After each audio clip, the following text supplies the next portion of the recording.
Welcome to Talking Jets. My name's Ryan, and it's day 2 of the NFL draft, and we're all sorts of excited to have you guys back with us again after a long first round, exciting first round. I've got my co-pilots, Matt O'Leary and Green Bean. Boys, how you feeling today? Green Bean, I'll kick it to you first.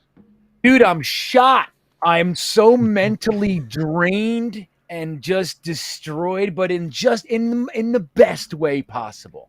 Like settling into the realization that we figured out a way to get 3 first-round picks, 3 of our top 10 players. I feel good. I'm in a good mood. I don't know about you guys. I feel good. Matt, how you feeling today? I'm feeling fantastic. Like you guys, I'm exhausted, but I am just running on fumes here for the next 2 days, and I'm ready to go because the Jets have 3 first-round picks that they just landed. They have a high-end pick here on night 2, and then maybe they get creative and move up. Got to keep an eye on it. Yeah, there's so much that could happen, and there was so much that happened already. I have to say, it was one of my favorite Fridays I have ever experienced. My favorite day post first round of a draft ever. Listening to sports radio, the Jets killed it. Like everyone's hammering it home that the New York Jets absolutely slayed the first round of the NFL draft, and it feels good. Like really good. It's just I've been smiling all day. This doesn't happen as a Jet fan. It doesn't. I like that you're happy. I like it. It was big. It was a big deal. This was a huge draft for us, and I really feel like the beginning part of this draft really hit the ball out of the park. Joe Douglas absolutely crushed it. So I guess let's go around. Let's talk a little bit about what we thought about each of the picks, and then we'll go into some other topics throughout the day. So number 4, with Sauce Gardner coming off the board, what were your initial feelings when it happened? And walk us through the whole thought process and everything. Green Bean, I'll throw it to you first. Oh, I was really on board. As you guys know, I was asking for Sauce for months. Yeah, it hit me like a gut punch. Again, it's not that I didn't like the player. I was absolutely convinced that we were going edge at 4. I didn't want to see them take the risk of losing their top edge rusher in the draft. Now, that said, I was hoping to come out of the first round with a couple of things. Like either I wanted an edge rusher, I wanted either Hamilton or no other safety. That was the only safety I wanted, like a linebacker or a wide receiver. Like that's I knew it was going to be something like that. The fact that we got one of our top edge rushers, one of our top receivers, and the bonus from my brain is, oh yeah, we got Sauce Gardner on top of it. I have to say, like, while it took me a minute to get through that first round, it was hard. It was like I couldn't figure out the plan, Where's the edge? Where's the friggin' edge rusher? But the way that it worked out, I think, is even sweeter. And boy, oh boy, is it fun to see that we got pretty much the edge rusher that we wanted. Found out later Joe Douglas was trying to trade back from 15 all the way to 26. So he got 11 efforts, came up empty for one reason or another. So they probably were panicking trying to get the guy, and they get him at 26. I couldn't be happier, man, honestly. Even though I didn't want Sauce Gardner, the idea of having Sauce Gardner, Garrett Wilson, and Jermaine Johnson added to our team before the next 5 picks that we have is epic. Epic. Matt, what about you? How you feeling about the 4 pick now in hindsight? Yeah, I mean, like Green Bean said, from as far as I can remember, I've been banging the table for Sauce Gardner, so I was thrilled for that when that come off the board. I don't know. If you just go back and watch the tape, I think we were talking about that. No, but like as Green Bean, he said it so perfectly. That's why I love the man Green Bean. The plan, I thought all along, the plan would be get that premier edge rusher because, as I said last night, for 3 years, we've been beaten over the head with trench talk with the offensive and defensive line. So the fact that the first pick was secondary, and then to be honest with you, as Garrett Wilson, my wide receiver 1, I was thrilled with that pick, but I was surprised by it at 10. I thought for sure they were going Jermaine Johnson in that spot. And then I said, okay, now my thought before that pick was you have to trade up for a wide receiver back into round 1. But I'm glad we were able to wait it out and see the finished product, because Sauce at 4, Garrett Wilson at 10, and then somehow getting Jermaine Johnson at 26 is just phenomenal work from Joe Douglas. And the Jets stole the show on night 1. Like, not just from a Jets perspective, the national perspective. The storyline today is the Jets in a positive way. It's awesome. Yeah, it's fantastic. I'm not gonna lie. I looked at my DMs after our live stream and everything, and I had so many people hating on me for loving Sauce Gardner. They're like, "You gotta be kidding!" Like right after the pick happened, and then like Garrett Wilson happens, and then I get a bunch of messages about that, and it's like all excited. But I'll be honest, I was surprised they went Sauce. I was happy they went Sauce, and when it came down to him and KT, there was a lot of, panic for me too. Like, as much as I'm excited for Sauce, I do get the idea of passing on KT and having him go to the Giants, and now you have to deal with him in your city, and you're hearing about, he's getting all these sacks and all these other things. That's like not something I wanted to deal with as a Jets fan. And I think that was where a lot of Jet fans' heads went initially. And it wasn't that they didn't like Sauce. It was just that edge rusher is such a priority position. And so I completely get that. Now, when they went with Wilson at number 10, I was stunned, absolutely shocked. When they passed on the edge rusher at 4, like you guys said, I like Garrett Wilson. I just, no way I thought they were going to pass on the edge rusher after all the emphasis that we've heard on edge rusher throughout the offseason, like throughout last year's offseason, going after Vinny Curry, going after Carl Lawson. I do wonder a little bit if they felt a little more comfortable getting Lawson and getting Vinny Curry back, where maybe they didn't feel quite so pressed. And that's why they sort of waited just a little bit longer to get the edge. But then finding out that, like, we're watching Jermaine Johnson slip, and I'm thinking, he's going to go in the middle of the teens, and then, Karlaftis is going to go right off behind him, and now I'm going to have to try and figure out what second-round edge rusher I really like. Because it's not where I was not doing like any research like at all on the second round edge rushers. I was like, there's no way the Jets are going to go that way. Shocked. And then when we traded up for Jermaine Johnson, it was just one of the best feelings that I've been able to feel on draft day. I feel like that was a really exciting moment. So yeah, all the way around, really, really good feelings here. V-Man drops in, says, "Hey Matt, tell them my Patriots joke." Yes. So this V-Man was one of like a million people who DM me today. I'm sure you guys have gotten so many messages, and it's all appreciated. Jet fans are so excited, but he did have a pretty funny joke. So he goes, "Hey, what do the New England Patriots and the Cruiser Moskva have in common?" So I said, "Hit me." And he goes, "They're both smoldering wrecks."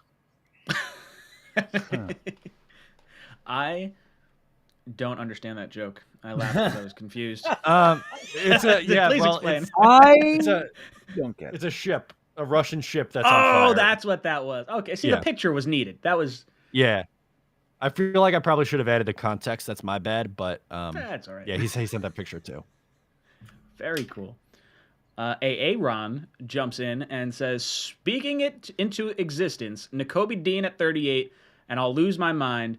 Already an A+ draft. Joe Douglas out here fleecing the league." Yeah, I'm surprised teams even trade with Joe Douglas at this point anymore. I feel like they just know that he's going to get the better deal on all these trades. And dude, I hope we can, preach Nakobe Dean into existence. I have a real worry. I don't think he's going to be there. I think Tennessee is going to wind up snagging him at 35.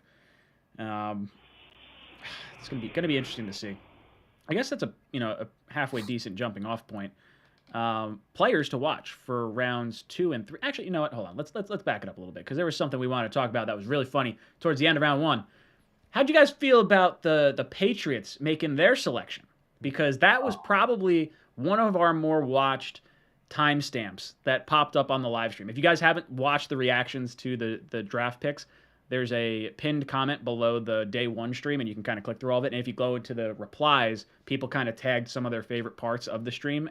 And the ''Strange pick for the New England Patriots was a funny one. Matt, how you feeling just a day removed from that? Good. That was very, very entertaining. So I pulled the numbers. I was curious last night. So I went on, I think it's Mock Draftable, or one of the mock draft sites. They give like rankings where these players usually tend to go in the drafts and where their overall rating is. So his overall rank was 86th. His best rank was 69th, projected third rounder, and he was a first rounder 3.2% of mock drafts. So this one's way out of left field. I had a Patriots YouTuber who was messaging me back and forth. We're in a little bit of a group chat, and he is adamant that he got a steal. And I was like, you are out of your mind. He's like, there's plenty. Yeah. I could name like 20 Hall of Famers that were taken too early, and people said they wouldn't be there. I was like, I could name a lot more that weren't Hall of Famers that were taken too early. Yeah. I don't think anybody, it's not like that we don't like Cole Strange, at least I'll speak for myself. I happen to like the player, but first round, being your own, your first round pick, that's definitely a reach. They could have, and the thing is, even if he is a great player, if he ends up being great, it's still a mismanagement of the resource because you could have gotten him in the second. Therefore, you missed an opportunity to get two guys that you had rated. That's the difference, man. Like, look, we're not going to shit on the Patriots as far as what they've accomplished. You can't take it away. But this is the difference with Joe Douglas from our experience, is that he seemingly has an understanding of what's about to happen or what tendencies are about to happen or to take place. Look at what he did. Like when he went wide receiver over edge rusher, a lot of us scratched our head. It's not like we don't like Garrett Wilson. Again, same thing with Sauce. We like Garrett Wilson, but it didn't make sense to me to go wide receiver over edge. And then what happens? We see a run on wide receivers, and then it makes sense because he had an understanding, at least some conception of what was likely to happen. And we're going to lose our guy at that position, and the edges are going to slide a little bit because we're about to see a run on receivers. Now, I would have thought, and I've said this many times, that it would have been reversed. I thought the run on receivers was going to happen later. With KC, we'd see a couple, but I thought KC, Green Bay, that was where it was going to kind of tip us over the edge. We saw it right away. We saw teams trading up for Chris Olave. We saw JMO. We saw Drake London go first. So I think that's the thing. Like Joe Douglas could have taken Jermaine Johnson at 10 and nobody would have batted an eyelash. But when you look at it in hindsight, he had the understanding of value. And that's where Cole Strange is so strange, because there's no appreciation of the value and how to manage the draft there. And that's why it's such good news for us. So did you guys see Sean McVay's reaction to this? Yes. Oh my God. Okay. We need to show it. So let me pull it up. I don't know if I saw this. You're going to love it, Green Bean. It's great. Really? Just went. Oh my, UT Chattanooga to the first round. Hey, where is... How about that? And we wasted our time watching him thinking he'd be at 104 maybe.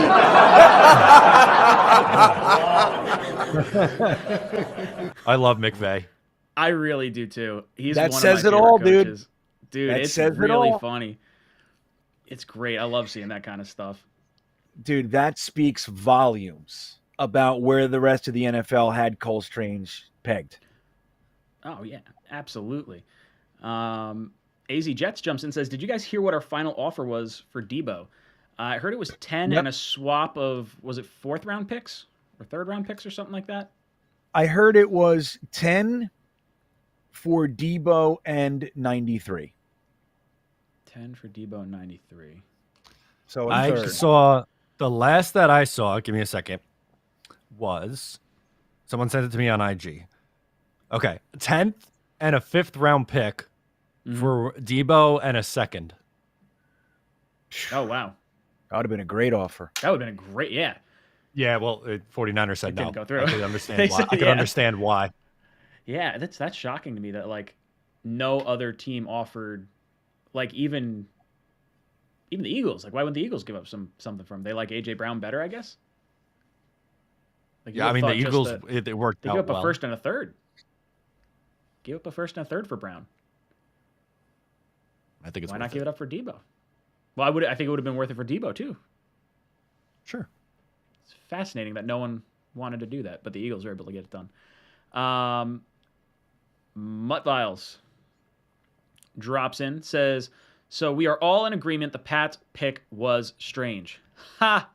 I enjoyed that. LOL. LOL. I 100%. really like that. Dayoful, thank you, dude, says from, what does it say? I badly want Dean and Ruckert, but I doubt they will be available at 38 and 101. What do you guys think? How can we eventually move up picks or players?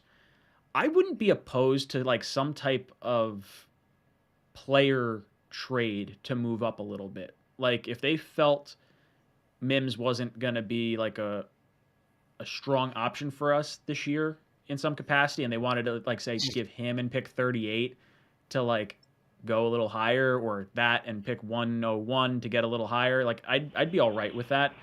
I don't know if there's like any other players that kind of ring a bell for me there, unless you like move on. Yeah, like if you wanted to trade a player to move up. Like I think I'm more likely to move down at 38 to get more picks than to possibly move up, unless it's like later. Yeah, right. I know. I actually agree with you. Unless they like, look, if they have Nakobe Dean or Leo Chanel like pegged as a first round pick, and they're like, we just want them. I don't care if I lose a 5th round pick. Like the fact that I can get them here is great. If they did it and grabbed somebody like that, I wouldn't be upset. But I tend to agree with you. I think we're more likely to move down today than up. I think the up could be later, like when we're at 101. Maybe if we're in the 90s, you might see 101 and 117 package to move up into like 90 or something like that. Maybe to get somebody who shouldn't be there. But yeah, man, I think there are players on our team that might be on the trading block too. And I have to sadly say, I would not be blown away if Breece Hall was traded. I hate it. I don't think, again, it's lesser than maybe Becton, like we were talking about the parallel move, but I at the same time, I don't like that move, but I wouldn't be surprised if it happened. Get value for him. I was going to say, what do you think we could get for him? We drafted him in the 5th round or 6th round? 5th. Grab a 3rd for him? 5th. I wouldn't hate that move. 3rd easy for him. And easy. I like Breece Hall too. I don't want to move it, but I don't hate the move. I'm sorry, Matt. I think I cut you off. What did you say? No, I was just going to say I agree. I think it would be a 3rd, but I wouldn't do it. I'd rather hang on to him because then you're one injury away from playing the other Lamar Jackson at cornerback. Wild goose. Yeah, that's a good point. Wild goose. Dude, I'm hoping Nakobe Dean falls. Ruckert would be a cool pick at 101, but there's still a lot of tight ends, like even beyond 101, that I'm going to like. Like I like Cole Turner. I like Charlie Kolar, still one of my favorites. I know we talked about Jelani Woods a little bit as well.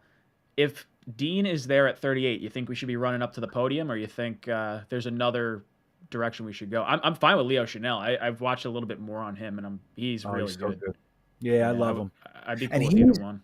Like you were saying yesterday, Ryan, with like the statement of Sauce Gardner and like that's what a Leo Chanel is too. Like he's an uber hard worker, and he's like he lives, eats, breathes, sleeps football, and he's like we call players relentless all the time. He's like truly relentless. Like he's that attitude, and he brings that really hard hitting thunder. I think coming from that point of view, I think it would be similar, making a statement like we're not here to play games. We're here to hurt people now.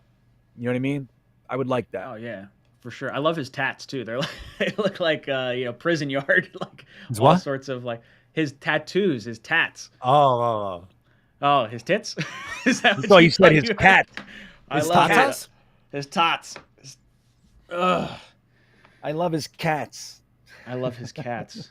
Dogs. Ryan jumps in, says, anybody confused about the A.J. Brown trade and why the Jets couldn't work that out? Still very happy with our outcome. I think their rationale was we like Deebo Samuel because he knows the offense. We could grade it immediately with someone we know. With A.J. Brown, it's not that we didn't know him. Like, he's got the report with Corey Davis. He's got the report with Elijah Moore. It would have been fine. but you don't have that knowledge of the offense. So, like, why spend $25 million a year on that guy and give up a first and a third when you can get arguably the best wide receiver in the draft that, you know, is going to have to learn the same playbook and is going to be, you know, what is it, $18 million over the course of 4 years as opposed to, you know, $25 million a year for A.J. Brown. Matt, would you have wanted to trade for A.J. Brown based on how things played out? I think what the Eagles gave up was fair, and I would have been happy with it if the Jets did something similar, but I have a hard time critiquing in any way what transpired yesterday after we knew the full story. So, like, maybe at the time, yes, but I'm so thrilled with how yesterday turned out. I feel like it would be disingenuous to say otherwise today. Yeah, I mean, imagine if we gave up, you know, 10 and our third rounder to get A.J. Brown. We don't wind up with Jermaine Johnson. Like, because we gave up our third round pick, or we would have had to give up an additional, you know, more picks to make it happen. So I like how it turned out. What about you, Green Bean? How are you feeling about not trading for A.J. Brown? Yeah, I don't know why everybody's so bent out of shape about that. I mean, you know, they didn't want to give up a first round pick for A.J. Brown and deal with all this stuff. It just is what it is. You know what I mean? Like, I'm not upset that we didn't make either trade, you know, Debo, where it's like, look, we had offers out there for guys. This is what we valued it at. I mean, what the Eagles gave up, what was it again? A first and a third? Yeah. And a 4-year, $25 million contract. Yeah. Is that what we want to do? You know what I mean? Like, we're not happy with Garrett Wilson. I mean, and that's the thing, is A.J. Brown worth the extra third and 20 million more a year? I forget what they make at 10. What is it? 5 million, 4 million a year, something like that. It's like 8, I think. Yeah, if I remember correctly. I'm going to look that up, actually. But yeah, I mean, look, it's, you know, and who knows? Maybe there were, because look, we did trade with the Texans later, so you have to imagine our relationship with them is not necessarily strained or anything. We did Titans. Get a trade in. What I say, Texans? Yeah, I do it all the time. Yeah, I do it all the time. It's the T. I do it all the time. It's like July and January. Yeah, but we did trade with the Titans later, so who knows? I mean, we could have, but no, I don't feel upset that we didn't get A.J. Brown. I actually, truth is, I prefer to be able to bring in our own talent and build. It's not that I'm anti free agents, but I always prefer our own guys. You know what I mean? Like draft, finding, evaluating, picking our guys, developing them, grooming them, and they're Jets. Like, that's my best case scenario anyway. Sure. So I don't know. I'm fine with it. Yeah, I think there's something to be said. And I think Debo and I think A.J. Brown would have been slightly different here, but I think there's something to be said for not overpaying an outsider when you're not overpaying your own guys. Like, you have to kind of set the standard, set the example, and that's why we're trying to weed out those big contracts. It's kind of why CJ may not be here, you know, next year. Just kind of get all those off the books, pay people where you kind of feel they should be paid, and especially since they're devoted to being a Jet and this is where they've been. And Jermaine Johnson, look, that guy, they know that we were trying to go up and get him since pick 15. Like, that's going to come back around when it comes time to sign his contract. He's going to remember, hey, the Jets took a shot on me. You know, maybe he won't rake us over the coals, but, like, you know, something, it'll be an easier conversation, I think. Matt Shaw says, can we get a picture of Zach throwing a Wilson volleyball from Castaway to Garrett Wilson? Wilson throwing Wilson to Wilson. Yeah, absolutely sure. That'll be the shirt, right? Just lobbing a Wilson That's volleyball. Funny. That's a good one. Great. I like that. I like that, man. That's pretty good. Hey, did you hear, guys, that so supposedly Garrett Wilson is already being harassed by Zach Wilson when they're going to get together and throw? Did you guys see that? No, but I love it. It's great. Yeah. That's everything I want from my franchise quarterback. I think I saw that on Monday Morning Quarterback, even though it's Friday, but you know, that crew. I think Good that's Morning what something like that. Yeah. But that made me happy. Like, Zach's already calling him. Like, when are we throwing? Come on. They're already at One Jets Drive. They took the private jet there last night, and they had the pictures with them holding it up, and they had Garrett Wilson was talking about how he saw Elijah Moore in the workout room. They've already been talking back and forth. And then they asked him, like, hey, Sauce, how are you feeling about going against Garrett Wilson in practice? And he said the quote, iron sharpens iron. Yeah, there it is. Look at that. I love it's it. beautiful. It's just what a beautiful magical. sight. Where is it? Let me see. Hold on. What are you talking about? Oh, You're sorry, showing Green stuff? Bean. Oh, yeah, I want to We'll see. Focus up. Yeah, I want to Yeah. see. I love it. Oh, So yeah. that's at one. So Jermaine Johnson didn't even change his suit. Is that a different suit or is that a new suit? He had the yellow Looks suit just on as last night. colorful. Oh, yeah, that's right. Did you see Phenomenal. Phil from Jet Nation? He's at the He was in the draft, picture. and- I had him in my thumbnail by accident. I didn't know No that. way. I did. Oh, that's great. He's in my thumbnail by accident. Yeah, I gotta go Jermaine check Johnson- right now. Yeah, it's Jermaine on Johnson the went into the reaction. crowd. Yeah, Yeah, I he think went you into the see the crowd. back of his head. He was like right there. I went back yeah. after I saw the Cool. picture. I was like, whoa.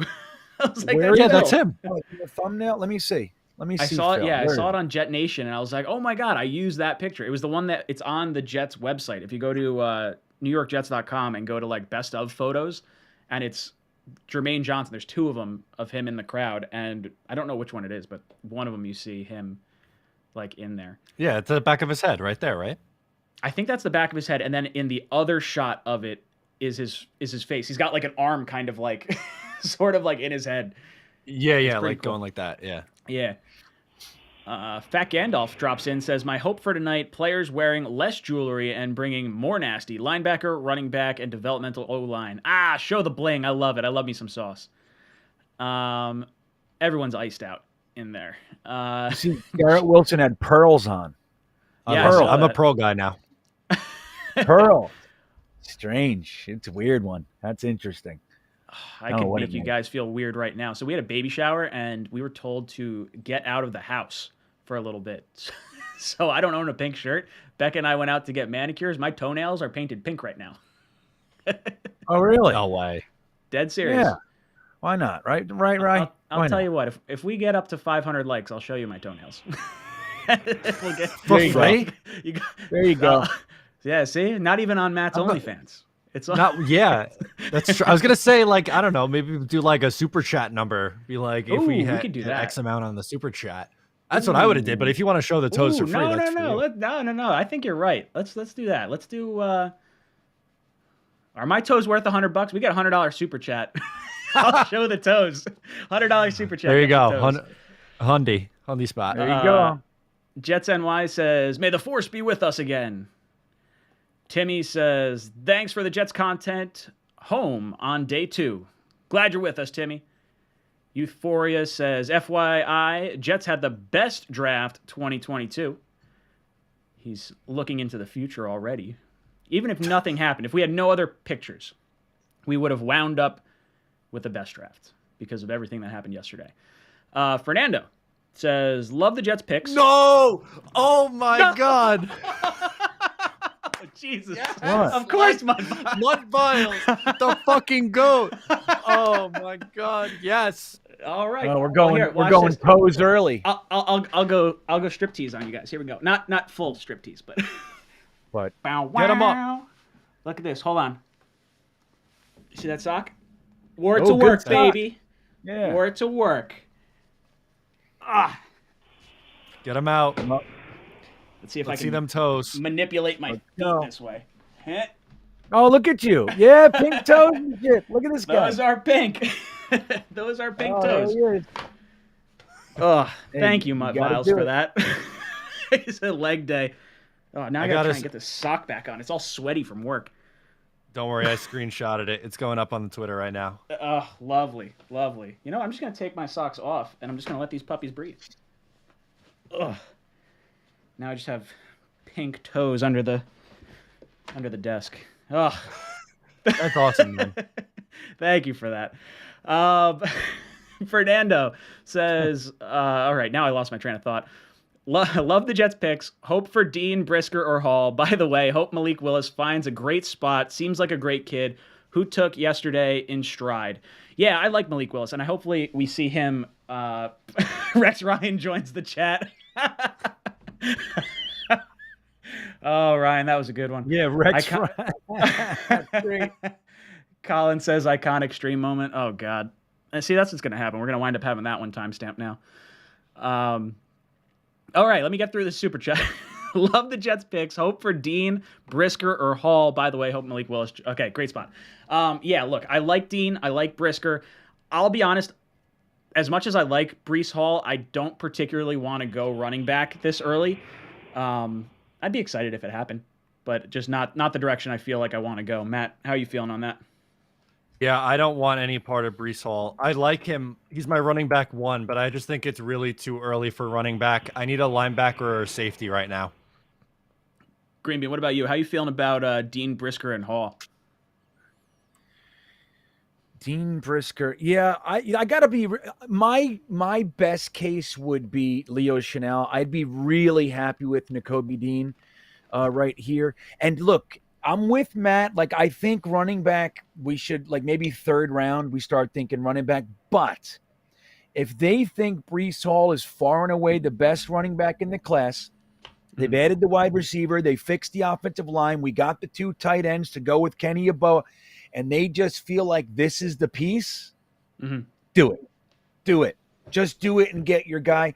If they want to be a running team, and I wouldn't be upset. I don't feel confident that they'll do that, but I think it's possible, man. I think it's possible, and that would be a surprising thing.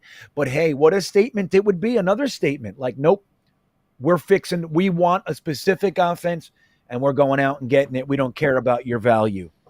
You know what I mean? I think that's an interesting way to look at it, because that's not where I was necessarily thinking, because I want running back. But yeah, if you're right, if they like Breece the most and you're helping your young quarterback, it's hard to argue against it, right? I'm just hoping for Dean. And Malik Willis, where do we think he goes? Matt, you got any thoughts there? Ooh, maybe the Vikings here at the top. That's what I was thinking. You know what? Let me pull up Kirk Cousins' contract, because that was something that I really should have done yesterday, because I don't actually know what it is, but I'm pretty sure he restructured his deal and they got like a $35 million contract, if I remember correctly.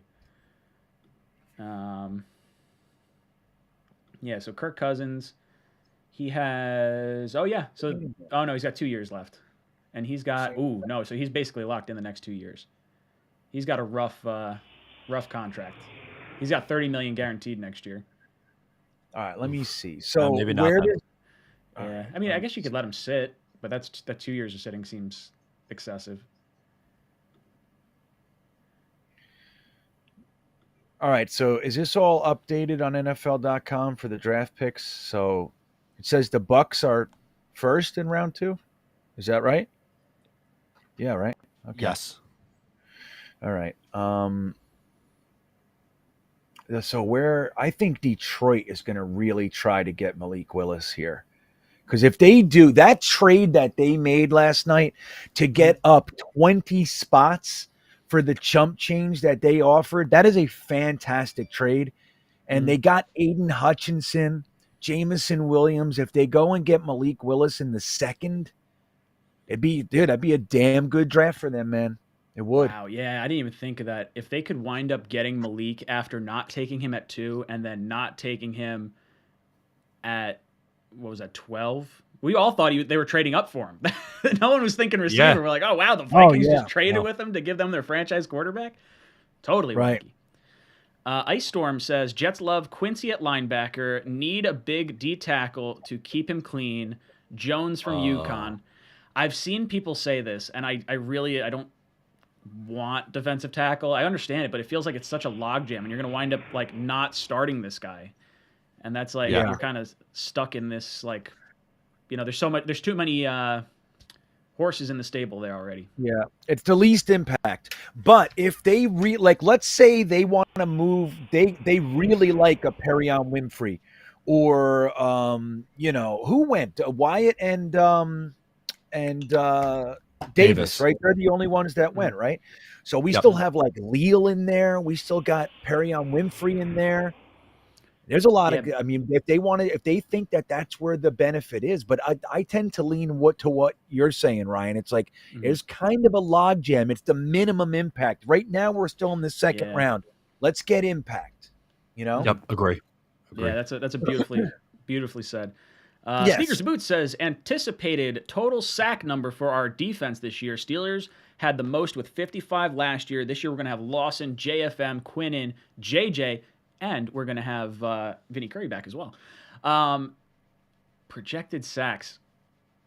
If we could get to 40, I'd be pretty happy. And I don't know where we were last year. That's probably something that I would want to know what would be better, because maybe we were at 40 and I was totally wrong. But 10 sacks across the board, 40 right there. That's what I want to see. I could tell you right now. What if they decide to draft Boye Mafe right now? I wouldn't hate it. It's not where I'd go, but because of Lawson's injury, I wouldn't hate it. And the need, like not the need, but the importance of that position in general. Right. And if there's any like why did Jermaine Johnson slide? If there is something maybe there as to why he slid, maybe doubling up isn't the worst idea. Mutt Viles, this was the super chat that got the toes out. Matt, want to test me? The best. He is the best. I got to be careful what I say on here. I'm going to get myself in trouble. Oh, geez. Then Ryan drops in and says, Rex Ryan joined the chat.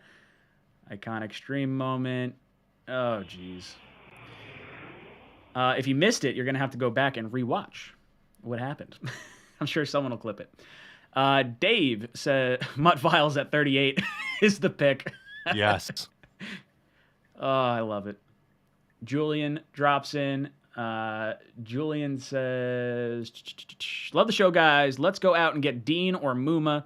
Let's go Jets. F New England. Yeah, I'd love to see Dean or Muma or Chanel. Any one of those guys would be fine. I don't know. God, I don't know what we do. I hope Dean falls. I really want Dean to fall. If Dean's there and we go a different linebacker, I'll be surprised. I'll be a little upset, but not really upset. Well, I was listening to Moving the Change, which if anybody doesn't listen to that show and you want real football talk with guys who know, it's literally the best one out there, in my opinion, by far. But Pat Kerwin and Jim Miller were both talking about how much they liked Dean, but that realistically, he's probably going to slide because they don't see him as coming in and having the immediate impact. He's going to need a year. They both felt confident in that. And I bet that's why he's sliding. Because if, obviously first round picks, everybody except the Patriots want a guy to start right away if you can. And so Nakobe Dean, he might not be as pro ready as a lot of us like to think. But the second round would be a good place for him, I think. Chris says, how do you feel about trade back at 38 and taking Breece Hall still in the second? I would feel more comfortable taking a running back in the second if you trade back from 38, but I still don't want to do it. I like James Cook. That would be the running back I'd want to take. And I actually do like Kenneth Walker a lot. That's nothing against Breece Hall, but I don't need to take him so high. I like a lot of other running backs that'll be out there. Tyrone says, Ryan and hoping for Nakobe Dean. Love it. M. Kamal says, Joe D is killing it. So glad they are getting homegrown talent going. No Debo needed.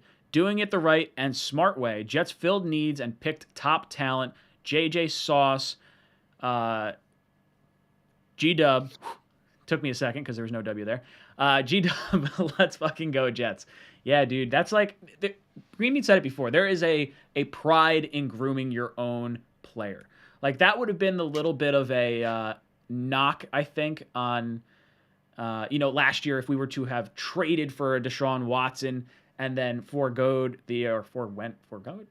decided not to go with Zach Wilson. It would have been that bittersweet, it's not the guy we groomed and drafted, and teams are going to say, oh, you bought your quarterback, but if it buys us a Super Bowl, I get it. But there is a big pride and a big it's a pride, I think, in drafting your own player. So I completely agree with you. Yeah. Darrell Revis drops in, says, nice. Was just Welcome. watching Dean's tape, and man, there's certain guys you watch and say, damn, this guy just has it, man. I get we have needs, but I think we just have to go get this guy. He has that it factor.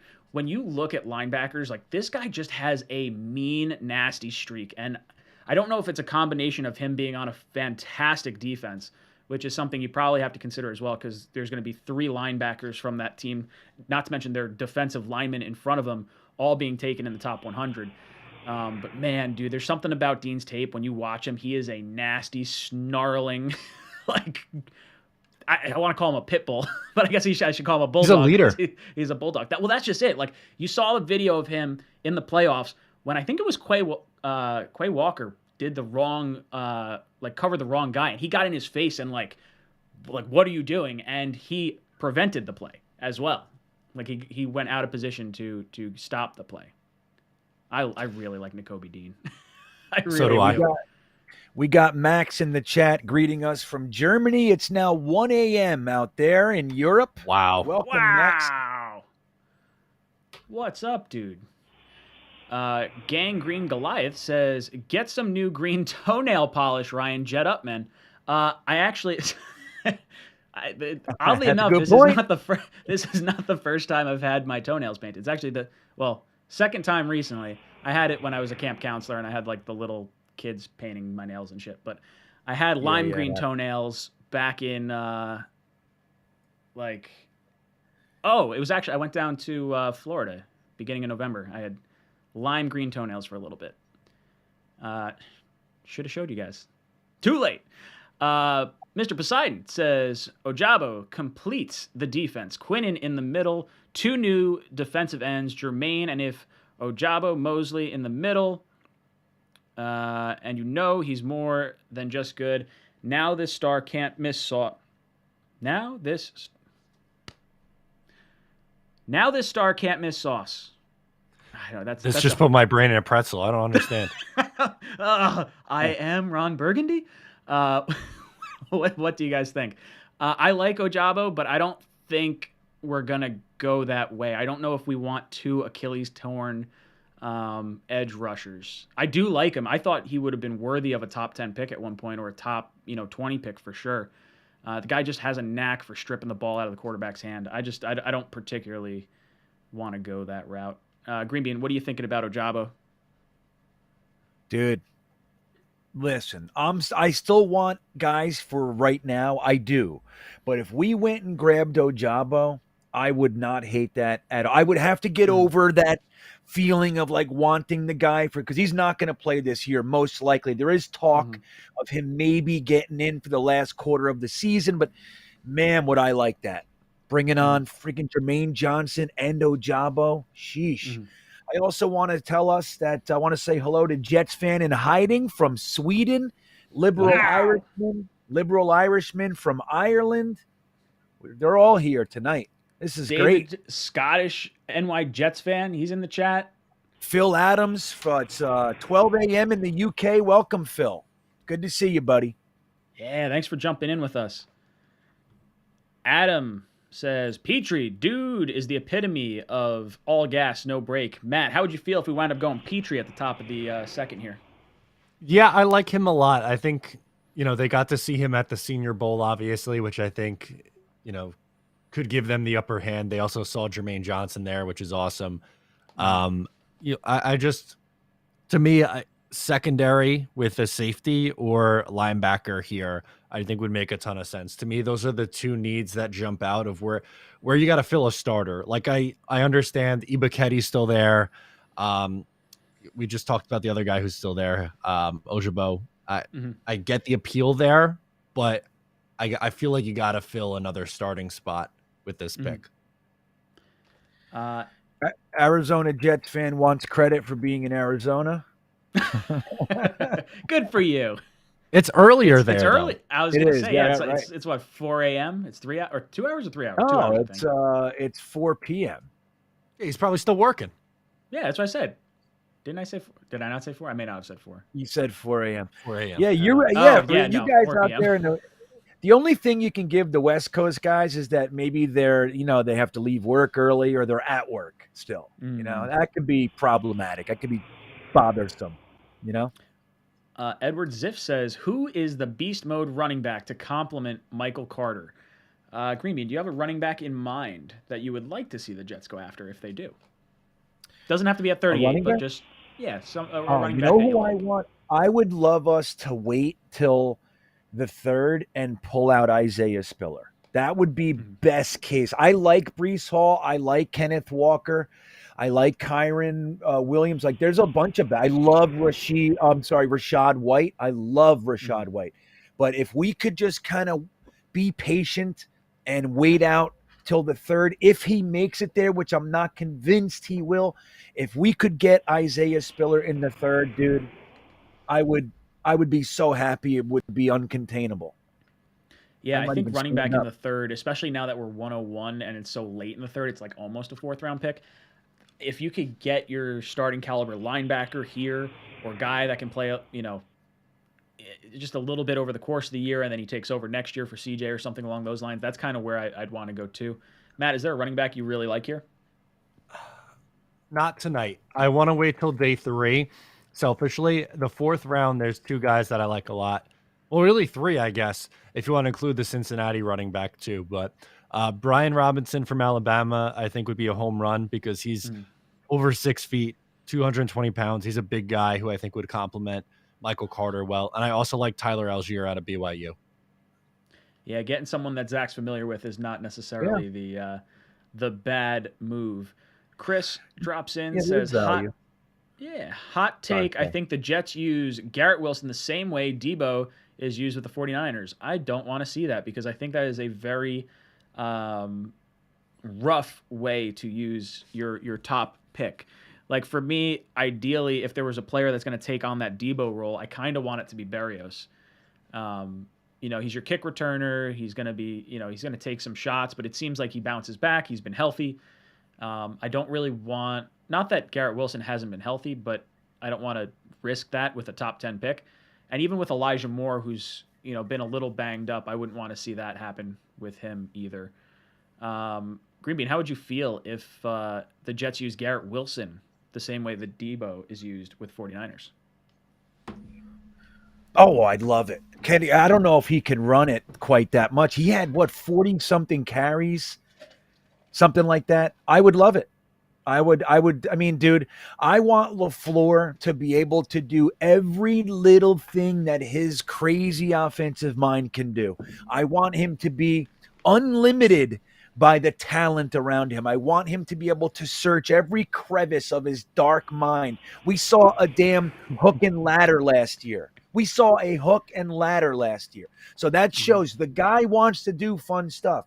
If he wants to use Garrett Wilson like Deebo Samuel, go ahead and do it. And then use your tight ends like Kittle and just let's do it, man. I want to see excitement, and I think we are developing real talent here, man. I'm excited about this offense right now. It's all about Zach at this point. David, Scottish NY Jets fan, says, fantastic first round. Can't wait for tonight. Go Jets. Jonathan drops in, says, midnight in UK. Time to jet up all night. Let's fucking go Jets. Our friends from overseas, we love having you here. The best. Hey, Ryan, what time should I tell? I forgot to ask you before. What time should I tell Boy Green to come on? Whatever. I literally shot links out to everyone, and I was like, whenever the next 2 days. Here's the link. I just shot him a message because he was asking me too. I told him, so anytime between 38 and 101, I said. Yeah. So you can tell him whatever. We'll have surprise people coming on that are a surprise to us as well. I mean, we know they're coming on at some point, but, just a surprise nonetheless. Joe Payne says, hail from Vegas. Now let's get a linebacker that can move. Yeah, I want someone fast, someone that can cover the running back out of the backfield, and someone that isn't afraid to lay a lick. Dan O says, am I the only one who wants to trade back? No, I don't think so. I think if Nakobe Dean's off the board here and we don't go Chanel or Muma, I'm okay with a trade down. Like there's a long time between pick 38 and pick 101. I'd be cool if we could have like 2 more picks somewhere in between there if our guy's not here at the top. Matt, how would you feel about trading down? Not opposed. Really not opposed to that. It depends on what happens here in the coming bit with the first 5 picks, but I wouldn't be upset if they moved back. Niall says, midnight in London, just got home from the pub, ready for the second round. Go Jets. Oh, man. So how late do you think these guys got to stay up? If it's 7 o'clock now, figure this draft is not ending at least until 11. Probably closer to midnight. That's 5 hours. It's going to be 5 in the morning. Damn. So it's a late night. That's a late night. I love it. Thank you for spending it with us. AZ Jets drops in. Sorless. Actually, we got some member super chats. You guys don't change different colors in my little screen, which is frustrating. Watu2K says, who is your ideal running back target? Let's go Jets. I want James Cook. Sorless says, let's get ourselves a dog tonight. All gas, no break. Let's get ourselves a bulldog. That's what I want to see. AZ Jet says, get Troy Anderson in the third and grab a safety in the second. Wouldn't hate that. I like Brisker. That'd be cool, Brisker. Or Petrie. I would say Petrie might have a better shot at going just because we have worked with him. Yeah. Like, I'm going to err on the side of, like, all Senior Bowl players if it's close. I don't know if you guys are feeling the same way or not. Why not? It'll be fun. Yeah. I mean, I guess it's either we go that route or we know we don't like them because of the Senior Bowl. So it could go one of two ways. But I trust our staff on their values and everything. Zach Moore. Zach Moore says, if Dean is selected before 6, we trade back for an inside linebacker. Oh, yeah, it's weird because we're the 6th pick in the second round. If he's selected, I wouldn't mind trading back. I really wouldn't. Even if Dean's... I don't want to pass on Dean because I do really like Dean. But if they trade down, I'm totally cool with that. Recoup a few picks, get 2-3 picks right there. Green Bean, how you feeling about trading down? Well, Lou Chandler has an interesting trade. I'm about to check the value and just see what it is, but he said his hopeful trade is 38 for 43 and 74. I think that might be a little rich, but I would do that trade in a second. Yeah, absolutely. Slide down, 5 spots? I'm about to look. Let me see. Sure Who's at 74? 74 is Atlanta. 220. Yeah, I don't think maybe it's they come up to get Malik Willis or something. If they're coming up for a quarterback, I would totally trade out. Oh my god! Do you guys have ESPN on? I've got NFL. They got somebody in a straitjacket hanging upside down. This is bizarre. Oh, geez, yeah, I see it right now. Yeah, what are they doing? I guess they're in Vegas. Yeah, this guy's going upside down. They're doing like a 360 spin. Yeah, it's going to be something magic, right? Somebody's going to not die. There's a Jets Jamal Adams jersey in the crowd. I want to fight that guy. I know who does that. Come on, you got to know. Well, they got to spend. No. You know what he's got on the back? He's got it taped over, and it says impeached. That's what it says. No, it said Adams. I know. I'm just. Oh man, this guy's totally spinning. Yeah, that's what I'm saying. This guy's like a top. This guy's gonna throw up. Christian says, do you think we go Trey McBride with 38? I don't see it because we invested so heavily in tight end in free agency, almost the same way I felt about Ekwonu at 4 with us taking Laken Tomlinson or signing Laken Tomlinson. So I don't think I would do it, and I don't think the Jets will do it. But if they did, you got 4 years of a young tight end learning behind these other guys, and he doesn't have to start right away. So I wouldn't do it, but I could see the appeal. HMNI, 𝐤𝐫𝐞𝐞𝐧. Who we got? 𝐤𝐤𝐫𝐞. Here we got Paul jumping in. Let's see if we can get him on there. Give me just a sec. Figure out how to do this. Let's see. There was a little thing. How did I do this yesterday? Bam. Whoop. Hold on. I got the comment. There we go. Hey, what's up, Boy Green? Hey, what's up, everybody? Hanging in there. Hanging in there. What are your thoughts on how day 1 of the NFL draft went? I gotta tell you, first off, the thoughts of Chris Angel in a asylum spin out. What the hell was happening? I turn on the tube and Chris Angel's running around and dropping down and And then Goodell's like, "Yeah, you go, Chris Angel." Like, what the hell was that? I still don't know what happened there, but that's Vegas. That That's Vegas for us. us. Watching that, we're like, man, this is totally weird. We're gonna see some tigers on stage. We're gonna see tigers on stage next. That's what's gonna happen. The white Vegas, tigers. You know. So wow. Talk to us. How are you feeling? Yeah. How are you feeling about Sauce at 4? Like, walk us through your process of going through the draft and how the Jets kind of handled everything. Of course, I mean, to start off the top, I mean, we all love Sauce, a player. How do you not love Sauce, man? He brings a lot of juice, a lot of swag, you know, a lot of chutzpah, of course, to the table, which you gotta love, you gotta fall in love with. But, you know, I'm going to be honest, it was a bit of a surprise. So my reaction's kind of like, whoa.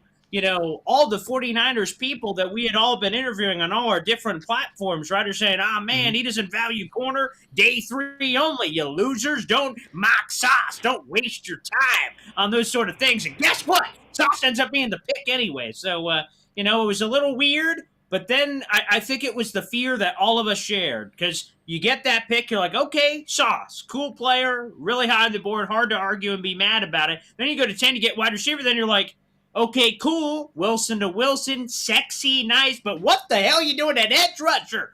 And then I'm like, oh, boy, man, you're going to miss the run, and then we're going to be like, well, I hope Carl Lawson's healthy this year, and then, oh, boy, Lord have mercy. All things could go south, but then you see Jermaine dropping, and you're like, could be, maybe. You know, we all like to do this, right? We're like, oh, man, the Jets are going to trade up. And then when they don't, we're like, damn it, Jets, if you just would have listened to us and traded up, we would have been all figured out. And then when they literally traded up, I'm like, oh, my.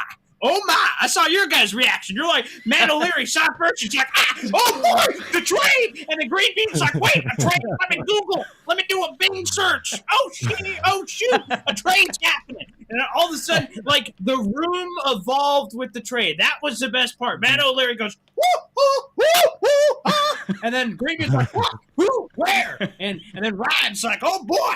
Rallying the troops. Like, it was getting crazy in there. And then they got Jermaine Johnson, and you're just like, wow, what a haul. This is the second time in history that they've had 3 or more first rounders. I mean, what a historic class, man. So it was a roller coaster, man.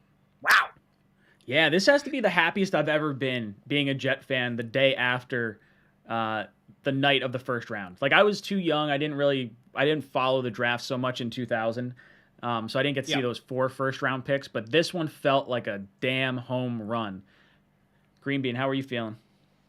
Well, yeah, I mean, look, it's just like Boy Green was saying. It was like at first, it took a minute. It really did. But looking at it as a body of work, you know, the first round, what we did, even what we didn't do, not getting pushed around by the Niners. You know, we heard all kinds of rumors. 10-35 and Elijah Moore, 10 and 35. I didn't want anything to do with any of that stuff, with the Debo stuff. And it's like, look at what Joe Douglas didn't do. He didn't get pushed around. One thing he said, too, I forgot to mention this. They asked him if he was talking with teams about the 10th pick, and he said, what I can tell you is when we were on the clock, we did not field any calls. So what that's saying is once we got there, the phone was off. I didn't answer any phones. I knew who I wanted. There was no more bullshit. You can talk to me before the pick. You didn't want to dance. It's over. I know who I want. And I like the trade package that they had up there for him, like we heard earlier, 10 and whatever, 1 something for Debo and a second. That I would have loved. I would have loved that. That's Joe Douglas, man. He either wins the trade or he doesn't do the trade. And I like that about him. But then looking about what he didn't do, coming away with 3, top 10 picks. I had Jermaine Johnson going in the top 10. You know, I had Sauce Gardner going in the top 10. I mean, maybe Garrett Wilson, but I had him in the top 15 at worst. So it was like, what a fucking slam dunk we got here. This is rare for us. Yeah, you got arguably the best and healthiest corner, the best and healthiest wide receiver, and then arguably the most well-rounded of the edge rushers, too, from everything that I'm hearing from all the analysts today. Like, media has been gushing about the New York Jets, and it's really nice to see for a change. No question about it. By the way, Matt, what jersey do we got on there, pal? We got a little Carl Lawson action going. tonight. Oh, nice touch. Yeah. I'm just looking at studying the rooms here, seeing the garb, if I may. Very nice. right, Lost an investment. Like it. Thanks, boy. You Green. gotta I get Mo forgot. Lewis back on. I forgot. course. Yeah, Mo Lewis did all right for us We're last all night. flapping on here. Okay, Yeah, maybe it's like I've blown the conch. That's right. I'm gonna have to put the Mangold jersey. Yeah, Okay. he's blown the conch. That's funny. He blew the conch. By the way, forgot I come didn't on, have people. it on. How many of you guys got the original 56 Vernon Golston jersey on, baby? Huh? Oh, Yeah. jeez. Yeah. that Let's rock you? it, baby. How many others are there? Come on, Golston people. Where are you out there, huh? Yeah. Oh, It might be Jeez, a that's one-of-one original. Yeah, I was gonna say That's it's probably it. not This one is of one. before he changed it. We all remember, right? He went from Like an 56 to 50. So I was in. When they took him at 6, I'm like, NFLshop.com. Pigeon mail that to me. And I got it. I'm like, this is going to be great. We have Lawrence Taylor, 5'6". This is going to be phenomenal. Damn it, we're all tied in career sacks with goddamn Vernon Golston. So, but I'm not a jersey burner, okay? I'm not a wasteful kind of guy. I'm getting my bang for my buck. I wear this every day, too, of the draft for the last handful of years, baby. I get my wear. That's for sure. I appreciate that. That's a good thing to do. Who does You know, Tampa go it's here? a collector's item. But That's how I look at it. Yep. Vernon Golston might be a legend. I mean, has there anybody that's ever been drafted that high actually played and got 0 sacks? That's Is there unique. anybody? I mean, It's that's hard to really do. hard. I mean, you really have to go out of It's your hard. way for that to happen. You know? And that was Jabari before the didn't rookie either. pay scale too. So they were like locked into this dude. They They were had right. to like. It looks They like we could got the hold Tampa out. Bay pick coming in. I'll Yep. switch over to that for just a There second. it is. Okay, yeah, go ahead. Let's Get see. us the pick. Let's see. Once we get it. All right. Yup. Here we go. And with the 33rd pick in the 2022 NFL Draft, Tampa Bay Buccaneers select Logan Hall, defensive end. Ooh. Nice. That's a good pick. Yes. That's a good pick by them. Yeah. Yeah, Not That us. was where I think a lot like of people were projecting him there because they're about to lose. What is it, Shaq Barrett or Ndamukong Suh, right? Yeah, no, they got didn't Barrett reach too. out. Yeah, they're going to lose Two. two, Yeah, and they Sue. want someone next to Vita Vea. Yeah. Yeah. Yeah, and McClendon's 74 this year? Trade. 72? Trade. Traded up. Who we got? Who's coming up? Green Bay. Vikings traded to the Packers. Packers just moved up. Wow.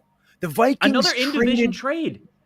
another Wild. At least division trade. You're right, That- Ryan. What the hell, Yeah. man? The Lions went up and like stole the Vikings lunch money in that trade yesterday up to Yeah. 12.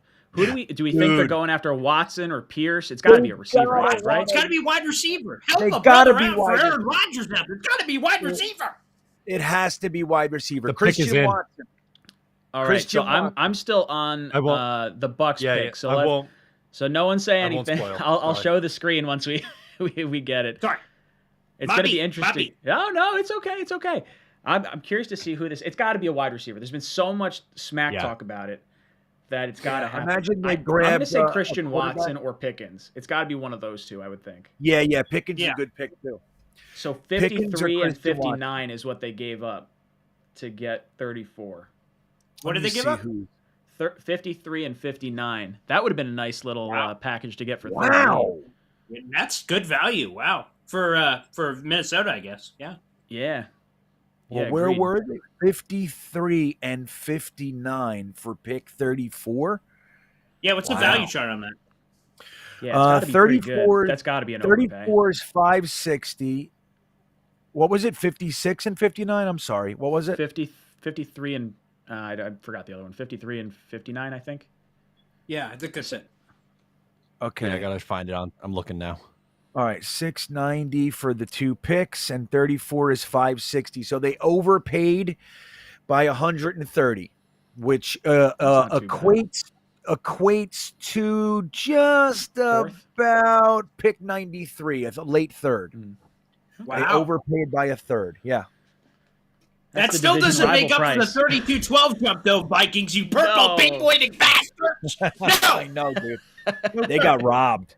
It was almost like they were the initiator. They didn't want to have to pick up there. They would take, which is possible, I guess. They're really looking to trade back, but that's so far. Where's the trade-up tax and then the division tax? Come on, man. Yeah. Dude, right. Totally. Absolutely. Yeah, that was a weird one. This has been a very weird draft for trades, like across the board. Yes, there's not a ton of value. This is probably the most value we've seen. Yeah, look at that sombrero. Look at that sombrero. Oh, wow. That's very nice. All right, I'm predicting Christian Watson. That's what I think.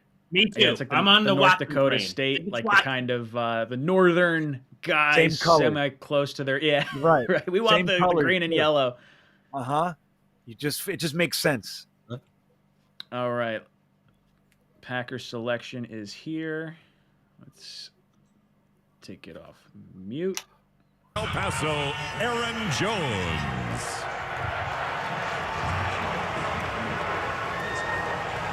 The Minnesota Vikings have traded the 34th pick to the Green Bay Packers.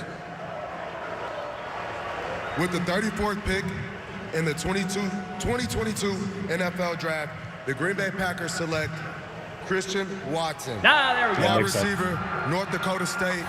Welcome to the pack, baby. Finally, they make a damn. Well, I guess it makes sense now. They've traded up to the second pick in the second round and got him a wide receiver. The only thing with Watson is that he's gonna take a minute, I think, to adjust to the NFL talent level. I mean, he's playing Albany and James Madison. You know, that's who he's lighting up. So it's going to be different. True. Speed kills, though. So if he can get those free releases and just burn past guys, that is something that will translate for sure. It's for sure. Some of the intricacies may not.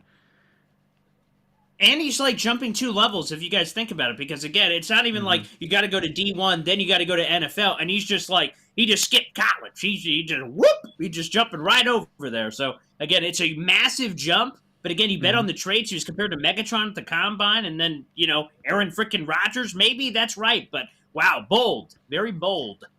Yeah, we liked him at the Senior Bowl too. That was a popular name for New York Jet fans, and seeing him blow up the Combine right after that, this guy was thought to be like a 3rd to 4th round pick, and he skyrocketed upwards. Yep, so totally. good for them. Good landing spot, for sure. Titans pick is We're in getting already. closer, boys. 𝐒𝐫𝐞𝐞 Dean. Let's make it happen. Let's make it into existence. This is the one. Wait a minute. Did something happen? Because it's ESPN is saying that the Jets are on at 36. So, oh my God! So the they traded up. Did they trade up? The Titans must have. Oh my God! They traded the Titans up. pick is in. I want to see what we gave up. What did we do? What are we going on? For? Come on, tweet, refresh. Please. We moved on. What are we moving up for? I don't want it spoiled. It's gotta be D. So it was the Jets and Giants flip picks. The Jets and Giants. The Jets and Giants flip picks. Oh, I got it. I got the official here. So, all right, don't look at the chat. We can't look at the chat. We can't see what's happening. Yeah, no spoilers. You can't blow it. Yeah, we got to. All right, we got to minimize the chat. I can't even. Let me see. At you guys. I'm gonna try. I think I just have the trade stuff here, though. But okay, get the pick though. Get the pick. Come on, 𝐒𝐫𝐞𝐞. Come on, Oh my. Whoa. So we traded up 2 The picks. Tennessee Titans pick. University, Billy White Shoes Johnson.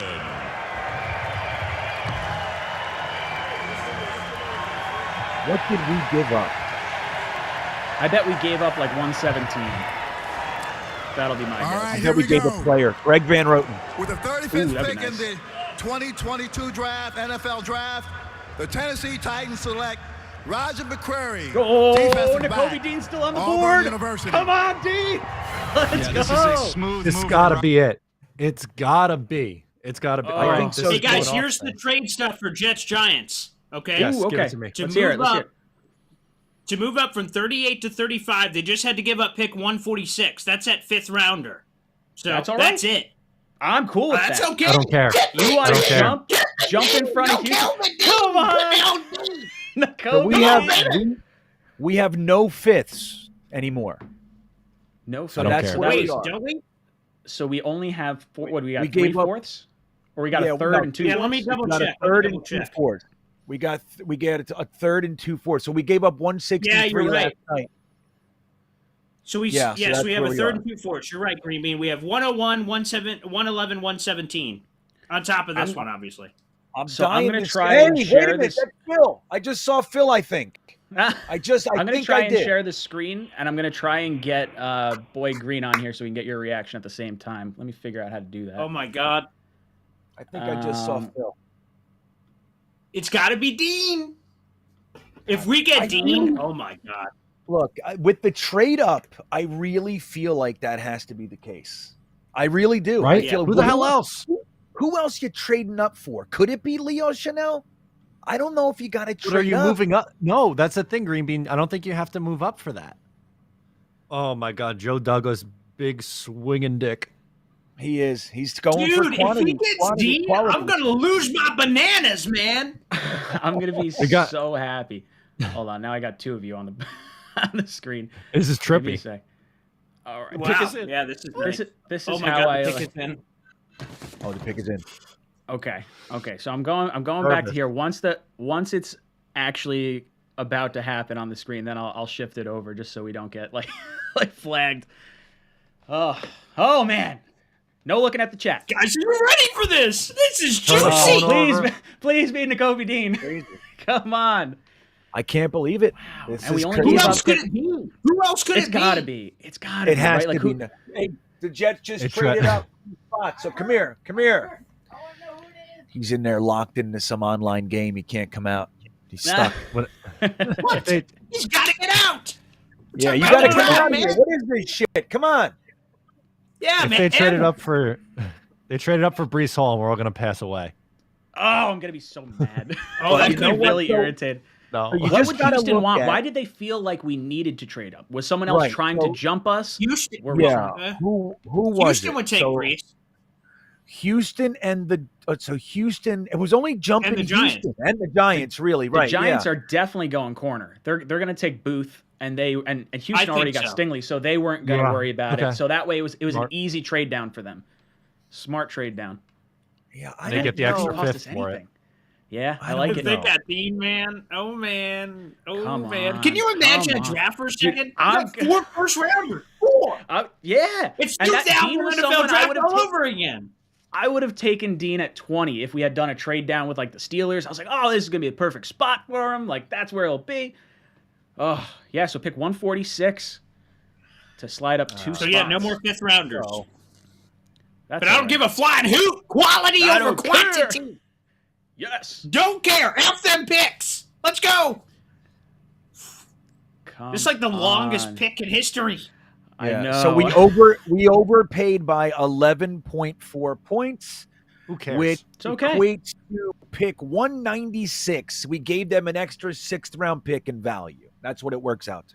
just Oh, my fine. God. Oh, my God. That is okay. Oh, my Lanta. Come Boys, on. are you ready for this? Sweet Yeah, dude, Caroline. This is crazy. This is craziness. I can't even believe it. All right, Oh, come on out of man. here. What are you doing? I just want them to show the stage. I want to hear what No, Rich here Eisen it said, comes. but Here comes the All right, real Green Bean, reason. no spoilers. Shh, no No spoilers. spoilers over there. I'm going to Come share on, the we're screen. I'm behind. going to share the screen. Don't look at your TV. I'm not Don't looking look at at your your TV. TV. Look here. Don't say anything. Don't say TV. anything. I mean, I don't really know the players. We're going to share this. Don't repeat it. Oh, I Let's must see. look. All right, Once I gotta they stop. start walking up. Come on. You rat.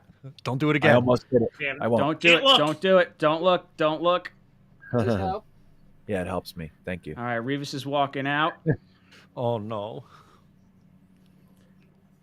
I can't. I got to lower that.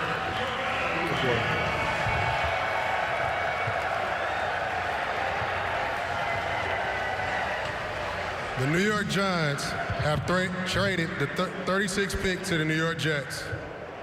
With the 36th pick in the 2022 NFL Draft, the New York Jets select Breece Hall, No! running back. Holy Iowa. No way! Holy man! New York City, Oh, Breece Hall. my God.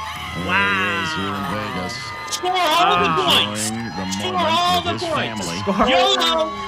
So let me just understand this. Can I just Go ahead, Rich. You have the floor. Please, Rich. You What? You can have an argument as to Sauce Gardner. Wow. Holy shit. What about Dean? What about Dean? Ah! Yeah, I'll be honest. I did not see that one coming. I'm telling you, we talked about it. It was like on the back end, but it was there. It was there all night. Yeah. Wow, Yeah, man. Okay, so we got the top running back. Okay, so let's talk about this now because we've got the top, arguably the top corner, arguably the top wide receiver, a consensus top 10, edge rusher from a lot of people, and now we got the best running back. So as much as it's a shock, it's good. It's a good thing, right? Yeah. Now you're building around your young quarterback. Wow. All I know is you can't possibly trade Breece Hall now. You can't, right? We love alliteration. We got Breece Hall, Bryce Hall. Yeah. We got Quinnen Williams. We got I got the Johnson brothers and Jermaine Johnson. We've got Carter and Carter. God, Lawson and Lawson was last year. Unbelievable. It's crazy. Absolutely. It'll be a fun running back room though. Yeah, it's gonna be really good between him, Telvin, and Michael Carter. I like it. Do you think Coleman or not Coleman? Do you think Ty Johnson makes the team then? No, he's gone. He's gone. Go. That was he can't catch crap, man. How disappointing was that? Has there been a bigger Debbie Downer of a guy? They were like, oh, Ty Johnson. Oh, preseason. Oh, we got a superstar. A superstar, we said. Yeah, and they couldn't catch water if he thought of a boat. Like, come on, Ty Johnson. What the hell, man? Look, I believed in you. I trusted you. I loved you. And you burned me. Scorched earth. All I know is this. We look at Zach Wilson's numbers all the time, his incompletions, his picks, his touchdowns.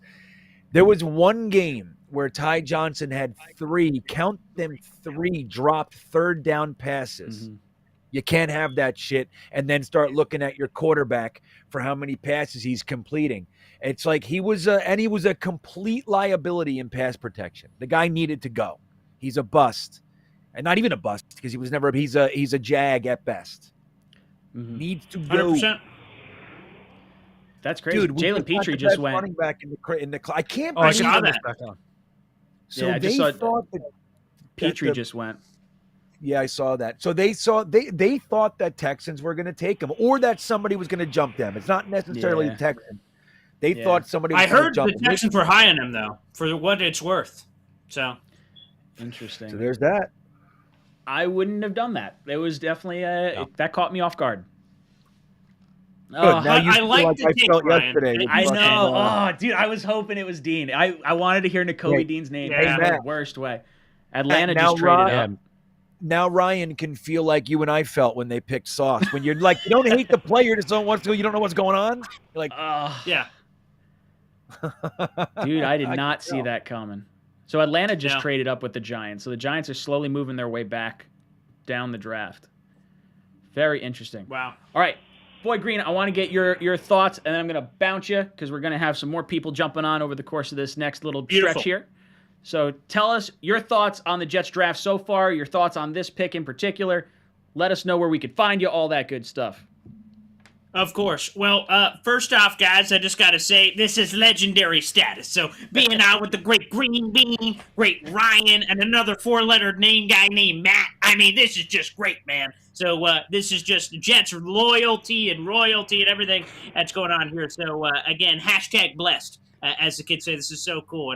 And I've said this privately to each of you, but when I was doing this venture a couple years ago, I reached out privately to all the Jets YouTubers. I said, I'm just some dweeb, man. I'm trying to figure this thing out. Can you shed any light? And it would have been easy for you to say, you peasant, green boy, we don't want to do anything with you, pal. But all of you each gave me a little morsel of this and morsel of that, saying, hey, man, just here's some tips and tricks on a camera, tips and tricks on this, tips and tricks on this. Hey, man, go figure it out. So you could have squashed me like a cockroach, but none of you didn't. You opened me with wide arms, which is the only way to receive somebody. That's nice. So I got to tell you that thank you, God bless, for that. And seriously, from the bottom of my heart, it meant the world. And I've said this privately, publicly, and everywhere else. But here on the stream just felt proper and appropriate for that sort of thing. So Thank you for that. But on the picks, man, again, I think, Ryan, you helped sell it to me, quite frankly. Connor Rogers on the Badlands podcast, great guy.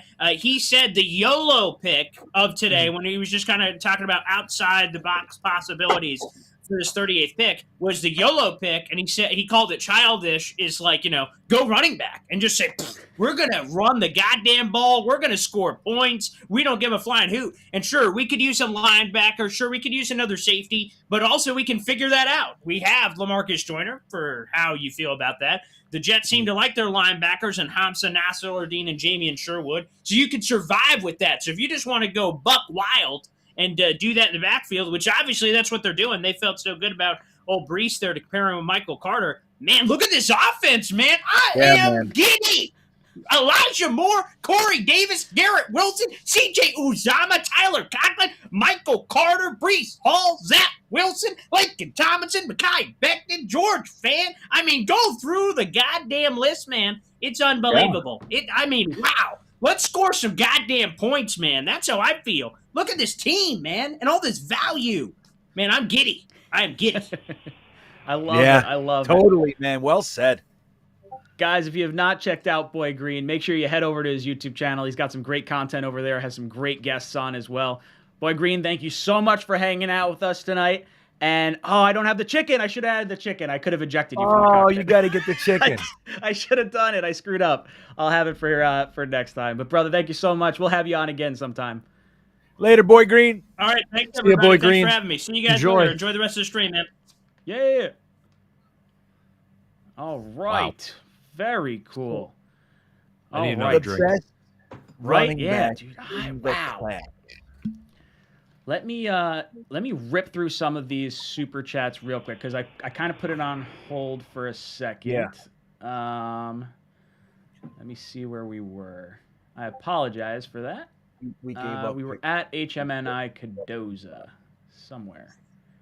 There it is. He said, "What up, Jets family? I want to trade 38 for the Packers 53." And wow, so he was like really close to getting that trade figured out, but went the opposite direction. We went up. Charlie says we got 3 dogs last night. Best draft room to be in. Hey, Jet Nation, let's effing go. Pray that Dean slips to 38. What do you think about Chanel? Says RMANIAD. Let's see. Sorry, just trying to get through this. Mumtaz drops in, says, must be linebacker. NY Jets 24 becomes a new member of channel. Thank you, dude. Much appreciated. Drops some JETS in the chat. Chris Miser says, back before last year's draft on Madden, I drafted Zach Wilson. Following year, this year, went to the Super Bowl. Fantastic. Ablab says, hey, fellas, linebacker today. Nope, didn't happen. Austin says, what does number 2 need to take off this year? What does he need to do? Sorry.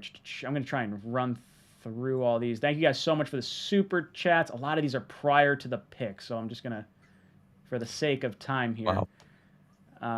Taps any buttons. Sorry to hurt feelings, but Dean doesn't fit our scheme. He would be better for the Chargers or Rams. Christian says, not the pick I expected. JD just making statements. I trust our front office to evaluate our players and take the right guys to fill the roster. John says, best cornerback, best wide receiver, best edge, best running back, go JD. Mitt Flair says, I'm so excited for Madden this year, LOL. Best cornerback, wide receiver, edge, running back, Zach Wilson's going to thrive, baby. Kevin C says, I like the Hall pick for Zach, but with no linebacker or defensive tackle pick, I'm worried about stopping the run. Thoughts? Ablab says, not a bad pick. Take it down an octave, Boy Green. I guess we are still developing our hybrid linebackers from last year. In JD we trust.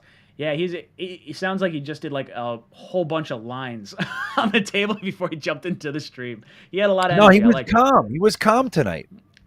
that was very dialed back. Dialed back. Cool. Yeah, the energy is always appreciated. Darrell Rivas says, my lord, feels like we used a first on a running back. Jets Carpetbagger says, what are your predictions on the number of Jets wins in 2022 now that the first and second round, now that we know our first and second round draft picks? Let me throw that up on the screen.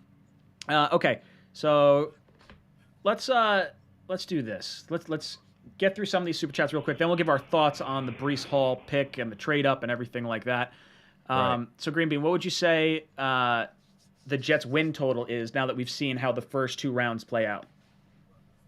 Dude, let me just tell you that our top 4 picks, if you would have told us, okay, you're going to come away with Sauce Gardner, Garrett Wilson, Jermaine Johnson, and Breece Hall, most of us, myself included, would have been happy with that. And I am. I'm happy.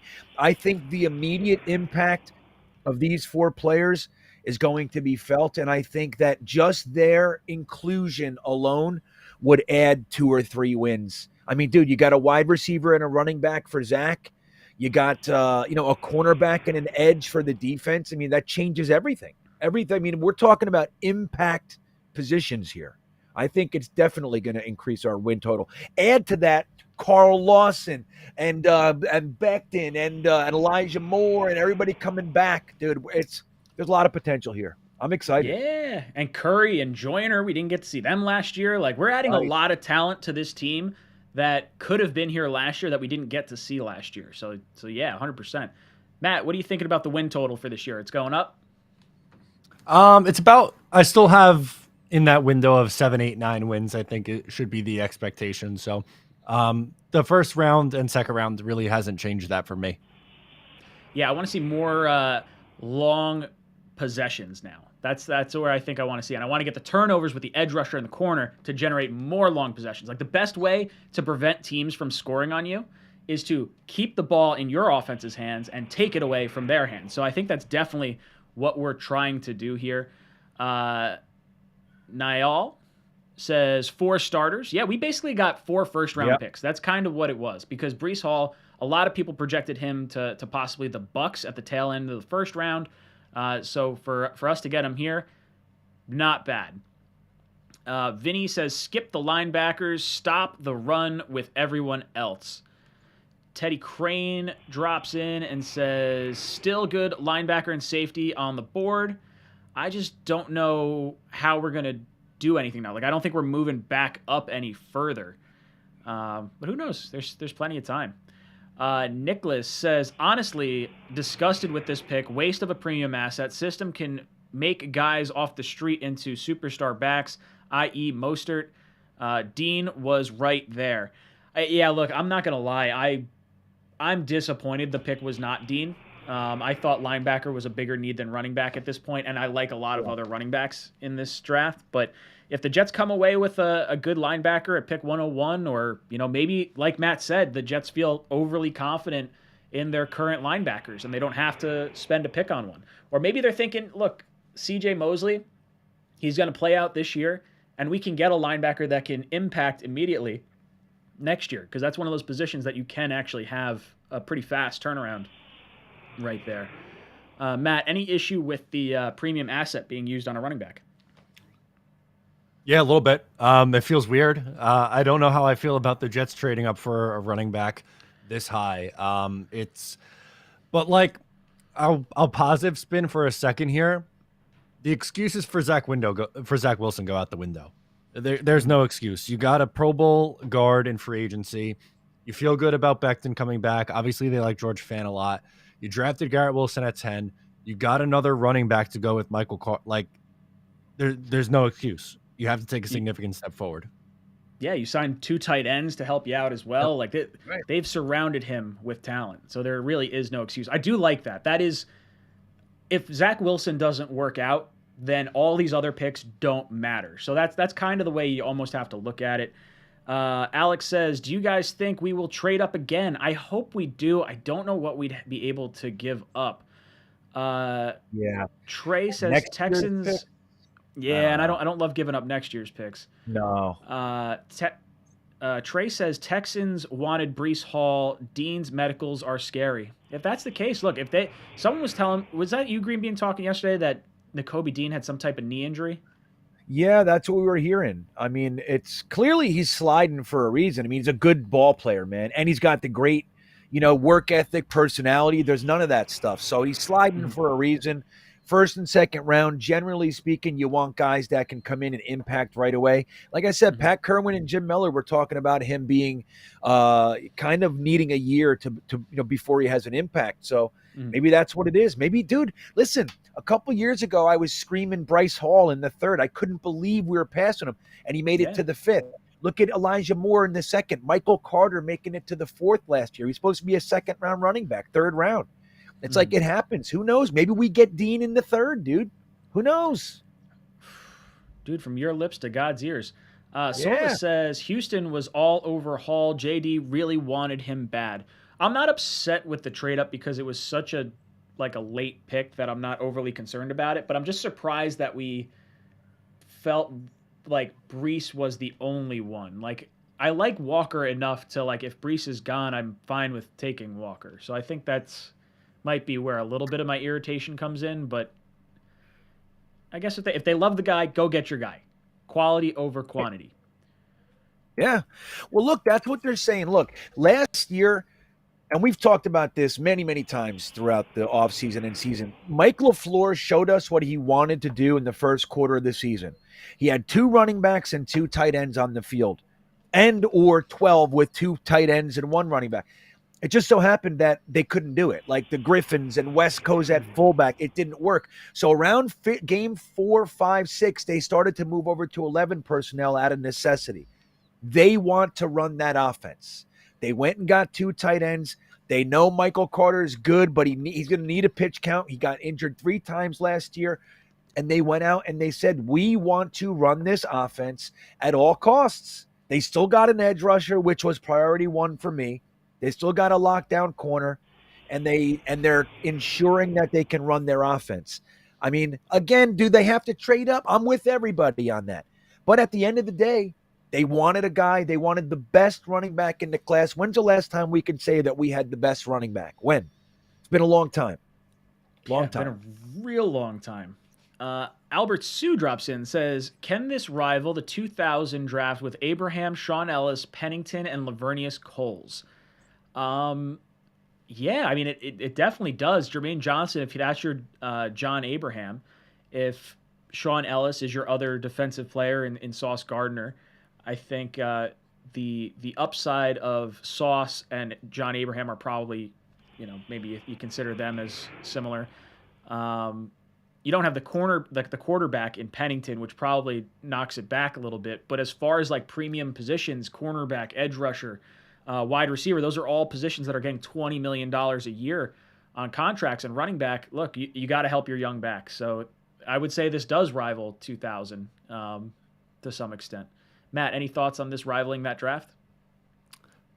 Yeah, I think so. It's very rare that you have multiple first rounders, and the Jets took 3 and then traded up and had an early pick and took an offensive weapon.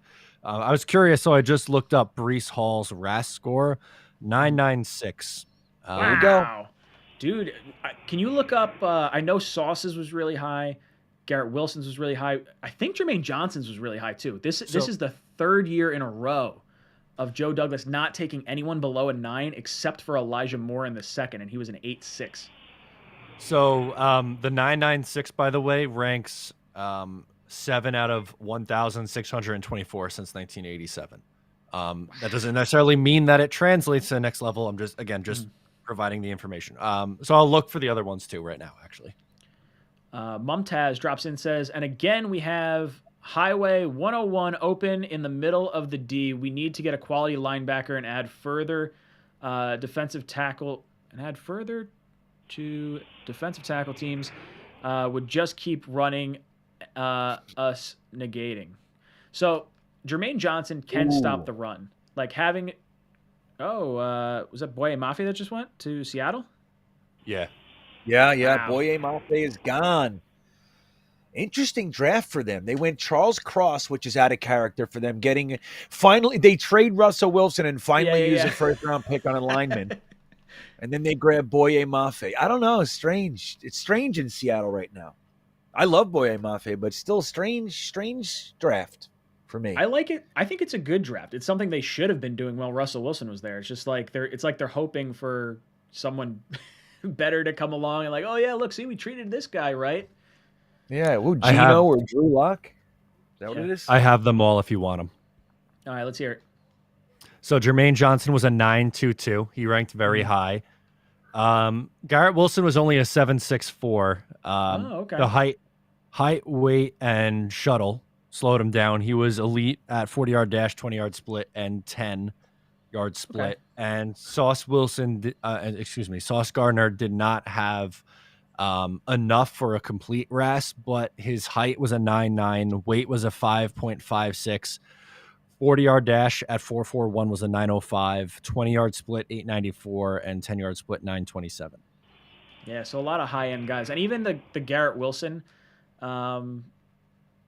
like move, I as low as that RAS is, it's really just for like height and that sort of stuff, like the actual skills side of his. Oh, Seattle took Kenneth Walker. Did they have back-to-back picks? Is that what I just saw? Yeah, Boy, they must Mafe have. and Oh, okay. That's a nice haul. Well, yeah. What the hell are they going to do with Chris Carson? And they have Rashad Penny. What the hell is Seattle doing? Yeah, what are they doing? It's a weird. I like the players. I do. I don't think Penny's anything to write home about. I had him on my fantasy team like not that long ago. I didn't get many points. Gary says, thoughts on Bears pick of cornerback. I don't mind it. I don't know enough about the Bears, though, so I apologize, Gary.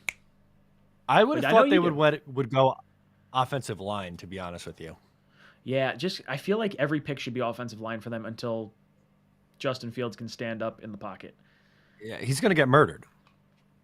Wild Wave says, I love the pick. Take the load off of Michael Carter. Nice 1-2 punch like Thomas Jones and Leon Washington. Yeah, hey, if you can keep Michael Carter healthier by having this Breece Hall running down teams' throats, I'm all about it. Chris drops in. Chris says, JD showing us that they feel confident in their board and they truly are grabbing best player available. Oh, what? Okay, so this was DM'd to me, but it's worthwhile to share on here. Okay. So Mike Garafolo tweeted that the Jets tried to trade back into the first round last night for Breece Hall. Yes, they almost had 4 first-round picks. Instead, they made the smaller jump ahead of the Texans, and they take Hall. Wow, interesting. Crazy. Well, okay, so that makes me feel good that they're confident in their draft board. If they're willing to possibly go up to back into the first round again to get a 5-year contract on this running back, it means they like him enough. Interesting. Man, I didn't catch that. I didn't see that happening. Like Chris says, they feel confident in their board, grabbing best player available. Jets NY says, somewhere Sam Darnold is like, shake my head, oh well, go Jets. That's right. Well, That's what happens when you have McCagnon as your GM versus Joe Douglas. Joe Douglas is not giving us any excuses for Zach Wilson. Like, we're going to know what we have in Zach Wilson this year. And if not, we're going to have a nicely built team for whoever comes beyond Zach Wilson. Zach's the guy too. But you know what's funny, Ryan? When Matt said that earlier, there's no excuse for Zach. My first thought was like, what's that like to not have an excuse for the quarterback? Like we've had legitimate, real excuses for years. It's like, holy shit, we have an offense here. We have an offensive line. We have fucking wide receivers. We went and got the best running back in the draft. We don't have one tight end. We have 2 tight ends that were 50-plus catches last year. Like, wait a second. What's this like? I don't even know what it is not having excuses. I don't get it. No, Green Bean, you're right, though. Like, you just said it. You have Breece Hall and Michael Carter at running back. You have Garrett Wilson, Braxton Berrios, your broke back, Elijah Moore, Corey Davis. You added the 2 tight ends. You improved the offensive line. There is no excuse. It's not like Sam Darnold when he was getting killed by the offensive line year over year. It's not like Mark Sanchez when you took all his weapons away. It's not like Geno Smith and the horrid rosters that he had. There is no more excuses. I love it. And I don't want them, right, Matt? I don't want them. Tired of excuses. Yeah, imagine we take a linebacker, right? Like that. Like as much as I wanted Dean, I still would have liked Dean, but the ability to not have to worry about having those excuses. Because even if one of our running backs goes down, I still have faith in Coleman too. Like, I think we have a pretty good stable of backs. We have a really good stable of wide receivers. We have a really good stable of tight ends. Like, we're built to take on those injuries that have been plaguing us the last few years. So hopefully we don't run into that, but we are built to have some depth like we haven't had in the past. Albert Sue drops in, says, if Zach Wilson doesn't work out, we are okay. Look at the Browns. They gave Baker everything. He sucked, but it became a prime destination for a disgruntled quarterback that wanted to move. Well, that's it, right? Like, if this doesn't work out with Zach Wilson after not just this year, but after next year, unless the wheels really fall off, but I think you're giving him 2 more years, then yeah, you're set up for a really nice team for the long run. But I think Zach Wilson is the guy. I have a lot of faith in his talent set, and I think you saw him progress throughout the season. And if he just takes that little bit of a step forward where you can say, okay, this guy's going to be good, and you add all this talent this year, next offseason is going to be friggin' bananas. Guys are going to want to come play here. Right. Yeah, and it's going to be weird, too, for Jets fans. We've been a spoiled lot these past few years since Joe Douglas has come here. We've had 2 firsts, 2 seconds, 2 thirds. Like, we're used to this stuff, and now it's going to be back to 1 first, 1 second. We have 2 sixths next year, but it's going to be, right, look, when people were complaining about Joe Douglas prematurely, in my opinion, you have to let the guy use the assets that he spent time collecting, right? He worked to get the assets. This is it. We're watching him use the assets. He just went out there with the Jamal Adams and Sam Darnold trades. He went and got a Pro Bowl style guard in AVT. He went and got a quarterback in Zach Wilson. He went and got an edge rusher, a lockdown corner, a top 1 or 2 or 3 wide receiver in the draft. Went, you know what I mean? Like, this is what he's doing with these picks. Like, let's let him build. We're now seeing it. And like we said, it looks like, it actually makes sense. It's not a bunch of defensive tackles and middle linebackers. It's like, well, how are we going to score? What, how are we going to do this? Or it actually makes sense. And now we got a quarterback. Instead of having excuses why he sucks, we have reasons why he can be fucking great. And that's the difference. Beautifully I love it. said. Teddy says, if he was their top guy, I have no problems with this pick. I like a lot of linebackers in this class. Yeah, look, the 4th round is kind of where the sweet spot has been for linebacker. A lot of us just we saw the big name and we were hoping to have him fall to us. That was the dream all night for me. I was hoping. Vikings on the clock here. Let's see who they take. They traded up with the Colts. This guy's just rambling. Jacob Booth on you gray-headed bastard. Jacob Booth says exactly what Matt was saying. Garofalo reporting that we tried to get into the first for Hall, but nobody agreed. What was Joe Douglas offering? Because everybody was trading all over the place for chump change. He's like, I'll give you next year's 7th to move back into the first. Like, what was he offering? He must have been offering the same pick he gave up. That's hey, what team's going to bite on it? Like, close enough. The Giants traded back twice. They're going to wind up they're still going to get Booth because I think Booth is still on the board, if I'm not mistaken. You think they're going to cut Bradbury? Is that what's going on here? No, I don't think they do. I think they hold on to Bradbury for right now, but I think he's gone after this season. But I think you take Booth, and I think they can get out of Adoree Jackson's contract after this year as well. So they're going to need some cornerback help. Man, this guy just keeps talking. Do you guys see the Vikings? He's been up there for 20 minutes. Jeez. He's like, screw you. I haven't been up here in years. I want back in. Nicholas says, don't mean to be a downer, but the sweet spot for running back is round 4. We have 2 of them. Yeah, I agree. We could use one of those for Cook, Algier, White, etc. Love you guys. Let's go Jets. Yeah, I think that's where we are too. Or at least, I don't know if Green Bean's on that same train. I think Matt and I are probably feeling pretty similar right now. I think, I mean, look, we have 2 4th-round running backs on the squad. Mm-hmm. One looks like he's working out. The other one, Andrew, or whatever. So I know what you almost did there. I almost did it. But look, dude, that's who they wanted. I mean, you're saying the sweet spot for running back is in the 4th. Every year there's a 1st round, a 2nd round, or 2 running back that goes before everybody else, and every year they tend to be better.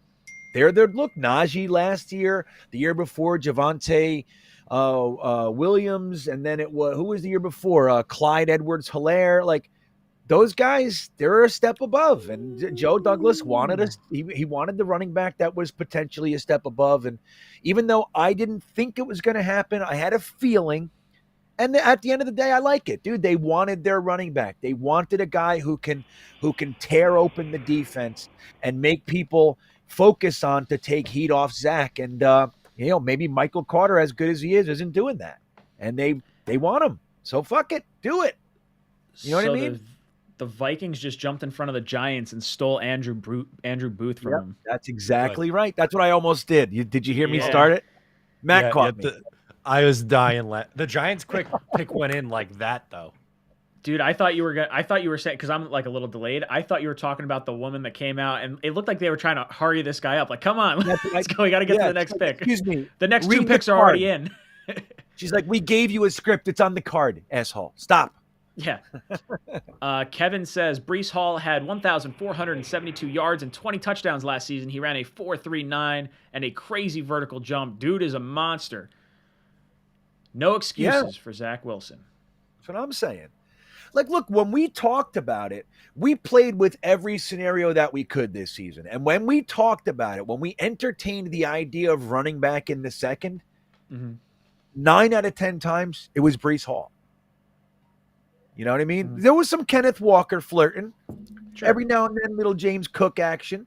Some other guys. But when we talked about running back high, it was Breece Hall. He's the running back of this class.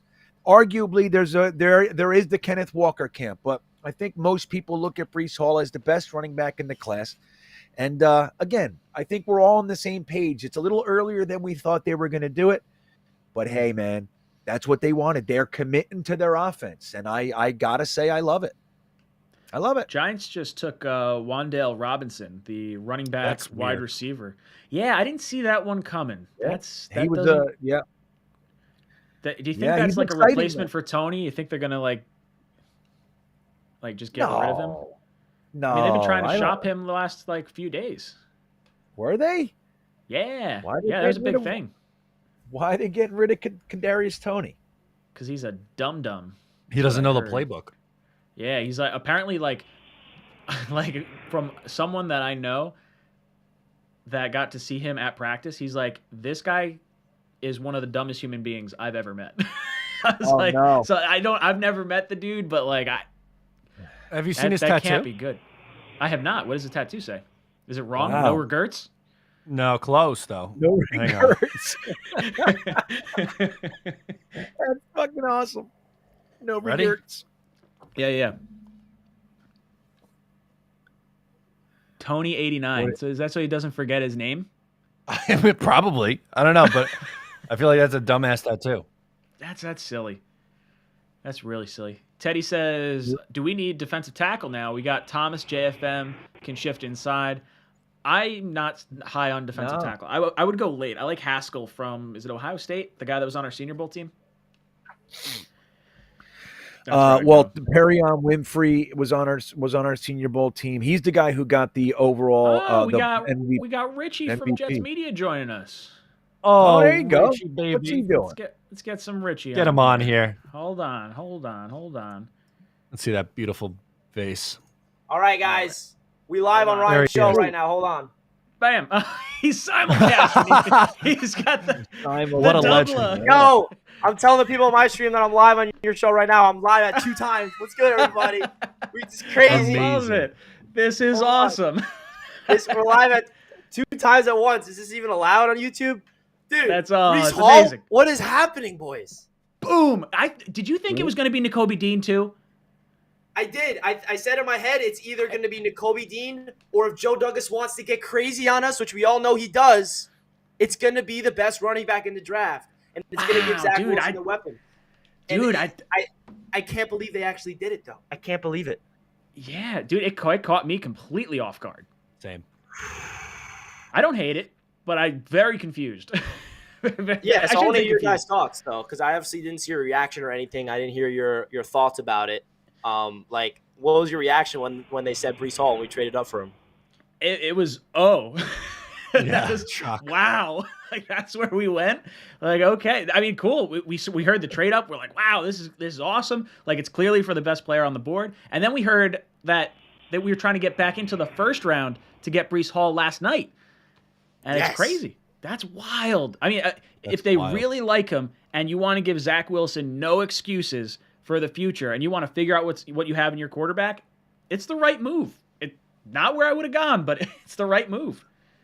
Yeah, man. Like seeing that Breece Hall was available and knowing that we have a hole at running back, not a hole, but we all knew that the Jets are going to draft a running back, whether that's apparently round 2 or around 3, 4, 5, 7. We knew that they're going to get a complimentary running back. But the fact that they went out there and they wanted to get the best running back in the draft to add with Michael Carter, it tells you so much that not only did Joe Douglas draft him, but like you said, they were thinking about getting into the first round and coming away with 4 first-round picks. So Joe Douglas is being extremely aggressive. I honestly didn't expect him to trade up twice. I expect him to trade back a couple more times before he traded up. So we only have 3 picks left, and Joe Douglas is being super aggressive to get his guys that he wants to fit this roster, to fit the scheme, and to fit the culture. And the Jets are coming away with the best corner, the best receiver, the best running back, and a top 3 edge in this entire draft. So Jets fans should be pumped up about that. Obviously, the running back is a little early to draft one, and that's probably why a lot of Jets fans are like,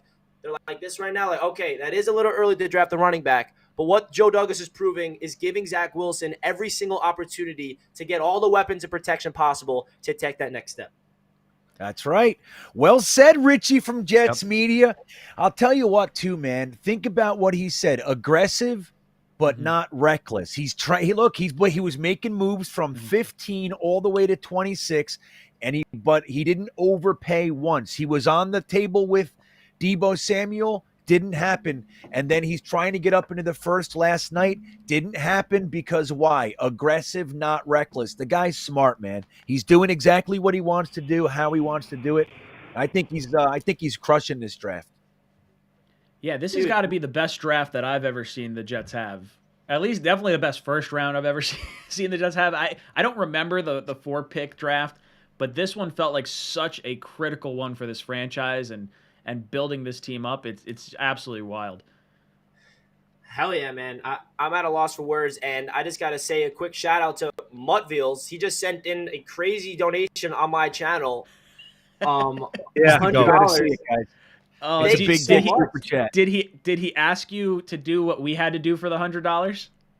He did not. All of a sudden, he says, Richie was good. How we feeling on the draft tonight? And I'm not even on my channel. I'm like, I turned my camera off, and I'm not even on my own channel. I don't know if he's watching this one or if he's on my stream over there, but I got to, say thank you. That's awesome. Thank you so much. Oh, yeah, I popped in your chat. I'm over there with Mutviles talking about that with him. He's fucking out of control. Mutviles is the man. I love him. I think Richie has to show his feet. I think that's what That's right, Richie. Yeah. Is that what you had to do? So I made a comment. I said something along the lines of I don't know how we got on the subject, but it was like I had a baby shower and I'm having a baby girl, and they wanted to kick us out of the house. So Becca and I went out and we got pedicures, and I got my toenails painted pink. And then I was saying if we get 500 likes, I'll show my toes. And then Matt goes, "Oh, that's ridiculous. You should have done a super chat." Oh, there it goes. Yep, those are pink toes. Yeah. With Mutviles. I love how you got the donated part on it too.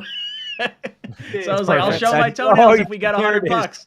Oh my god! I was like, oh geez. That's crazy. Well, the people that are on my stream know that I can't show my toes. I actually stubbed my toe and it was bleeding all last night. Oh no! It's all wrapped up right now. So there's a band-aid on while my you were toe. Celebrating? No, it was actually on my way down to get ready for the stream, and I stubbed my toe. I was like, and I didn't realize it just hurt. It didn't really. There was no problem. And then I look at the floor and I see blood, and I'm like, I look at my white sock, and there's my pinky toe is just a puddle of blood on the corner of my sock. And I'm like, oh, I guess it's that bad of a stubbed toe. I guess this is how we're starting the draft night. I guess we're gonna not do good, but that didn't mean anything. We still absolutely hit a home run last night. Oh, that's fantastic. I went over to your channel and I was watching your reactions on all the different picks. Dude, exciting first round. Walk us through how you felt going from 4 to 10 to 26. Okay, I did not expect it to be Sauce at 4. Like, throughout this entire process, Sauce has been one of my favorite players in this entire draft process. Because he was one of those players that I fell in love with, but at the same time, I'm like, I'm not going to fall in love too much with him because I know he's not going to be a Jet. That was just me. I mean, I'm completely wrong, and I'm happy to be wrong because I love him that much.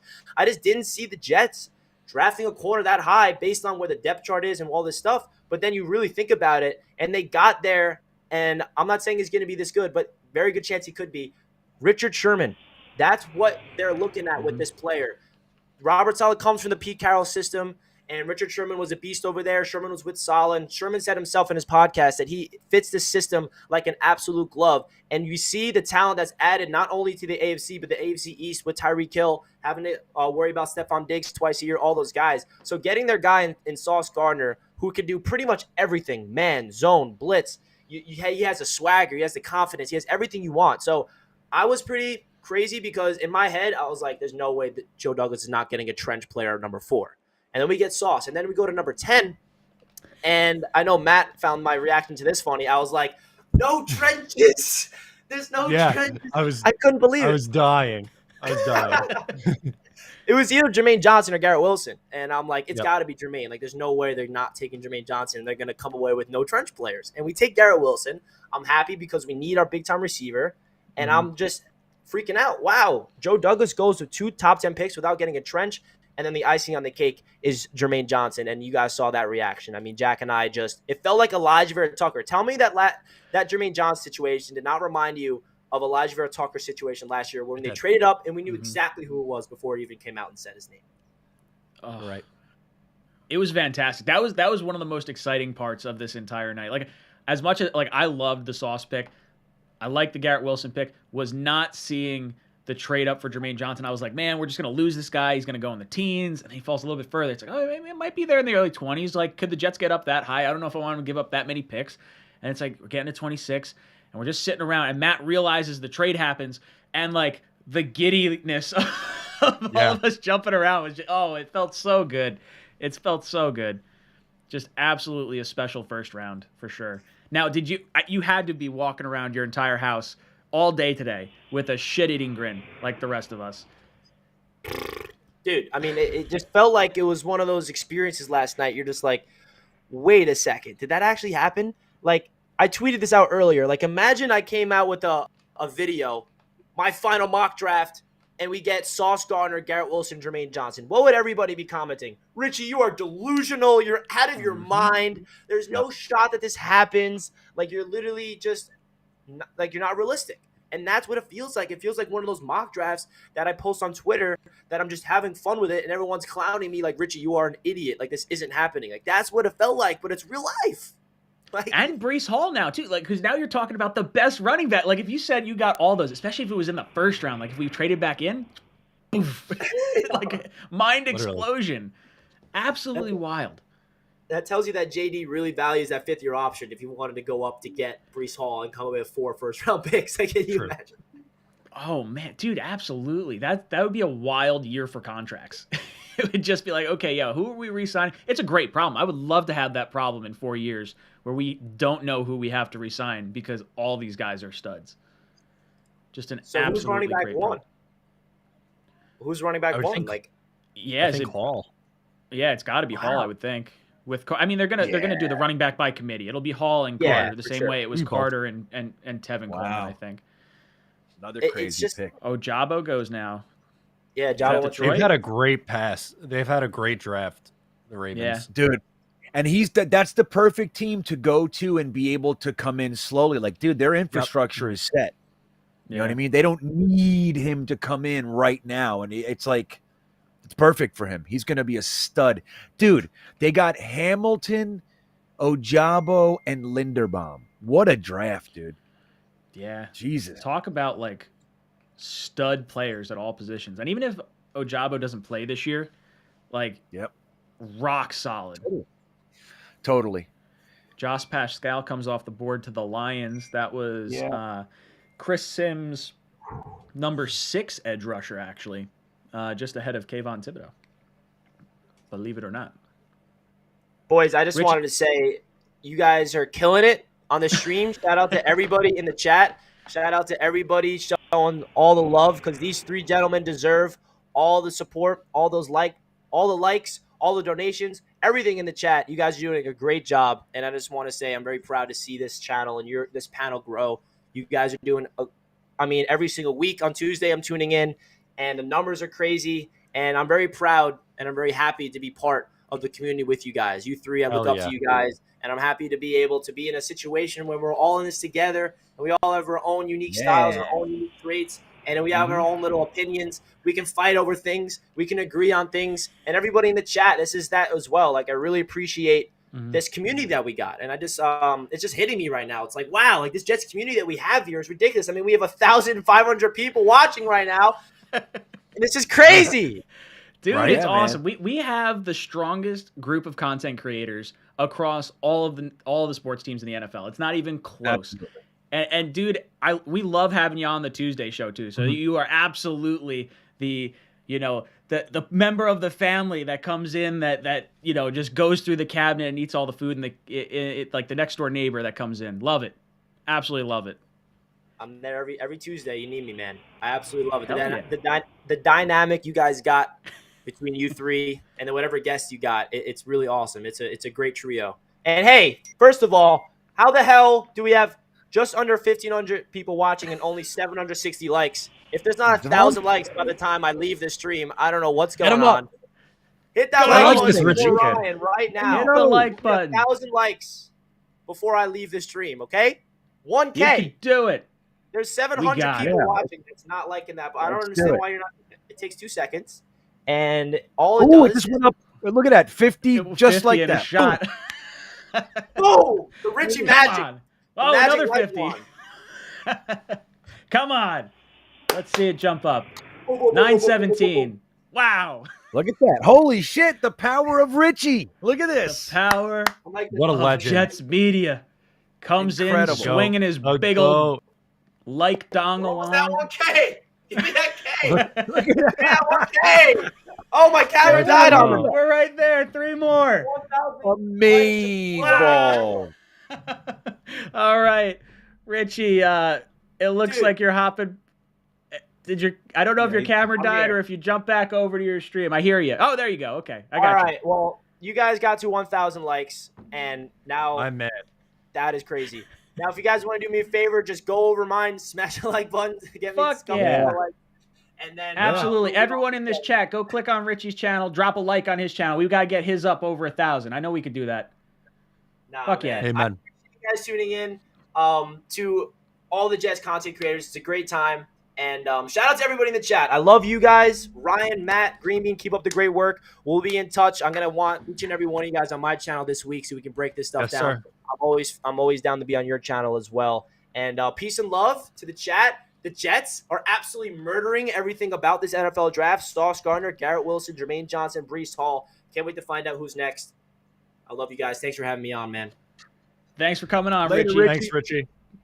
Peace out. Let's go, Jets. Yeah. God, love having Richie on the stream. the energy. Got 400 likes. Just like in a snap of a finger. Impressive. Crazy. Absolutely impressive. Amazing. And the chat, you guys are awesome. The chat's absolutely incredible. Oh, who's hopping in now? Oh, we got Ali. We got one after the other. It's the greatest hits over here. This is great. I'm writing down all our timestamps so I can timestamp when each person comes on. Let's see. Let me assign Ali to there. What's up, Ali? Welcome in. How you doing? Not too bad. Ali, let me rip through a few super chats while we have you here. And then we'll jump back over. Let's see. Famous J was where we were at. Jeez, where am I at on this? This is not good when Ryan's not paying attention.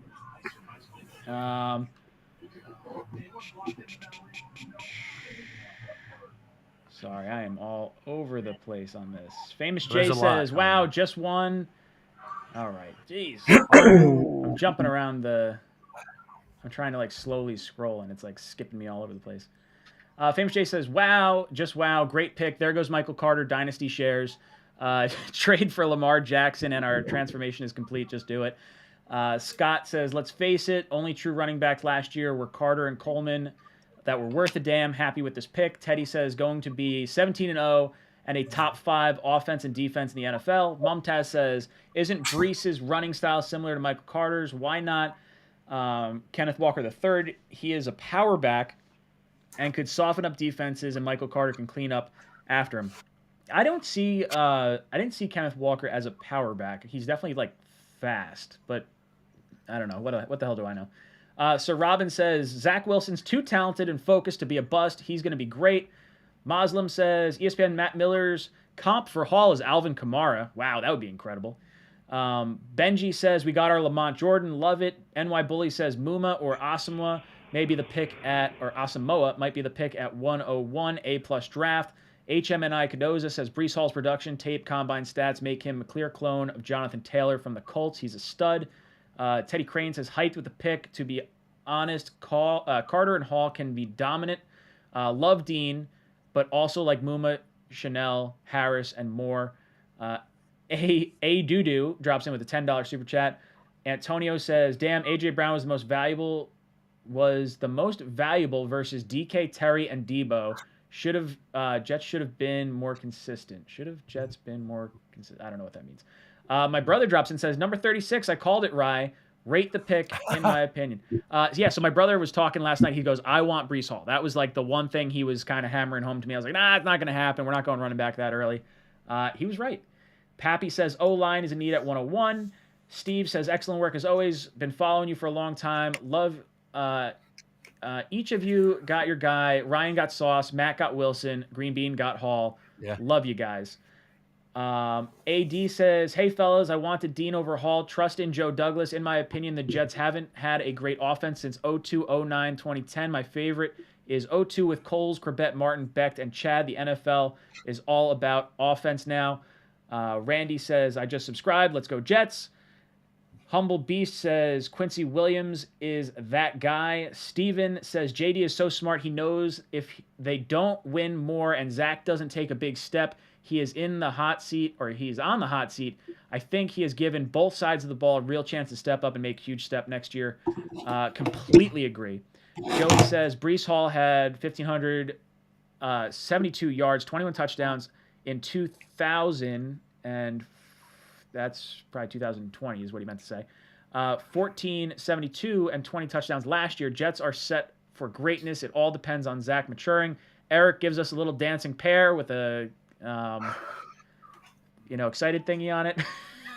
Eddie says, considering Debo didn't happen, can we agree Tony Pauline is never right? Much happier with that rat. Garrett Wilson and these picks. Mike Jerome says, JD got Zach's back. Think we left Dean on the table, but his size and not doing the combine pro day killed him. Now that Debo is done, I think JD will spend more on free agency. Maybe Tyron, ADT, want Dean or Tyndall.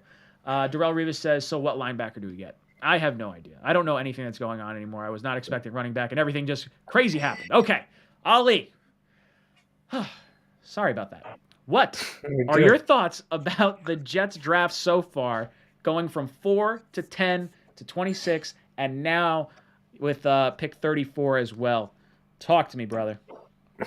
It was definitely shocking, a lot of these picks. I think that's the correct word, but shocking in the good way for the first time in a long time for the Jets. Obviously, the Sauce Gardner pick, everyone thought you were going edge. Every single person thought we were going edge, but getting Sauce on that team is insane. And I know, Ryan, you were probably amped up. I saw your reaction for it. I know you were amped up. Green Bean was a little bit was iffy about it the entire time. But for me, I like that pick a lot just because you got the best cornerback in the draft. You got the best wide receiver in the draft, I feel. And you got the best running back in the draft. And you already won the draft. You literally just won the draft already. Who cares about the rest of the picks? Those are guys that are going to be around your team, and that's how you're going to build your football team with those picks. And seeing Jermaine Johnson fall to 26 was a blessing because that guy was mocked to us at 4 by people and at 10. So to see him at 26 was incredible. And I think, like they said, they were probably trying to get him for an hour, Douglas said, to get him and trade back into the first round. It's just insane of how everything just falls in place with Douglas in charge. Last year, the same thing with AVT. This year with Jermaine Johnson. So just seeing what their purpose in, especially with the running back pick that that was out of nowhere. Like everyone thought we were going linebacker. Everyone thought. But sometimes best player available, and this is all about getting Zach Wilson good. If Zach Wilson can make that next step, and he's trying to do whatever he can, so there's no excuses regarding Joe Douglas because Joe Douglas is doing whatever he can to help Zach Wilson right now. And he doesn't want that excuse on him if Zach Wilson sucks later on, obviously. So you have a stacked running back. You got good tight ends. Wide receiver core took an upgrade. The offensive line is all right too. Now let's win some games. Let's put some points up. And that's what they're trying to say. Because LaFleur is going to have a lot of fun with Hall on that backfield. A lot of fun. So I think the picks so far have been extremely, extremely bold and extremely effective for the future for the Jets. Wow, that's a good way to put that too. Bold is probably the perfect word to use for what Joe Douglas is doing. And just like you said, you're not giving Zach Wilson any excuses to fail. This is not like Sam Darnold. This is not like Geno Smith. This is not like when we took away the weapons from from Mark Sanchez. This is an entirely new regime that is building it the right way, and we have all the toys that we get to use this year. Not to mention we're getting Becton back, we're getting Lawson back, we're getting Curry back, we're getting Joyner back. Like, lots of guys that were expected to be heavy impact players on this team last year that we didn't get to see at all last year are coming back here. So yeah, what if you had to pick one player? What was your favorite moment from the draft so far? My favorite moment, us trading into Jermaine Johnson. I definitely feel that. Yeah. Just because I honestly didn't think Douglas was going to do that. I was on Richie's stream last night before the 10th pick and everything like that. I said, I don't think he's going to trade in. But he traded in, and I was literally about to go out with friends, and I had to stay back to report. And I'm just like, damn. But, like, Jermaine Johnson, you got an edge rusher. And I know I was watching your stream yesterday too, and Green Bean was like, what is going on? What is Douglas's plan? I'm very confused. And I think he, like, literally an hour later, he responded to what you were saying. And, like, I'm going for an edge. And the Jets have not gotten an edge, obviously, from John Abraham. That's the last guy we know of. So they went out and got the edge rusher. And I think Jermaine Johnson's probably the best edge rusher out of all of them. And everyone had him as a top 10 player. And the Jets got him at 26 somehow. Like, I don't know what happened there, but he just kept dropping and he just went into the Jets' lap. Now the question is for me is, like, if the Jets did not trade up, would he somehow go in the second round? Like, because the way he was dropping, like, was there some way, like, he's just gonna keep dropping? Like, you never know. I don't know, because the other edge that went there was Karlaftis at like 29 or 30. So I wonder if so maybe he just got in at the end, I think. Then. Yeah, like if the Jets didn't trade up, he may have gone to the Chiefs, and then maybe we're talking Karlaftis at the beginning of this this round here. That would have been wild. Yeah, that trade up situation was crazy. Then that would probably go to round 2 if anything. He would probably go round 2, and then Tampa was receiving calls today. So the Jets probably would have gone if they didn't get Jermaine Johnson. But they were trying to trade into the first round again to get the running back, which Ian Rapport was saying. And I'm just like, Douglas is bold as hell, dude. He's the first GM I've ever seen develop a team the right way. And I think sometimes people are like, oh, we have the linebacker need. We have an offensive line need. We have all these other needs. But sometimes the best player available is better than a need because the Jets need playmakers, and he will be a playmaker for a team. He'll put points up for a team, and he might be the reason we win a few games this season and for games go moving forward. So I think what the Jets are doing, and LaFleur loves the two running backs as well. So he's gonna have a lot of fun with these two running backs, Michael Carter. So I think just getting a Hall on this team is huge. I was shocked. I didn't think that. I even wrote an article. I didn't have him on my list because I'm like, they're not going running back right now. If they're going running back, they're going like 5th round, 6th round, or whatever it is. But they're not going now. But Douglas is surprising everyone right now, and I think it's awesome to see that. Yeah, it was nice to go into work today, driving in and just listening to ESPN, listening to Good Morning Football, and just hearing everyone ranting about how good the Jets draft was last night, and it felt good. I haven't felt that good about the media talking positively about the Jets in a long time. Like probably since 2015, maybe even earlier than that. No, for sure. Like I honestly, I've not seen a negative comment. Like even I've seen Buffalo fans actually coming onto my page and messaging me like, "You guys had I hate you guys, but I have you guys had a good draft. Like you guys had playmakers come on your team." And I really like Garrett. I like him so much. He's the best wide receiver in this draft, hands down. And he's a scheme fit perfectly in this. And I think he could actually develop in a wide receiver one. The Jets always wanted to develop a wide receiver, right? This is the guy that you should develop around because he's a guy that could be your wide receiver one. And, screw Debo. Screw all that stuff with the 49ers. You got Garrett Wilson, who's much cheaper and has a lot of potential in him. And I think all 4 guys that we have drafted so far have their potentials through the roof. And, I feel like they're going to get some other sleeper later on in the draft, 100%. But the way they're leading this team is absolutely amazing.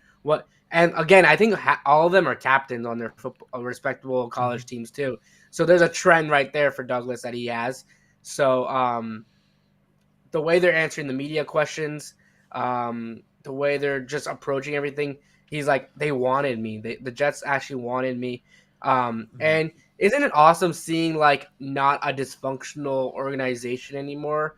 Doesn't it feel kind of weird? It feels weird. We're not dysfunctional anymore. We're not very dysfunctional. We look like organized. We look prepared. We look like we're about to go win football games. And that's what we've been missing out for so long. Green Bean, you said there's a trade. Who traded? Yeah, the Patriots are trading up, taking the Chiefs spot at pick 50. I have to think this is Nakobe Dean. I would imagine so. That just burns me up. I really didn't want to see him go there. You know what's funny? I got to say, as much as I love Dean, I'm kind of hoping it's not Chanel. I would be worse. I'm really secretly – I'm finding out that my heart wants Leo Chanel more than Dean. That's what I'm learning about myself right now. You know what I mean? Andy Reid's feeling salty towards Philly. He's like, oh, yeah? Philly, you want to get Nakobe Dean? Guess what? Belichick's jumping in front. This is for beating the Patriots. You jerks. Right. Crazy, man. There's a lot of trades in this draft. Lots of trades. There's a lot of trades. If you had told us before the start of yesterday's stream that the Jets would come away with Sauce Gardner, Garrett Wilson, Jermaine Johnson, and Breece Hall, I'd be like, what are you smoking? And why do we have 4 first-round picks? Like, it's absolutely wild how this draft has unfolded. And it's even if you don't, like, at the immediacy of the pick, love the pick, you got to admire what Joe Douglas is doing and the way he's going about it. He realized that Jermaine Johnson was going to fall, and he was able to get that value. Now, he didn't think he was going to fall that far, but he realized the value, and he understood what teams were trying to do and what they were going to be selecting at certain picks. And it just feels good to have a GM that knows what the hell is going on in this league. For sure. Because seeing, like, if you just look at it, because everyone's ranked Garrett Wilson number 1 wideout. They ranked Hall as a number 1 running back. Sauce, we got number 1 corner. We got number 1 people everywhere, man. And Sauce is the number 1 cornerback. Like, And Jermaine Johnson, in my eyes, could be 1-2. Like if you realistically, when everything's said and done, he could be number 1 on the list as well. So, just having like, especially like at like 1, 10, 26, 36, just all randomized, and you still have those players on your squad.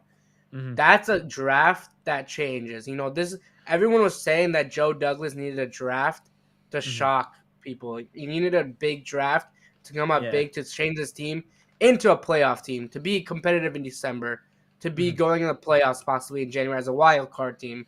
And that's kind of what he did right now. Like, they have a chance if everyone on this stays healthy and on paper how good they look, perform on the field like they should. The Jets should be in playoff conversation at least in December. So that's what he's trying to prep for us, and I think he's doing a really good job of doing that.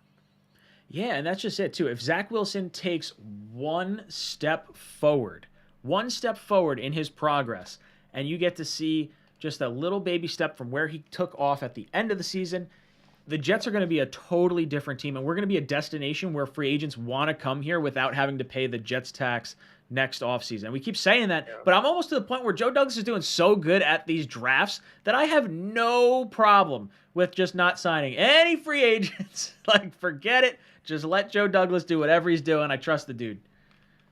Yeah, I mean, that, like, I've never doubted the guy for the last 2 drafts because I just know, like, he knows what he's doing. Like, he knows exactly, he knows how to, like, and he stays calm. Like, even that one video of him, like, saying we're on the clock because they finally got Jermaine Johnson. Like, he's ready to do whatever it takes to improve this team.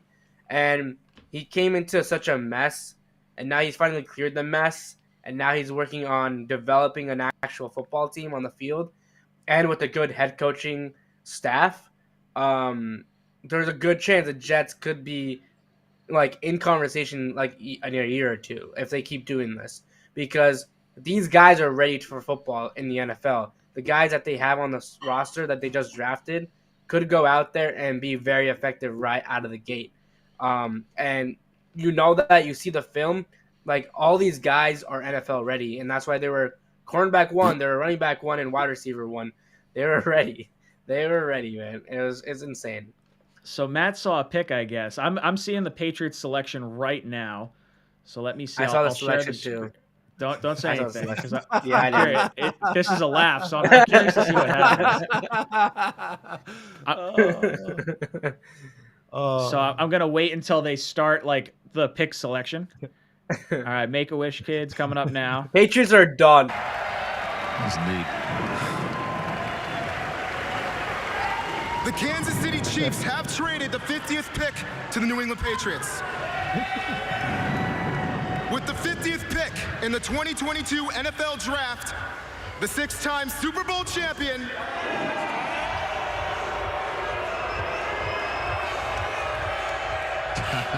New England Patriots select Tyquan Thornton, wide receiver.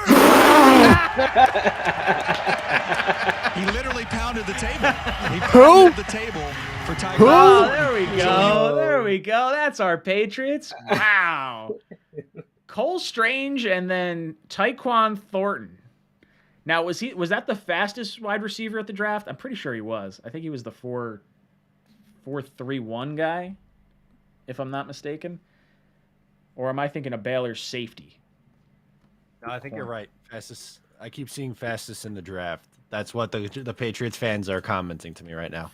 4.28. All right. Well, hey, speed kills. Now, I just heard Matt, like, spit. I was like, what is going on? I'm like, did he just let it out by accident or something? Like, I heard the and I was like, oh, Yeah, geez. Oh, geez. Something just happened. Hey, whatever. Now, I wonder where Matt, can you pull up a big board to see where Thornton was projected to go? Because I definitely wasn't second round. Because we got Pickens still there, Pierce is still there, Sky Moore is still there, David Bell's still there. Like, there's a lot of receivers that are, you would have thought would have gone before Thornton. So the okay, ready? Ready for this? Yeah. Projected round 5th. Overall rank 146. Best rank 107. Wow. Do you think Belichick has dementia or something right now? Is that what's going on? Or is he knows something we don't know? Or maybe McDaniels was the one pulling the strings. Oh, that's just it. He's probably like, oh, yeah, I'll show you guys. You traded away my Matt Castle. I'm going to tank this fucking team. Do it, Belichick. Scorched earth, mother trucker. Oh, it'd be fantastic. We got some Patriots fans disliking the stream. I just saw a little dislike come through. All right, I see how it is. Whatever. Little do you know, I get to see who disliked it. And you're going to do nothing about it. I'm not going to do anything about it. I'm literally going to dislike their video that they don't have anything on. Check this out. So we had a baby shower the other day. I've got kegs on tap in my office. This guy. Unfortunately, one of the kegs is super shaken up, and you're about to see what this pour just looked like, and it's awful. I literally can drink half a beer because it's so shaken up. Look at all the foam. Like, there is some beer in there, but I'm going to have to wait like 10 minutes to let this thing sink all the way down. Ugh. That's a lot of foam. Let me rip through some super chats. Oh, it's awful. What's next for us? O-line, linebacker, maybe safety. I have no idea where the Jets go at this point. It really depends how the board kind of falls to where we are. Josh Scott says, Breece Hall, better than Jonathan Taylor and Adrian Peterson. God, if we could get Adrian Peterson. He was my favorite running back that, was not a Jet or Barry Sanders. So, Ollie, do you have a feeling on which direction we're going to end up going? For the next pick? Yeah, do you think there's a position maybe? We got to get O-line, right? I mean, that's kind of a Douglas thing at some point. I feel like we got to get a developmental tackle. Yeah. Ryan's beer looks like the Patriots draft. Oh, jeez. Mumtaz says, if we get Chanel, I send a super chat. Mumtaz, if we get Chanel at pick 101, that would be absolutely amazing. And you can send whatever you want. Green Bean, if you're talking to us, you're on mute. Okay, you're not talking to me. It's all right. He's miming. I'm just fucking around. So who'd the Patriots trade up for? Tyquan Thornton. No, wait a minute. Yes, I swear. Really? Yes. Tyquan Thornton? Hey, man. He had that he was the fastest guy in the draft in the combine, but come on, man. That's another reach, everybody. So, Matt, why don't you rattle off to Green Bean exactly what you just said to us before? All right, Green Bean, you ready for this? I am. He was projected to go in the 5th round. His overall ranking 146th overall. His best ranking 107th. Bill Belichick, man, he's losing his marbles. Maybe he's trying to destroy the franchise before he leaves, so it'll take a decade to fix it. Dude, we were just saying the same thing. We're like, oh, he's going scorched earth for trading away Castle, and he's like, I'm going to just drop a hand grenade in the room. Yeah, that's right. And I'm going to bounce. Peace. Yeah. I'm out. Adam says tight end in the 3rd round. Possibly. I wouldn't hate going Ruckert in the 3rd. Dude, if McBride is still there. Well, we haven't had a tight end go. Still there. Oh my lord. That's just I was shocked. If he makes it to 101, he should be the pick at that point. Yeah. I don't think he's going to fall that far. I'm with you. I feel like Dallas coming up here should take him if they don't think they can re-sign Schultz for a long-term deal. Yeah. I'm telling you, the Jets wanted McBride. If he's there, I would have won, they'll take him. Ooh, Juergens comes off the board, center for Philly. Beef Jergies. Beef Juergens. He's better than Strange. I could say that much. For sure. Totally. Iowa Jets fan says, when did the Patriots hire Mike Mayock? I like Mike Mayock. I actually do. I think those picks that were horrible for the Raiders were Gruden picks, not so much Mayock picks. No, he brought Mayock on to help him evaluate. That was a team. You think that was a Mayock pick? Those Cleveland. Yeah. Why would Mayock leave his cushy job to go with the Raiders and have no say? Why? Well, I don't You know think what I it's mean? no say, but I think the head coach, if he got you the GM job, I think could have some pull. No, I Ooh, think who we got? Oh, you know who we Gruden got was the- coming on? We got it. Hold on, let me shift. I'm gonna shift Ali over a little Oh. bit. Bam. Wow. We got a special guest popping in. Give me just a second, and I will add Oh, another. wow. I think I can add another camera. I've never done this. I wonder who this So is. This is a special someone. Oh, look, it's Ryan. Yeah, it's me again. Hey. All right, let's switch this over. That's a crazy pick. And here we go. Jude! Oh, yeah! What's up, Jude? Period. Dude, what's up, buddy? Talk to us. What's going on over there, Jude? Is he on mute? Oh, I think you're on mute. Check your mic. Check your mic. He's got to click the little button. Nope. No. I'll let you handle it, Ryan. Don't hear it. All right, you keep figuring it out. Once we hear you, we'll let you know. You know what? Here, while Jude's figuring it out, I'm gonna rip through a super chat or two right here. Pat's taking a long snapper in the third, says Steven. That would be amazing. Basically what they did in the first.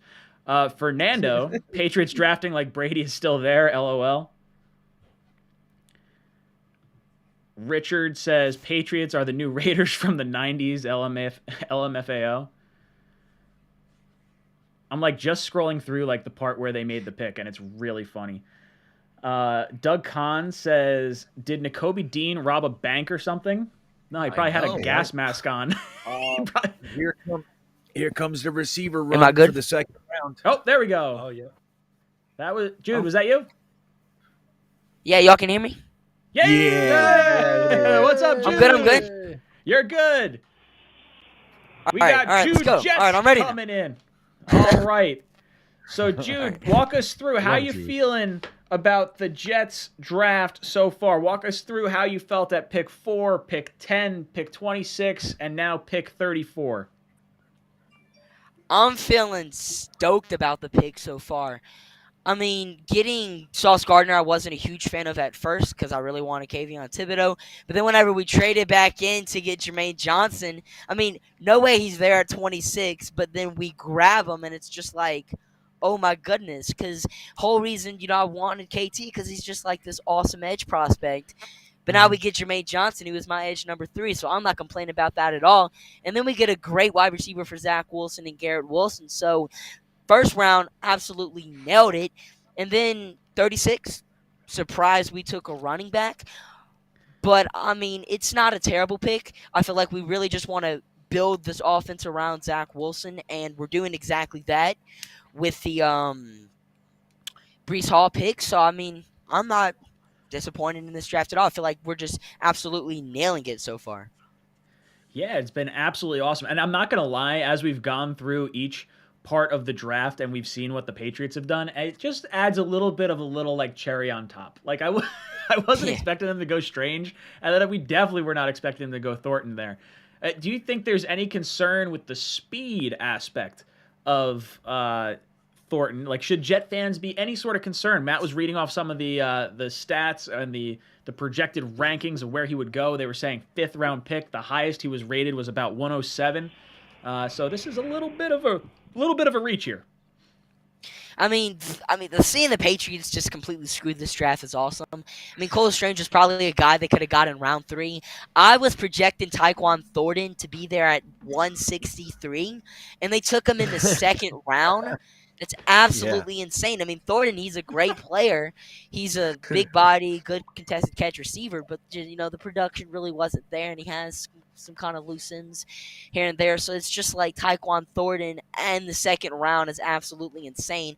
I don't think anybody was going to take him in round 2. I mean, maybe drafting a prospect you like early is smart, but this early is absolutely insane. Oh, it feels good. I hope they're just trying to like throw some dynamite into that Patriots room and just letting it we don't need a dynasty anymore. Let's get rid of them, right? Got to start a new era here in New York. They're tanking for Will Anderson. Oh, jeez. So I want to get your thoughts. Where do you think the Jets go with these next? What do we got? 3 picks? Oh no! What happened? It's just a bummer. You want to know? Yeah, I know too. It's really bad.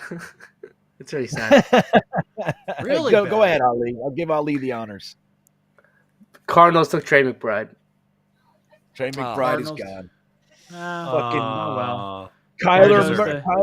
Kyler Murray gets yet another weapon for. I mean, this guy is the most.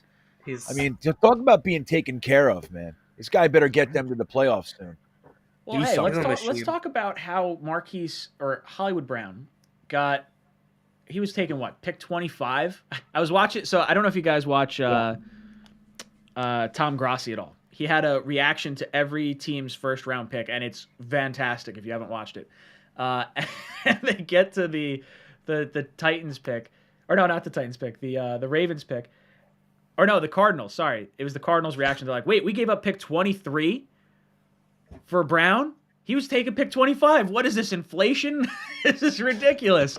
Like, great. I can't believe they gave up the 23 overall pick for him. Like, that just feels odd to me. But Green Bean, you're right. They've surrounded this guy with DeAndre Hopkins, AJ Green, Zach Ertz, now Trey McBride and Hollywood Brown. Like they are surrounding Kyler Murray with a ton of talent. And I give Cliff Kingsbury a ton of credit because he realizes you win with offense in this league. But man, it's crazy. The rich just get richer in Arizona. Yeah, and it's weird because they haven't been able to. I mean, during the season, they look fantastic. But Kyler Murray's still young. So I'm not shitting on him. I'm just saying, damn, man, it's he needs to start. If that was here, if we had a quarterback with that much talent and he 3 years didn't get to the playoffs and then got to, I think they lost in the first round. I think last year they got kind of beat up. We would be talking about bust. Yeah, they didn't have Hopkins. I think, right? Hopkins was out for that game. Yeah, excuses, right? Excuses. When you lose that guy, that's probably a little. He's the best. He's the best, man. I can't believe I still can't believe that trade where they got him. That was crazy town. Second round pick. Yeah, crazy. I had Hopkins on my fantasy team last year. He played 8 games last year. Huge disappointment. I took him on my second round pick too. Did you? You're like, oh yeah, he's gonna blow up for me. I got this lead. Yeah, that's usually a safe pick for Hopkins. So good. In 2020, I was like, I'm winning the league this year. I got Christian McCaffrey, I got DeAndre Hopkins, and then both my top 2 picks don't do anything. Ooh. It's pain. I knew I should have drafted an injury guy. There it is. That makes a ton of sense. Doesn't it, though? Now, look, we were talking about Dotson to the Chiefs. It didn't happen. They're nice and settled down. And this is what we're talking about, man. And by we, I mean me and other people that are saying, you can find amazing wide receivers later in the draft. And a guy like Sky Moore, a little bit more risky, but holy shit. Going to an offense like the Chiefs with Mahomes and obviously Reed and dude, it's the guy, he's so talented. That's the perfect offense for him to go to and thrive. I like Sky Moore a lot. A Doo says, if there's a number 1 overall rated water boy, do you think Joe Douglas is going to trade up and snag him? LOL, really, what a time to be a Jets fan. And then Mac and Zegan drops in with a big $50 super chat. Let me throw that up real quick. Wham! Says, big fan. What's up, y'all? From Ohio, watch a lot of Cincinnati and Ohio State. We definitely picked up the right people. This is cheers to a great draft. Cheers, brother. Thank you. Much appreciated. Thank you so much for the insight. And thank you for hanging out with us. Definitely means a lot. Salud. You are the real MVP. Oh, this is fantastic. All right, Ali, I'm going to ask you for any more thoughts, and then I'm going to boot you off because I'm only allowed to have 5 on this stream. And I don't know when the next guy's coming on. Well, let me ask Ali something real quick. Ali, Tyquan Thornton or Sky Moore? Who you taking? Sky Moore. Oh yeah. I think his ceiling is much better than Thornton will ever have. It's just simple as that. I Crazy. Love it. Patriots. Yeah, I hope the Patriots keep doing this. I hope they get a kicker in the next round. Yeah. I want to see punter, baby. All right, Ali, let us know where we could find you. give us your thoughts, and then you're gonna get Yep. ejected. I gotta get this chicken onto this screen. Yeah, I'm very you- upset I don't have it.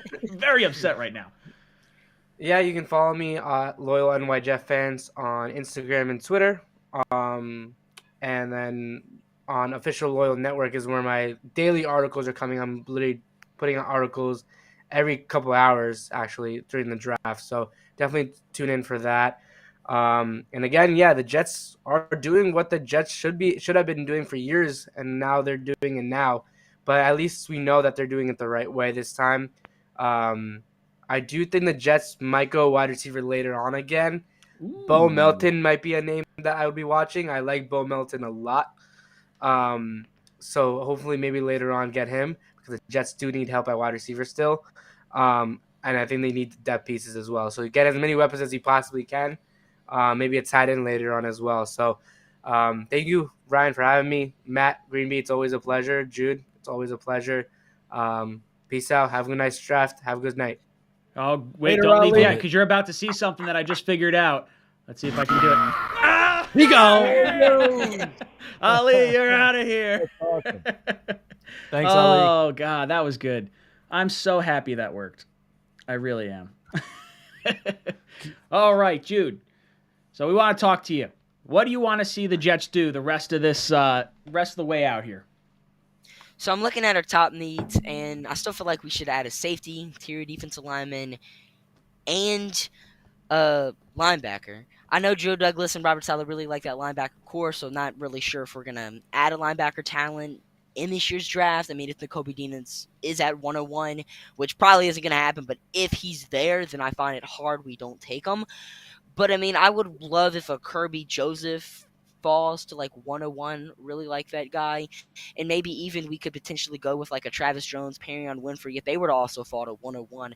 And knowing Joe Douglas, he's been trigger happy this draft so far. We could definitely even move up for one of those players if we like them that much. But honestly, I feel like we're definitely going to draft another wide receiver. I know Denzel Mims has been working out this offseason, but outside of Denzel Mims and Braxton Berrios, the depth is kind of thin there. I mean, Jeff Smith as wide receiver number 6. I don't really want him to be that. He's a solid special teamer, but nothing else. I feel like maybe if we could potentially get as Ali said, a Bo Melton, I feel like that would be a really good pick for the New York Jets. Keeping it local, getting a Rutgers guy in Bo Melton. But, I mean, I just feel like, definitely get another receiver. Got to get a safety, linebacker, and interior defensive lineman. And I feel like if we could get all that, then this team is set. I mean, especially if we're able to land like a Perrion Winfrey or Travis Jones in basically the bottom of the 3rd round. Like, those are starting caliber players, guys who can come in day one and just produce, and we're getting them in basically the 4th round. I mean, it's absolutely awesome. And then definitely getting ourselves backup offensive linemen. The depth in the O-line is kind of weak right now. So definitely if we could possibly get maybe a Kennard from Kentucky, a Weaver from Penn State, I would be down for that too. Just get that swing tackle depth, because I don't really like Connor McDermott either.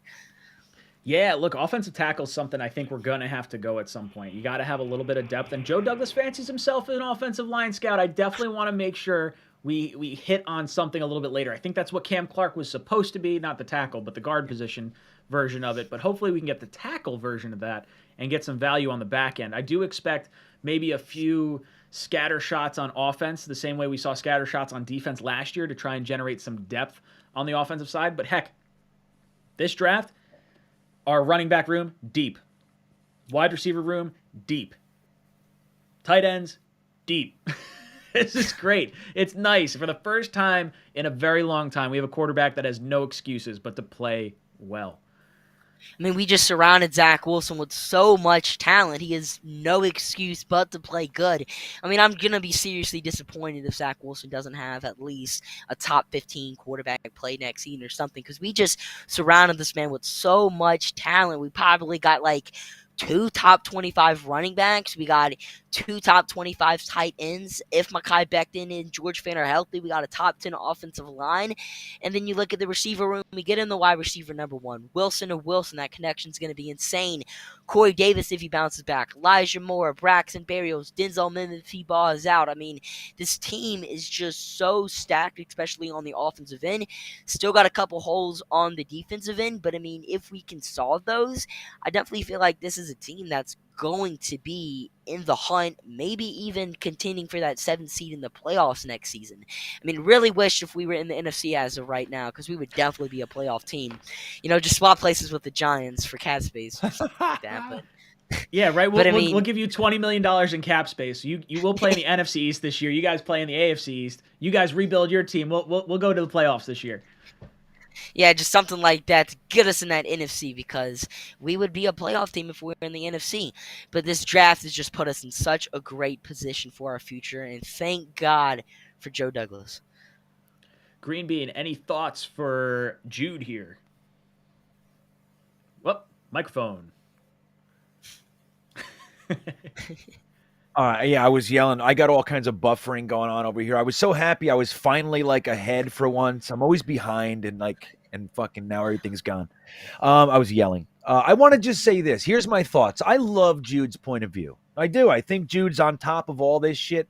I love what he's saying. What I will add, though, and I don't know if Jude's on this guy. I think I really want to see the Jets come away with safety Sterling Weatherford.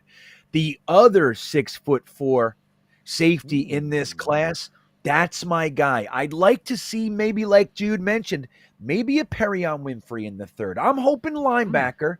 I really am. But if they decide to go Perion Winfrey or I forget which other tackles are there. But man, if we can go with Leo Chanel, Perion Winfrey, or Sterling Weatherford or something, I'm going to be really happy, man. I really am. This is such a fun draft. How exciting is this team going to be? You got Conklin, Uzoma. We fixed the offensive line, added Garrett Wilson, Breece Hall to Elijah Moore. Dude, there's a lot going on here. And like Jude said, I think Zach is going to ball out. I think, dude, he's working, man. He's exactly the type of guy, his work ethic. He has a hard time. He works through it. He doesn't crumble from it. And I think he's going to come right out of the other end and clean up next year. And if we were in the NFC, we would be going to the playoffs. That's how I feel. At least right now, I'm excited. Jude got me all pumped up. And Sorry, go on, Jude. I didn't mean to cut you off. Oh, sorry, dude. I haven't heard of Sterling Weatherford, but if he's 6'4" playing the safety position, dude's got to be a beast. And then the linebacker class is also just so deep in this year's draft as well. We're definitely going to be able to land a Chad Muma, a Troy Anderson, a Leo Chanel at 101. So yeah, just definitely going to have to add maybe a linebacker right there at 101. Matt, any thoughts for our boy Jude? I love Jude. I'm so happy that he's a part of our Jets community. I wish I started doing content when I was his age, man. Keep grinding, my dude. Keep doing the good stuff. And I'm excited to see your reaction videos to all the Jets draft stuff, man. Appreciate it. Thank you, man. Dude, we are going to eject you from the cockpit. Jude, let us know where we could find you. Give us any more of your thoughts. So you can find me on YouTube, the Jude Jets Show, just posting a whole bunch of Jets content over there, live reaction to Jets picks, gonna have analysts of the entire draft class, breakdown of all the picks too afterwards and whatnot. So if you just want literally everything Jets, you can find me on YouTube. I tweet constantly on my Twitter. I post a lot of stuff on Instagram, more personal stuff on Instagram. So if you want to kind of look into my personal life, which is really exciting, you can check me at Jude_Jets on Instagram, Twitter, and then also kind of post some snippets of stuff on TikTok, when I remember. But yeah, just on TikTok, Instagram, Twitter at Jude_Jets. And then on Let's Talk Sports, there are upcoming sports page, write some Jets articles for them, appear on some of the Jets shows on Twitter as well. So if you guys are interested in all that, if you want to check out some of more content, check me out, Jude Jets Show on YouTube and at Jude_Jets on Instagram, Twitter, and TikTok. And I just put Jude's link. I just put Jude's link, everybody, in the chat. Go over and give him some subs and some loves. Yeah, go over there. Let us know what sub number you are on Jude's page. Come back here. Let us know. Jude, right on. Thank you so much for jumping on with us. You know what time it is. You are. Oh, no. Hold on. One more time. Get him out of here, Ryan. Ejected. We go. From the cockpit. Jude, you're out of here. This Love is having great. Jude on. Oh, it's great. This is awesome. I saw a comment in the chat before that says Ryan is like the Thanos of the Jet community. Yeah, he is. Collecting little stones. The stones. God.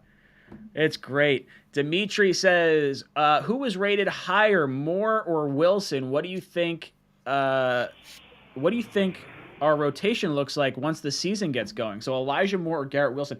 I would imagine you just spent, look, we spread the ball around. So I don't know if it's so easy as to say, like, hey, this guy's going to get more reps than another. But look, when you're drafted 10th overall, there's going to be plenty of plays drawn up for you. But Elijah Moore has shown how deadly he is with the ball in his hands and how he gets open so easily. I think these guys are going to get a bunch of different looks and plays drawn up for them. Braxton Berrios is going to be the same exact way.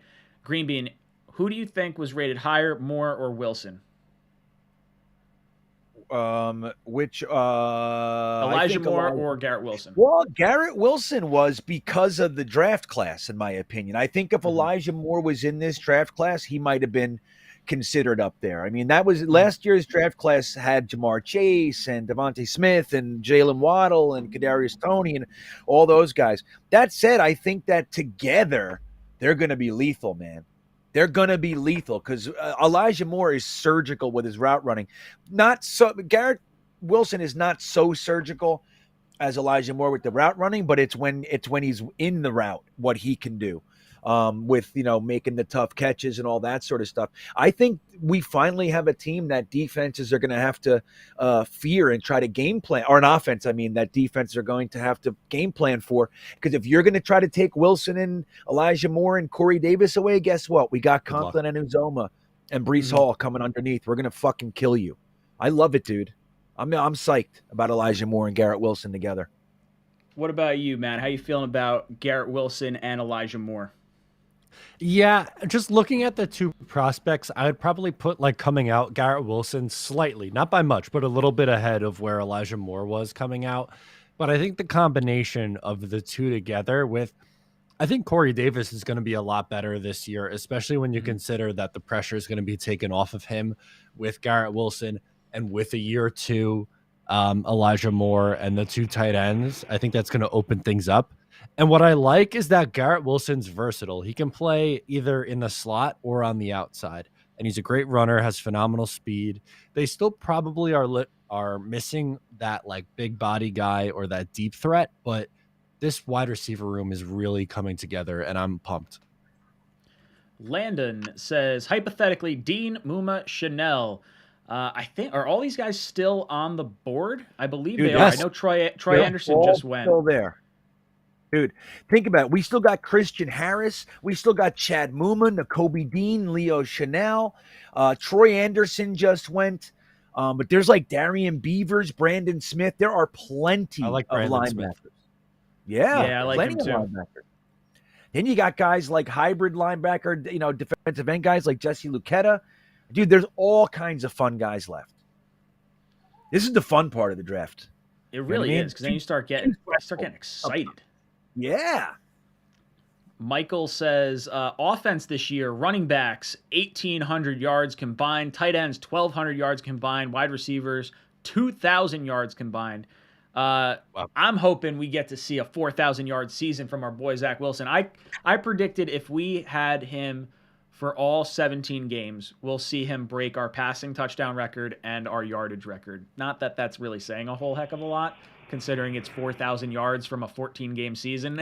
And I think it's 30 touchdowns from Fitzpatrick to Brandon Marshall and Decker back in 2015. Let's see. I saw another chat pop up. Well, and let me tell you something while you're doing that. It looks like we're getting reports in the chat from Stud City. They look official because he's putting little police light emojis around it. So I think it's real. The Panthers and Seahawks are now negotiating with the Browns for Baker Mayfield. I think and that there's makes sense. also that's interesting. And here's another breaking news from Zachary Berner in the chat. He says, breaking scary news for the Jets. General Manager Joe Douglas, doctors are working on his right foot. severely injured due to an offseason kicking ass. That is very well Amazing. put. Very well put. That should have been Richie's line. Richie stubbed his toe. He should have said, "I've been kicking ass." That would have been way better. Chris from Florida drops in, says, "JETS. Kid always brings the energy on the call-in show. I love getting calls and like just hearing this dude go off. It makes my day." Ablab drops in, says, "I'm thinking Mims is going to be the surprise of next season. Just got a feeling about him. I know you are disappointed in him, Matt, but let's give him a shot."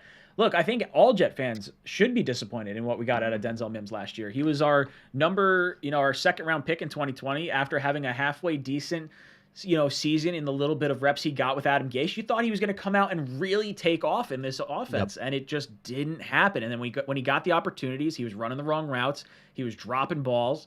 It was just not what you wanted to see out of what you thought could have been a back end of the first wide receiver that year. So, Matt, how are you feeling about Mims? And then we'll go over to Green Bean after. Yeah, so I think you guys know kind of my timeline on Denzel Mims. I loved him coming out in 2020, and I loved him as a rookie, but I think it's fair to say that we were a little disappointed in his play in 2021, and I personally didn't feel comfortable going into this year giving him a starting role. If he's competing to be wide receiver 5 and then shows out and is even better and to what I think he can be, then that's just gravy. That's extra for this Jets team at this point for me. Again, I think the talent level is there. You don't see many guys at his size with that speed that he showed, but something was in his head this year, and it was really bad. It was just, there's no other way to describe it. And I would consider myself a Denzel Mims fan, but it was a disappointing 2021 season, but I think he's earned the right to get the opportunity to compete for a spot here in this upcoming training camp, and we'll see from there. Green Bean, how you feeling about Denzel Mims? Yeah, that was very well said. I'm in the exact same boat as Matt. It's okay to be disappointed and not want to fucking stuff the guy head first into a garbage can. Yeah. You know what I mean? Yeah, absolutely. Like, when you look at his college career and his rookie year, last year was the anomaly. Something was wrong. It started with losing 20 pounds because of food poisoning. He also got COVID. He clearly wasn't right. Okay? It's okay. It's okay. He has all the stuff, all the production, all the measurables that you want. You, just like Matt said, you don't go in hoping he's a number 1 receiver. You put him in at wide receiver 5 and you say, work your way up. And if he does it, he does it. If he doesn't, he doesn't. But you give him the shot. He's worth giving the shot. That's all I want, is for him to get the shot and watch him tear it up. The guy's an absolute animal when he's on. So let's get him on. Let's see if he can do it. He's motivated. He put on a bunch of pounds. You got the Chad Marr training matrix. They seem high on him. They put on another 20 pounds of lean muscle on him. He looks fantastic. Yeah, bro. He's meeting Zach. Let's go. I'm ready for some Mims. See, I'm hoping that Denzel Mims gets to be a fantastic receiver for us. I'm hoping that he has the good training camp. At this point, I'm not sure how to feel, because when I'm looking at how his season ended in 2020 and we rolled into the 2021 offseason, it was like, okay, we got Denzel Mims. He's going to be our number 1 next year. He's going to take that step forward. Then they're like, oh, yeah, by the way, we're going to get Corey Davis. Oh, and we're going to get Keelan Cole. Oh, and we're going to draft Elijah Moore higher than you. And then he gets food poisoning, and then he gets behind the ball, and then everything happens this year. And then they're like, oh, and we're going to get Garrett Wilson. And it's like, they're kind of it feels like they're kind of stacking the deck against them, but it's also a motivation tactic. It's one of those things where it's like, hey, you need to show out. We need to get your 100%. You have the athletic skill set. We know it's there. Your RAS score was incredible. It's something that we want to get out of you. So for me, I think, like you guys said, you go into training camp, you give him every opportunity to start. There's no reason to cut him, if he's your wide receiver 5. That's okay. You got him under contract for two more cheap years, unless you think there's someone that provides a higher upside on special teams, which I don't really think there is, because you have Berrios. So yeah. Well, you have a little bit of time with Mims, I guess. Yeah, and you said it perfectly. Dude, he makes nothing. Like, he's cheap. Are you going to tell me that having a guy like Tariq Black or Vincent Smith are better than having Mims at 5 or 6? It's like, doesn't make any sense.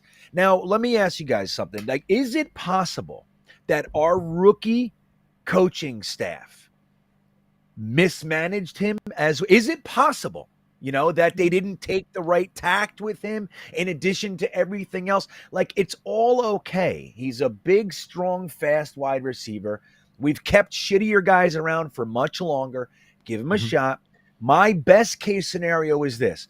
Mims has a 35, 45 catch season from the 5th position. You know what I mean? He just comes in, he does well, and he gives them the confidence enough to let Corey Davis go, and they bump him into that spot in 2023 alongside of Elijah Moore, Garrett Wilson, the tight ends, Berrios, and you get another young guy in there to take 5. That's best case. That's all I want, and that would be perfect.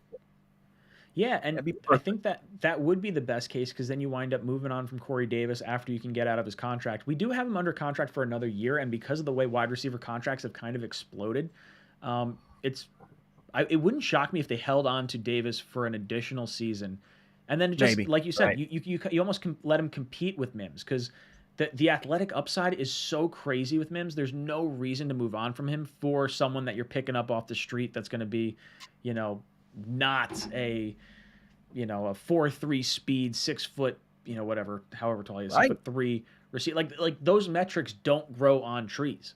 They don't. It's rare.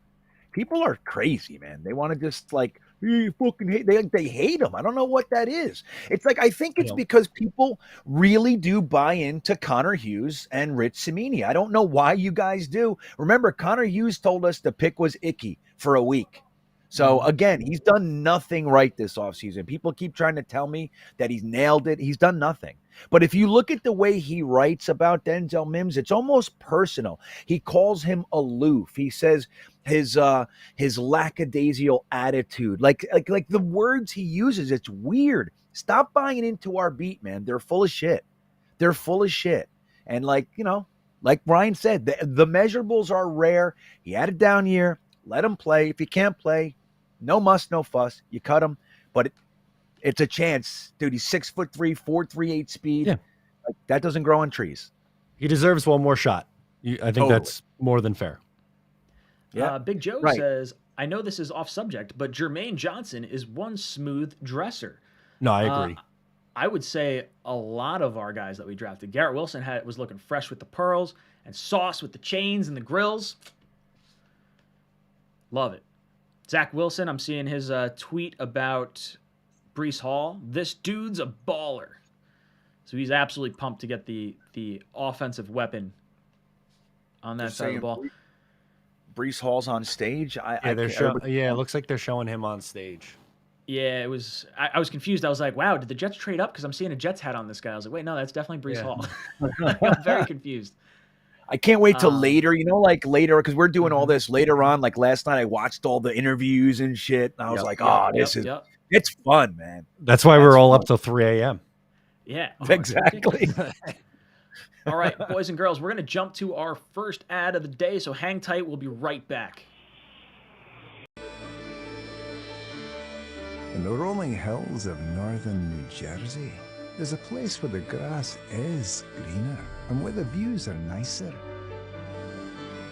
And where the crew works harder to make your day on the links just a little more special. Ballyoan is calling. We're ready. Are you? All right, and we're back. I kind of want to see if I can... Let me see if I can pull this up and have the audio. Taken in the second round. All right, time now for the Ram truck play. Oh, we missed it. I missed it. Perfect. Right Dodge Ram trucks. It's like, dang it. Just totally off. We'll try to get it later on. If you guys catch any of the Twitter reactions or anything like that for, any of our picks or phone calls or anything, I'm totally good with trying to switch over to Twitter and hear it or any reactions of stuff. It's always good to see. Let's see. Where did I see this last? Jets NY 102 says, how is Dean slipping this far? There's got to be an injury. There's got to be something. Yeah, that's got to be it. Somebody said, I saw somewhere, somebody said a pectoral. I thought it was a knee, but for some reason. He hurt his pec at his pro day, and he had to stop. But I don't know why that would prevent you from drafting him, because I don't think that would. I think he's going to be fine for the start of the season, unless it's like a really big torn pec or something like that. Ethan G wants to fire Joe Douglas for trading pick 69. I get it. Oh, Ethan. He's just a pervert. That's yeah, what it is. That's what it looks like. Julian says, is it possible for Dean to fall to 101? Looks like it. I mean, I guess it's possible. We still got 40 more picks.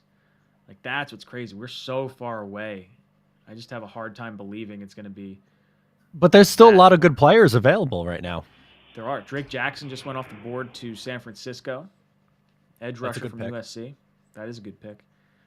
Lots of good players. I like that these players are falling as far as they are. This makes me feel a little bit better. I was feeling like 101 might be a little bit of a no man's land for a little bit there.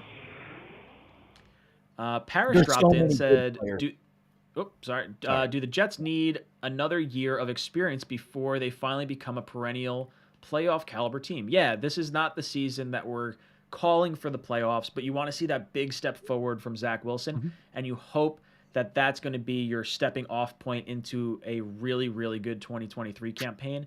And as long as you have faith in your quarterback, you're going to be able to get the free agents. You're going to be able to get the additional draft picks next year. Like, this team's being built the right way. So fingers crossed there. Timmy says, wow to what JD did for our offense in one calendar year. Yeah, let's talk about that for a second, right? Elijah Moore, Garrett Wilson, Breece Hall, Michael Carter, Zach Wilson, Corey Davis, Keelan Cole, Laken Tomlinson, AVT. Fant becomes a starter. He brings in Morgan Moses as well. Like, fascinating. Absolutely amazing what he's done to this team in just a year time. Absolutely incredible. Yeah, man. And like, think about it too. He was riddled with dead cap on expensive contracts from guys who don't contribute. You know, a little bit. Le'Veon Bell, Trumaine Johnson, Quincy Enunwa, Jamal Adams, Osemele. Dude, we just got rid of Osemele's money last year. Dude, we had I think it was like $32 million in dead cap. You're talking 2 Carl Lawsons off the team because of guys that are not here. Like, that's insane. That's wild to think about. It is. And like, dude, I'm just like, people don't pay, in my opinion, there's a lot of people that don't pay enough attention to how severely mismanaged this team really was. And the job of undoing everything was probably a bigger job than like Todd Bowles has taken over the, you know, or like some of these with head the coaches. War chest. Yeah, dude, they came in, they had $120 million in salary cap space, a zillion picks, and that's right. Yeah, they blew their load on, you know, Revis and Cromartie and and Gilchrist, Brandon Marshall. Yeah, Screen. Right, that's what they did. But it's like, you know, dude, Joe Douglas had nothing. Plus, the first year he was hired after the draft. It's like, I don't look at this scenario. Look at what, dude, he's been masterful. Not perfect, but masterful. And look what he's doing with this draft. This is Jamal Adams, Sam Darnold, Avery Williamson, Chris Herndon. Like, that's what we're seeing. We're seeing the results of getting rid of those guys right now. Now, we don't know if any of these guys are going to work out. You know, of course, you know, there are busts, and we know that. At the same time, it's looking pretty positive. These guys are highly rated. They're all character guys, hard work. It's a whole different thing. Did you guys see the Elijah Moore pump-up video yet for the draft? I did not. Oh, let me pull it up. Good. Now, hold on. Let me go over Twitter because I have the technology to do this. Hold on. Green Bean, did you just tweet the link for Mekhi Becton to join our stream? Was that what you did? What'd I do? Did I do that? That's what it looks like. Where? Oh, I did. so. Look at me. I did. I got to get that out of there. Oh, hey, Yeah, let fuck him it. join. Fuck it. Why not? I did. Look at, Dude, what the I'm hell's wrong scrolling with through Twitter. I'm like, that link looks really familiar. What the hell? I was trying to give it to Zach. Wait a minute. I was on Twitter. Yeah. Dude, all right. My That's old. really funny. I'm showing my old. That's what I'm doing. Oh, jeez. I It's was going to be talking interesting. to Zach Exchange. He said, "Send me the link." I said, "Okay," and I put it on Twitter. I'm gonna say, "Come join us, Mekhi." Hold on, I'm gonna do it now. I'm gonna finish it. Okay. Oh no. Let's see. Elijah Moore pump up. Is that what I should be searching right now, or Elijah Moore hype video? What am I looking up here? Talk to me, Greenbean. Wait, hold on. It's got to be on the Jets No account, I would way. imagine. No way. It was on the Jets Instagram, I think it was. Dude, it's so good, man. It's like Elijah Moore speaking about the culture. You kicking me out of here? Who for got that? booted? No way. I'm trying to see. I'm trying thought to he see kicked if me we out, actually. Matt. Did we actually get? I see a ceiling here. Is this Somebody. Mekhi Becton? Do we got Mekhi? Big ticket? Big ticket? Maybe? Is that big God? ticket? I don't know. I see a ceiling. Hello? Nah, man. Ah, dang it. Oh, it? boo. Oh, well. Somebody just clicked on it on Twitter. That's what's going to happen. We're going to He's get a like, whole oh, bunch of shit, wait a sec. Yeah, you might want to delete that. just in case. You can DM it to Mekhi. That's fine. Yeah, that's what I'll do. All right. Worth Oh, a no. shot. Oh, no. What happened? No, I'm just laughing at Greenbean tweeting out our link. I got to get it out of there. All right, I'll delete this shit. It's going to be like, how what do the you fuck? How do you DM these guys? How do you DM these guys? Does he have his? Don't you have Zach's? Zach has the link. I sent Yeah, it well, to him. I sent it to him. That was probably just Zach, actually. He's like, fuck this. They think I'm Mekhi Becton.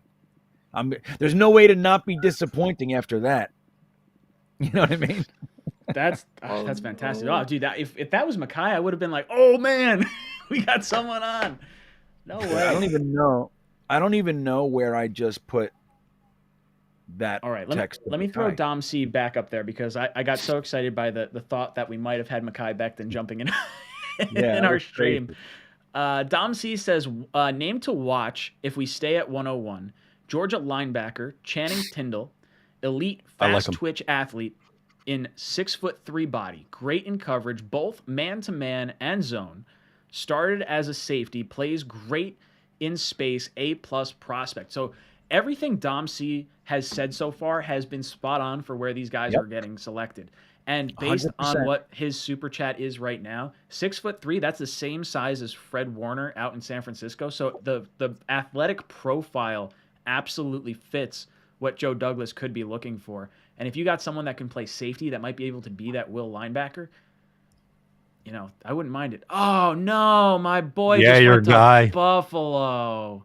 N'Kobe Dean? No, James Cook. James Cook. Oh, I don't care. That's They got fine. a good me one. neither. Nah, he's gonna suck. Yeah, they're already good, so it's not that big. Of a Yeah, man, I really they're like about him. to fall.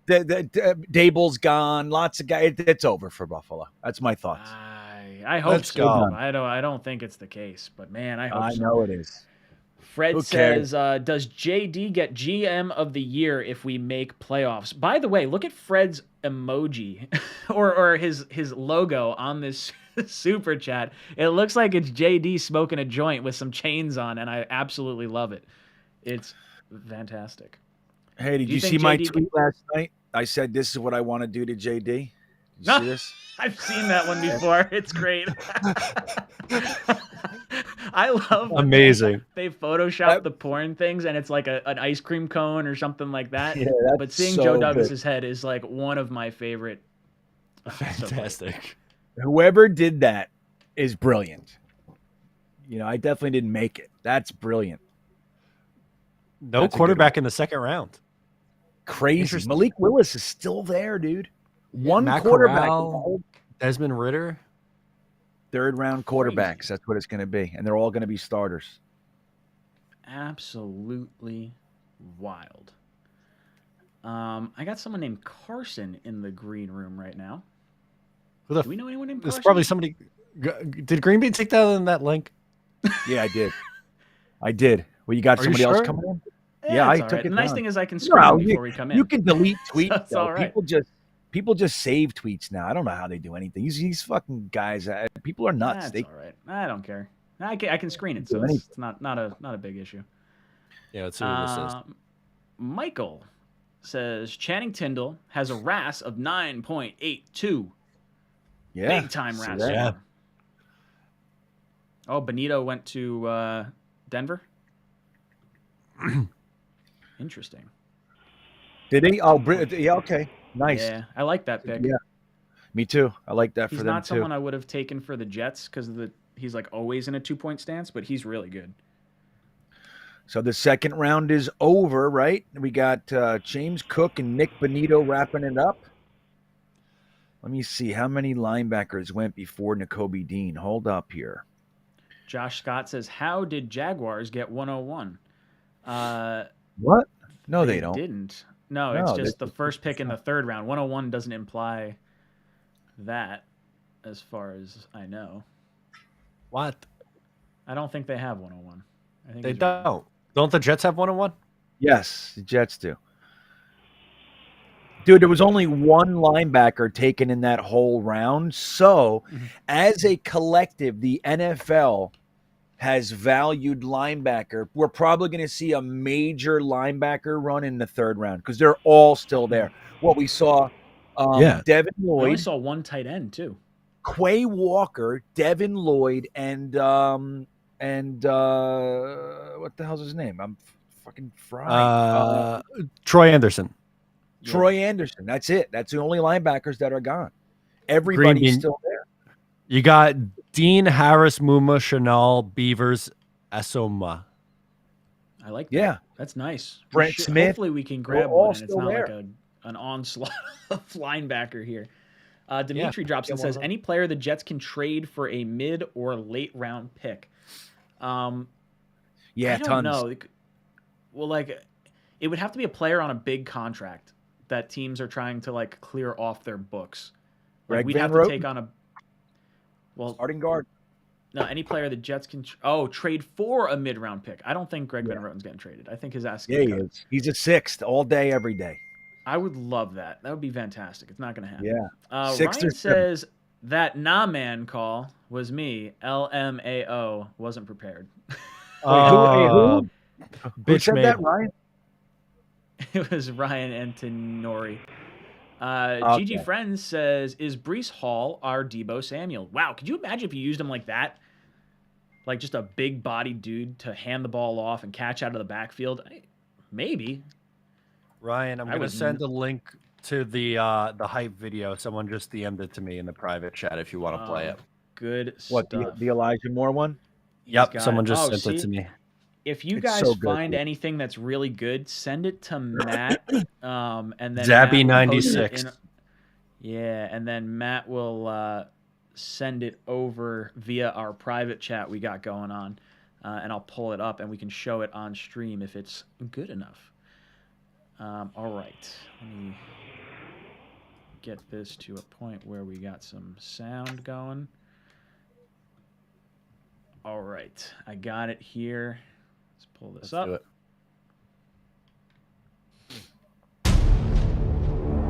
Jets have a shot to really nail this. 4th and 10th overall. For the Jets, we know they need a pass rusher. We know they need a premium player there. For the Jets, this draft is about future years to come. New York Jets are on the clock. What's the best scenario? Hey, listen up, rookies. We got something to say. It's all led up to this point. The long nights, the early mornings, Damn, Lawson's ripped. all your hard work. And I'll tell you this. Pressure just makes you go a little more. I kind of like pressure. Once your name gets called, Lawson. Yes, sir. it no longer matters when it was called. When you get here and we put on these colors, we represent all those who came before us. The New York Jets select 𝐒𝐮𝐬𝐞𝐞 It's intercepted. Picked off by Revis. But this is our story, and we're ready to reach new heights. Wilson gets Olave. Touchdown. We're not only defined by the name on the back of our jersey, we embrace the one that's across our chest. New York Jets select Elijah Vera Tucker. Because this city is it. This is the greatest city in the world. Everything here is bigger. Everything here is brighter. Welcome to New York. And we're ready to light it up like you've never seen. Oh, he's drilled on the poor spot by Aiden Hutchinson. The work, it's only just begun. Welcome to the squad, Rooks. We're the New York Jets. Let's take flight. Oh!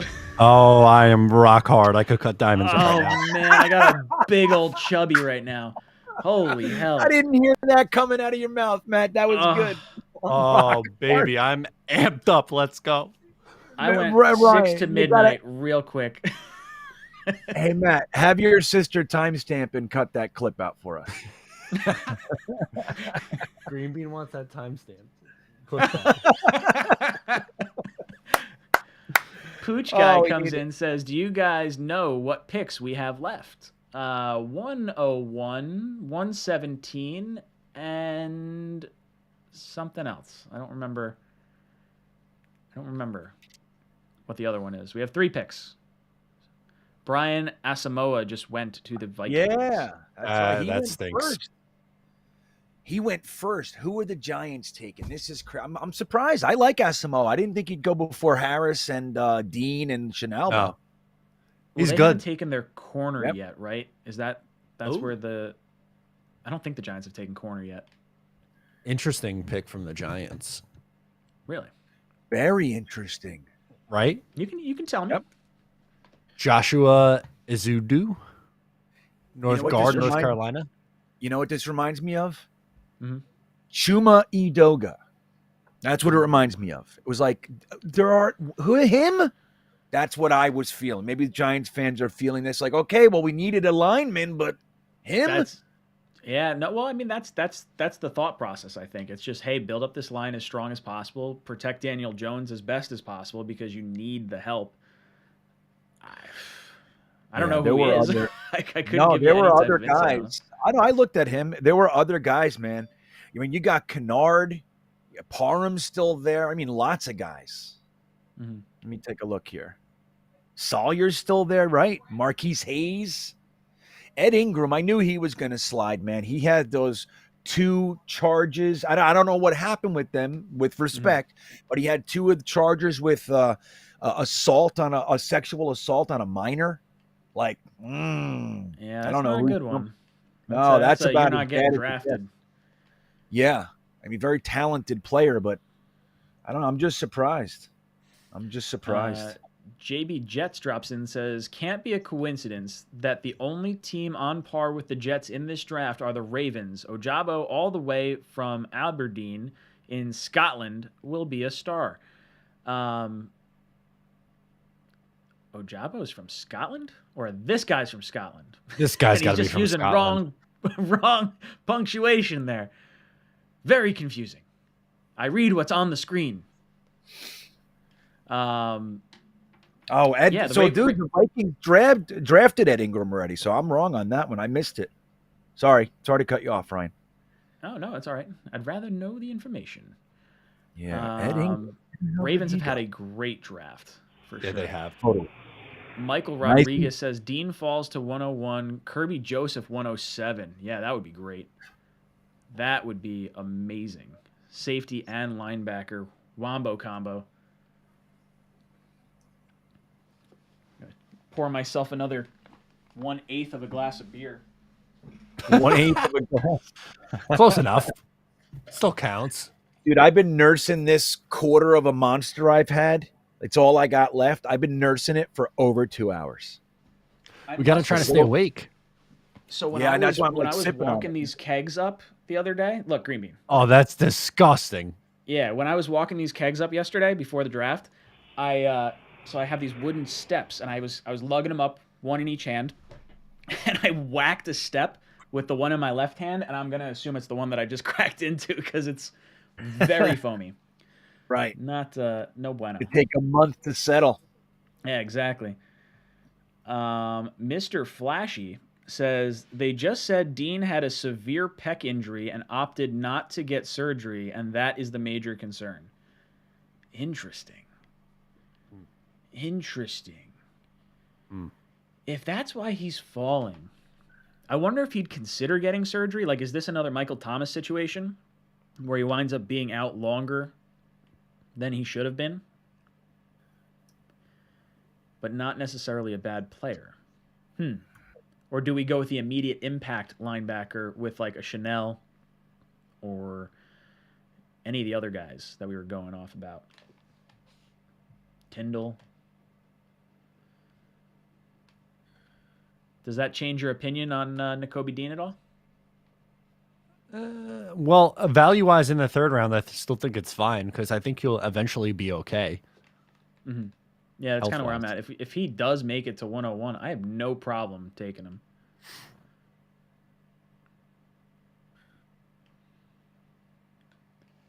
Dude, I love our Jets. I'm getting real. I am. I'm getting some, like, I have this weird feeling. I'm like, whatever. I'm getting all like, I want to break some. I don't know. I'm just starting to feel it for some reason. He's had too much of that monster. I want to break somebody's He's ready to run through a brick wall. I love it. Steve Love says, Ryan, get a pitcher for your beer and then pour it from the pitcher. That's what I should be doing. I don't know if I have a pitcher. Yeah, good. Right. Let it settle while outside of the keg. You know what? See, I'm out of the game for a long time, Ryan. You should be. You should be on top. Well, I work in like the food and beverage industry as well. Like I'm in golf, but like it's the event experience, and I know to pour beer into a pitcher. It's just I'm myself, so I can sit here and wait. I'm not in any rush to blow through this thing. But it is a little frustrating that I have to wait. Although it's going pretty quick. I'm up to like half a glass now. So it's just sitting here. Fun fact, don't do it to your friends, but if you rub your finger on your nose and you touch the foam in the top of your beer. Yeah, you don't have. Here's the trick with that, though. You don't need to wipe your finger on your nose. If you just take your finger and do it without taking your face grease, it does the same thing. Yes. Wow, I'm just an idiot. So they just wanted me to rub greasy nose stuff all over my beer for the last. Well, people really 10 believe years. it. I did it for 15 years. I believed it until just now. Yeah, I had it was like a pharmacist guy. He was kind of a scientist. He said, it has nothing to do with the grease. It's merely the contact with the bubbles. And I said, no, it's the grease. He said, I'm telling you. I'm a scientist. I have he was. beakers and Bunsen burners. This guy, able let me to tell you do something. this. This guy, he used to take, I used to take a lot of Percocets. That was my drug of choice for a few years there. And I would eat all these pills. And he actually was somebody who, literally a scientist, he knew how to extract the actual opiate out of the pill. And so he would have this system where the opiate would go one way and all the garbage would go another. And he would be left with this little pure, like high so he was smart. Yeah, Crazy. he knew that. So he got some credit. Smart fucking guy, man. Brilliant. AZ Jet says, would cry if Leo or Chad with 101. Yeah, I think I had Muma projected for us. Oh, we lost Matt.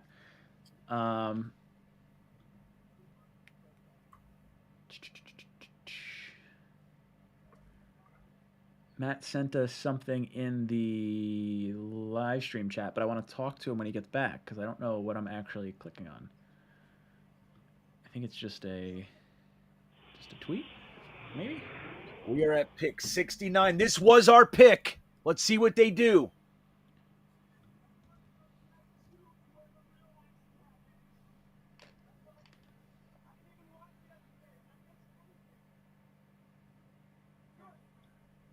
Who's this guy? Okay, so that's the interview. Okay, so I got a 56-second interview with Breece Hall. That was the one that we just missed. That's what Matt sent us. So once Matt hops back in, we'll get his thoughts. I wonder what happened. Oh, wow. I missed it. What happened? Just a player I like. The Titans with our pick 69 took Nicholas Petit-Frere, and he was one of my favorite tackles in the draft. He's got a lot to work on. He's got some issues, but I like him. I think he's going to end up being fantastic.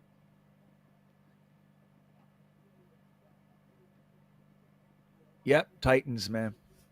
There you go. Crazy. Oh, where'd Matt go? Look at Matt. Look at that picture. I know. That's what I was just gonna say. So Matt just says my internet just dropped. I'll be right back. So I'm just gonna send him a little thumbs up. And then so the little guest feature on this, I can assign a guest. So your guest 1 because Matt usually hops out halfway through like the Talkin' Jets panel, and then when I switch to my other layout, it pulls you over with it, which is kind of cool. But yeah, this is Matt. This is Matt's actual silhouette. Believe it or not, we actually used that silhouette specifically, so that way we knew who it was in that little panel. That's close. Yeah.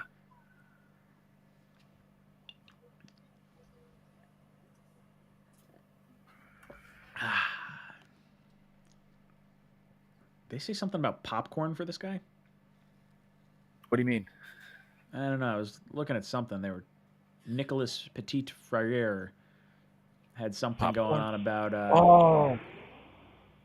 The linebackers are starting, guys. Uh-oh. We're not gonna make. It's not gonna make it. We just lost 69. Muma, Ryan.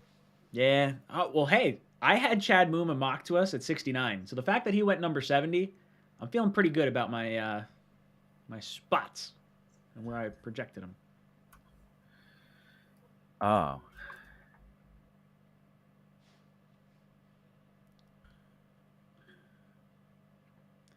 Pooch guy, we'll get to your super chat in just a second. No, I'll throw it up. Let's see what's going on. He goes, started actively watching you guys in the beginning of last season. It finally seems like the Jets have got something. I can't thank you boys enough for saving us Jets, saving this Jets fan surrounded by Bills Mafia. Well, Pooch guy, thank you so much for hanging out with us and actually, surrounding yourself with some Jet fans, right? Because Buffalo, it's a nice little area. They got some great wings, got some great features, but terrible fans. No, I'm kidding. Buffalo fans are actually pretty good. So Jacksonville took Chad Muma, and they took Devin Lloyd. They traded up to get Devin Lloyd. Get him. Kill it. Just kill it. I can't. Hold on. Oh, Green Bean's got to kill a spider. No, is it a spider or is it a bee? Or is it something bigger? Oh, dude, you just crushed it with your will. You crushed it with your... Oh, we're hearing that. Spider, mosquito, what was it? Daddy Longleg? One of those male mosquitoes. You hear that? You crushed it with your will. I saw that. Or I heard that. After he looked at his fist and went I did it. Now? You crushed it with your will. Just he walked over and he did one of those Magneto crunching or Darth Vader air choke on the spider. That's what he did. Just I'll show you. Right. So I can't believe I was just saying Jacksonville traded up to get Devin Lloyd, and then they just drafted Chad Muma. So they're going heavy on the linebacker front. Yeah, wow, they're revamping, huh? So they brought on Trayvon Walker, Devin Lloyd. Yeah, they're going. They got defense. the center, and then they just went the other linebacker too. That's crazy, man. Hey, that's what you call commitment to the gig. You know what I mean? They made a decision. We are correcting our defense now. So get this. JB Jets, the one that dropped in before, said Ojabo is Nigerian, but spent the majority of his life to date in Scotland. The number 2 pick due him some money for making him look so good at Michigan. Yeah, look, there is something to be said for Ojabo being opposite of Aiden Hutchinson and Aiden Hutchinson having his best year. There's probably more to that story as well because there was some other good edge rushers that came out the last few years. But It's not nothing. I like Ojabo a lot. I actually, there was a point where I shouldn't say I preferred him, but I like that he stripped the ball out of the quarterback's hand a lot. That was kind of his knack for what he was really good at. Right. And I would, so my thought process with it was like, okay, Hutchinson's not going to make it to 4, but I'm totally cool with Ojabo at 10, you know, in whatever situation where we're going like Icky at 4 or some other, you know, position early in the season before he got hurt. But interesting. I did not know we he was still from have Scotland. We still have 30 picks to wait. 30 picks. It is wild to hear like that's how long we got to wait. After we trade up and we're like, oh, there goes. We could have waited at least another. We could have waited 2 picks, got our pick, and then waited just a little bit less. A little bit less. That's all right. I don't have a problem with that.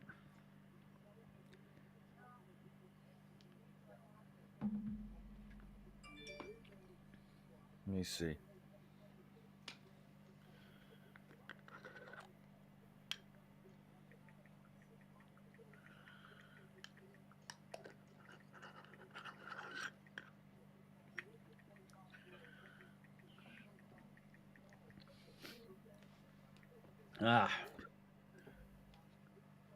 Velus Jones. Wow. Let me see what receivers are left. I got to take a look and see what's going on here. I can't believe Bernard Raymond's still on the board, dude. How crazy is that? Did not a wide receiver? Am I totally? Let me see. Maybe I'm wrong. Maybe he didn't go in the first. No, he didn't go in the second either, man. Michael says Ojabo has Chiefs Derek Thomas vibes. Yeah, he does. I've heard that comp before, and I think that's a good one. Like that super long kind of, you know, it's just he just plays like him. It's interesting. I think that's a fair comp. There's O'Leary. Oh my God! I was literally sending a tweet, and my internet cut out, so I reset the router, and now I'm back. We like you. We're glad you're back. Michael Rodriguez says, any thoughts on linebacker Malcolm Rodriguez? Great last name. It's because Malcolm's last name is Rodriguez, and Michael's name is Rodriguez. It's beautiful. I understand it. I said yesterday, if the Jets drafted someone with the last name Delaney, I would buy the jersey. So I completely understand if you want that player so you can draft their jersey or have their jersey. Teddy Craney says, Dean still there? ? He is. He is fallen like a rock.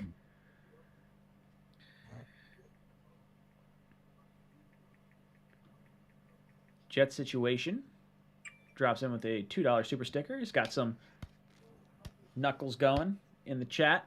Very cool. I wish it showed like the actual thing when I pulled it up on the little super chat. Let's see.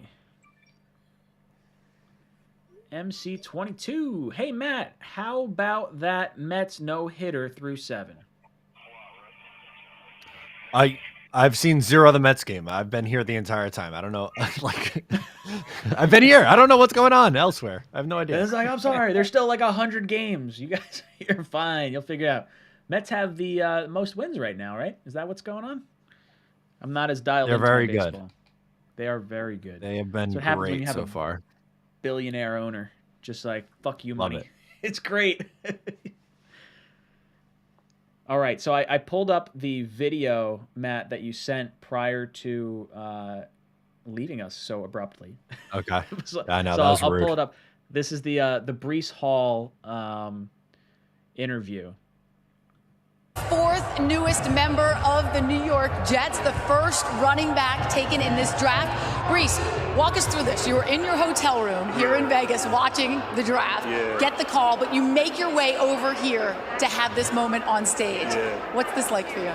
It's just a dream come true. Last night, just knowing the Jets, they tried to trade into the first round to get me, and it didn't go through. So it was kind of a bummer, but I mean, I'm still blessed to be a Jet, and I'm blessed to be able to have the opportunity to come on here. So it's been fun. And they traded up in the second round to get you a lot of new blood, a lot of promise for these New York Jets. What are you going to bring to this team? I was the best running back in this draft, so a 3-down back who can do it all, and not only a great person on the field, but a great person off the field. I got a lot of cheers here. Everyone's excited to hear that. Congratulations, and I hope you know a lot of really good running backs taken in the second round. For sure. Thank you. Fourth newest member. That's really cool. Hell yeah. I like him. I like him. I'm warming up to it. It's not where I would have gone. Like the player, though. Sure, I can't be that's upset fair. with giving Wilson a bunch of ammo. Look, Yeah, I was dude. shocked last year, too, when the Jets went with Elijah Moore. I had the thought that, like, we're definitely going, like, offense in the first round, defense in the second round. I was just like, that's where it's going to go. Yeah, we wanted Totally linebackers and stuff. I wanted think- edge or corner in the second round. Edge, and yeah. And it was like, I was just totally taken off guard. We went wide receiver, running back. I don't hate it. I forget who I wanted right there. I was blown away when they took Elijah Moore. I didn't think we were going to look at wide receiver until maybe the fourth at the earliest. Yeah. I mean, you draft Denzel Mims, you get Corey Davis, you get 𝐒𝐮𝐞. There's no way I thought we were going Elijah Moore in the second, which I guess is a pretty good smokescreen to have in place. Totally. Why not? Who did I want? Who did I want again? It was a specific player I really wanted. Oh, I liked tackle Eichenberg. I did like him too. Who was it? Oh, yeah, there's lots of tackles I like. Oh, Asante Samuel. That's who I wanted there. Oh, he was still there at that point? Yep, he was still there. He got taken No way. pick 47. Then there was Ojulari I wanted. Yeah, Jeremiah Owusu-Koramoah. It was like, yeah, that's right. I was blown away. There were Blown some away. defensive players that we could have gone with. Jet situation says Dean had a shoulder surgery. Or had a shoulder injury. He declined surgery. So I wonder why. Like, is that the reason teams they think he's not healthy, or they think he's an idiot for not getting the surgery done? Like, can't he still get the surgery, or is he just like declining it so much that I don't know. Ryan, you splitting super chats with Matt and Greenbean? Of course I am. Hey, how dare they? Absolutely. Who is that? Oh, Who's look who we got asking joining the stream. Let's Come pop on, him up. John Rogers. Let's get him in there. Give me just a sec. I just gotta turn you on. Let's see. Give me just a sec. Uno, Watch dos, what tres. happens on the stage. Bam! Dom C in the building. What's up, dude? Oh, Hey, Good to have gentlemen. you on, brother. Yeah, cheers. There he is. What up? Pleasure and an honor, boys. Pleasure and an honor. Hell For yeah. How you sure. enjoying the draft? I mean, if you're a Jets fan, how are you not enjoying the draft? My man. It's been wonderful, man. I'm happy. I'm pleased with the direction everything's going. I mean, in my honest, humble opinion, I think we picked up arguably the number one prospect at 3 different positions, and Jermaine Johnson. I mean, home run city, dude. Home run city, man. Now So stoked. walk us through your thought process on everything that happened from pick 4 to 10 to 26, because it's fascinating to see the roller coaster of emotions that Jet fans went on, because everyone wanted edge early in this draft. Yeah, and I really thought Edge was going to be – I mean, I bought into the smoke that KT was the guy. And when he was there, I said, well, it's going to be KT. And then he wasn't. Okay? So, you know, my first initial reaction was kind of shock. Again, love Ahmad Gardner. Love the player. Didn't buy in that we were going to go cornerback that early. But once it happened, as I said from the get-go, like, you know, once a guy's a Jet, he's my boy, you know? So I was all on the sauce train at that point. And then at 10, you know, I didn't expect Garrett Wilson to be the pick. I was thinking that's where we're going to get our edge. JJ fell. Seattle passed on him to take Cross. JJ, you know, home run. We got our corner. We got our edge. And then it took Garrett Wilson. Again, so stoked because I was elated with the edges that still were going to be there. And then that trade up, once that trade up came in, I knew it was Jermaine Johnson. It just like something in my heart told me that they're going to get him. They're going to get our boy, and boom, we did it. And I went to sleep nice and easy last night. It was wonderful. Yeah.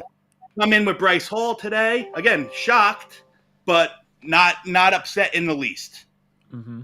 So let me just give us an update real quick. This was an early Dom C guy. He was talking about him 2 months ago. Jelani Woods, a tight end we were hoping to grab. We know Middleton liked him. He just went to the Colts. That sucks. Yeah. That does suck. I big saw dude. that pop up and I was like, damn it. 6'7" or whatever. Massive dude. Yeah. Incredible RAS score. RAS score out the ceiling. I think he got like a 9.9. Perfect 10. Yeah. 10.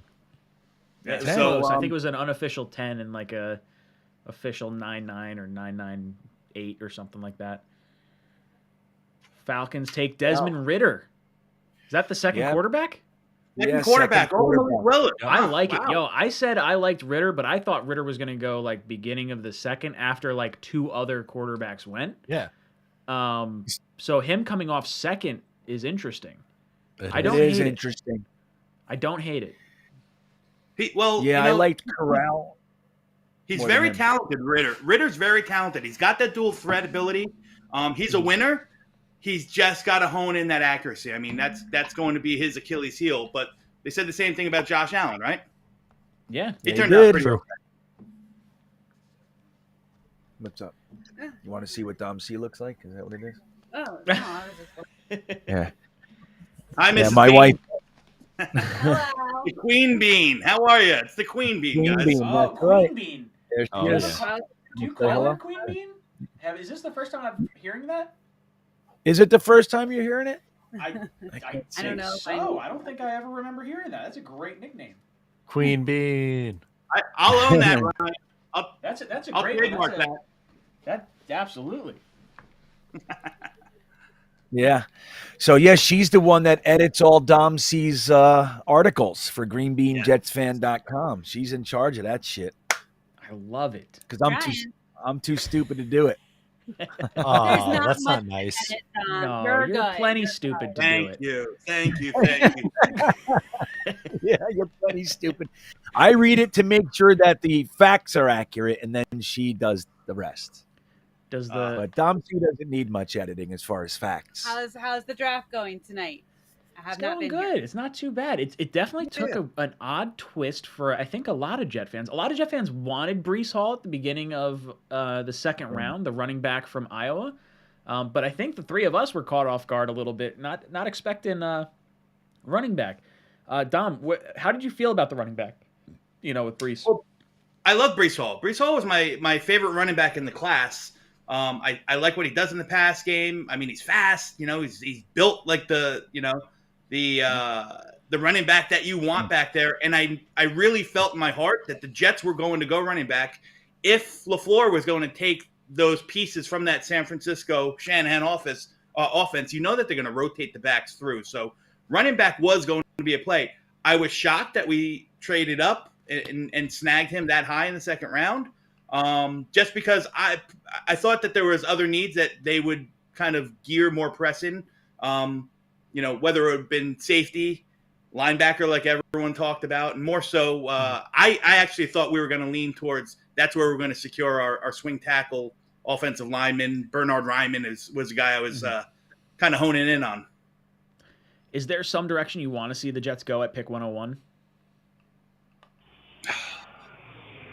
Listen, I told you I put in the super chat before. I really like Tyndall. I think he'd be a phenomenal fit for the Jets. Does that star kind of rover linebacker position, fast, twitchy, strong, short tackler.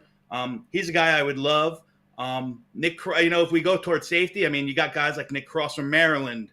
If you want to really isolate the free safety, Verone McKinley, even though his stock has been dropping a little bit, he might be a guy that, is in that fourth round range. I'm okay with, at this point, listen, putting their best available players, putting some depth in and continuing to put the building blocks. Ideally, like I said, I'd like to see another linebacker. I'd like to see another safety. I think we're going to need another offensive lineman. I like the kid. I like the kid Donovan West out of Arizona State. He's a pure center. A little light, but I mean, zone blocking phenomenon. Gets in that second level. You know, he knows how to play the pivot. So that's a guy I really like. I think, you know, and these are all guys that I think are going to be in that kind of area. But what do I know? I'm just a nerd, man. I'm just a draft nerd. I don't know much. So what do you think? What do you think about Alec Lindstrom? Because that's the other center that I'm kind of keeping my eye on. The kid from Boston College. So Alec Lindstrom, I don't know why. You know what happened? Like he, you know, started out in that, you know, second center off the board kind of second round, third round thing. But I don't know. I can't honestly say. I don't remember how or if he tested or if he, you know, dropped the ball there. BC linemen kind of produced in the NFL, so they're doing something right up there. He's a big guy. I think he has both center and guard flexibility. So is he a target, or could he be a target in that fourth round? Sure. But for some reason, the love has really dropped on him, you know? Yeah, it's fascinating to watch. The other BC lineman that I like later, if we trade down, you know, a little bit, would be Vrabel's son. Tyler Vrabel. Yeah, well, he might be undrafted too. Like you might be able to get him afterwards. Right. He's one of those guys that like Tennessee's going to take him with their 7th round pick just as a courtesy, like the old Mike Piazza pick. Yeah, for exactly. Back in the day, you know. Yeah, I can see that happening. We just lost Christian Harris. I know. Off the board. I forgot he was on the board. Linebacker. Yeah, I did too. I forgot he was on the board. Holy crap! Who would he go to? Texans. He went to Texans. Wow. Yeah, the linebackers are coming off, man. Mumtaz says, "Damn, Jacksonville cleaning up here in the 3rd." Yeah, the Ravens pick is in now. I don't wonder who they're going to take. You think they'll take 𝐒𝐫𝐞𝐞 Dean? Probably not. They got Pat. I don't know. That would be a hell of a draft for them. Hell yeah. MN says Matt looks like 𝐿𝐺𝐸𝐿 Clowney. Go Jets. Get a no tackle. I don't. Maybe that was when you were like not on the internet and you look. It's highly possible. I think he was talking about there was like a shadow, like a silhouette that we were joking about, like, oh, that's Matt, but it was like a girl. No, that's totally Matt's thing, and maybe it was 𝐿𝐺𝐸𝐿 Clowney with dreads. Maybe that was could have been. When I went down to reset my router, that's what happened. Those are the pieces I'm putting together here. Not a detective, but I like to think I am sometimes. Yeah. Hey Matt, I got a question for you. What are the betting odds? Who's the favorite for the Jets on 101 right now? What does Odds Checker say? I don't even know if they have odds this late. I tried to look on DraftKings too for like second round stuff. They was like nothing. It was like 3 players. Really? Yeah, it was wacky. Yeah, I don't see anything right now. MN says, please stop ignoring the super chats. Tony Danza is watching, and he will not be pleased. She said, I'm sorry. I'll get back. It's a bummer because... Oh, sorry. Sorry. MN again said, once again, Mr. Danza insists you read the super chats. That is why he is donating. Thank you. Of course. Sorry, just catching up. John says, which picks do the Jets have left? 101, 107, 117? Is that right? Yes. Those 3. Yes, sir. Gonna be interesting to see where they go. With these last 3 picks, I'd like to see a linebacker, a swing tackle. We got And then I don't even know what I want the other pick to be. I would have said safety if there's a safety there. Yeah, that's what I'll say. I'll say linebacker, safety, swing tackle. Those are the 3 positions I'd like to see happen. What are you thinking, Dom? I think there's some safeties there that are going to fall in that area. I also wouldn't be surprised that that's the time that Trader Joe starts moving back and accumulating the 5th and the 6th and so on and so forth. Yeah, I'd like to see him accumulate some of those because I think we've got a good shot at like targeting some of the Senior Bowl guys. Even after the draft, I think we have an upper hand to get the Senior Bowl guys because they've already worked with our coaches. There's a comfort level there. I think if we call them, say, hey, look, we ran out of picks. We wanted to take you. We tried to whatever. See who it I don't is. know. I'd like to see that. Get some depth. I think the sentimental guy in me wants to see Ruckert as well. I mean, I don't know. I don't know how heavily we'll push for a tight end if we keep those 4th round picks, because there's probably needs bigger than the tight end. But I don't know. How do you not want to bring on a Long Island kid who's a Jet fan? You know? Yep. That's the perfect script. Did the Ravens just get Travis Jones? Yeah, they did. They did. Wow. That's a good They're having pick. a really good draft. Yeah, it is. They're killing Impressive. it. They know what they're doing. That's why it's so cool. Like watching them, they're established, right? And you see what they do every year, and this one included. That's where Joe Douglas came from, and Chad Alexander and Phil Savage. This is the organization where we came from. So this is our future, hopefully. And we start to see it. I mean, smart drafting, high impact picks, smart moves, good trades. That's the Ravens, man. So this is good. Seeing this continue. I hate that they're so good all the time, but I love them. My wife is, I'm happy for her, of course. But it's a good indicator of what we're going to be. That's our roots. Fingers crossed. MN right. drops in with another super chat. It says, Mr. Danza is sure that we need to fill the safety position. He's the boss. Also, he would like to meet you at MetLife for pre-gaming. Shout out to Section 107. I was Section 327 in the old Giants Stadium when we had tickets. But yeah, I think we're planning to go to the home opener again, whenever that is, if that's week 1 or week 2 or however that works. But we'll get together. We'll do some kind of group meetup again. That was a lot of fun last time. Yeah. Yeah, and if you guys make it up, I'm gonna announce something. Green Bean might not like it or not, but I'm working on if he comes up in September, if we can make it work. I've got a very good connection through work. We're gonna try to do a nice little tailgating game at the Somerset Patriots, which is the Yankees AA affiliate. Green Bean's gonna throw the first pitch out. No way. No way. That would be really cool. I need That's that. exciting. We'll make we'll make it a nice little Jets day. Again, I don't know what their schedule is gonna. I don't know what their schedule is gonna be come September. It's usually the minor league season kind of comes to a close at that point. It's gonna be close, but we're gonna try to make it work. And I've already got that lined up and in the bag. So Green Bean, would you practice this throw or would you go out cold turkey? I'll probably practice a little bit. You got throw it on the rubber. End up like Baba Booey if he doesn't. Yeah, you don't. I have haven't those 50 thrown a cent baseball. style throws.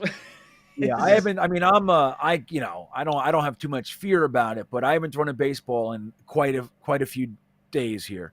I would probably throw a couple before I went, for sure. Yeah, we're gonna have a good time. I love that. I appreciate that. Even that sentiment. I think that's so cool. I would love to do that. It makes me happy. Yeah. The question is, what jersey are you gonna wear? Ooh, yeah. Which one you want? Which one would you wear, Green Bean? Well, when I go to games, I generally only have a couple jerseys that I wear, but it depends on the weather. But I'll either wear Gastineau, my Dirty Bird, or my Mo Lewis. I was gonna say, did you wear Gastineau when we were at the home opener? I wore Gastineau. Yeah. JB Jets says, I said it, Ravens draft capability is unreal. They're killing it. They're having a good draft. Kevin C drops in with a $2 super chat. Thank you, dude. You know who's not killing it, which is a beautiful thing to see? New England. Oh my God. Fantastic, right? Holy jeez, Louise. Absolutely.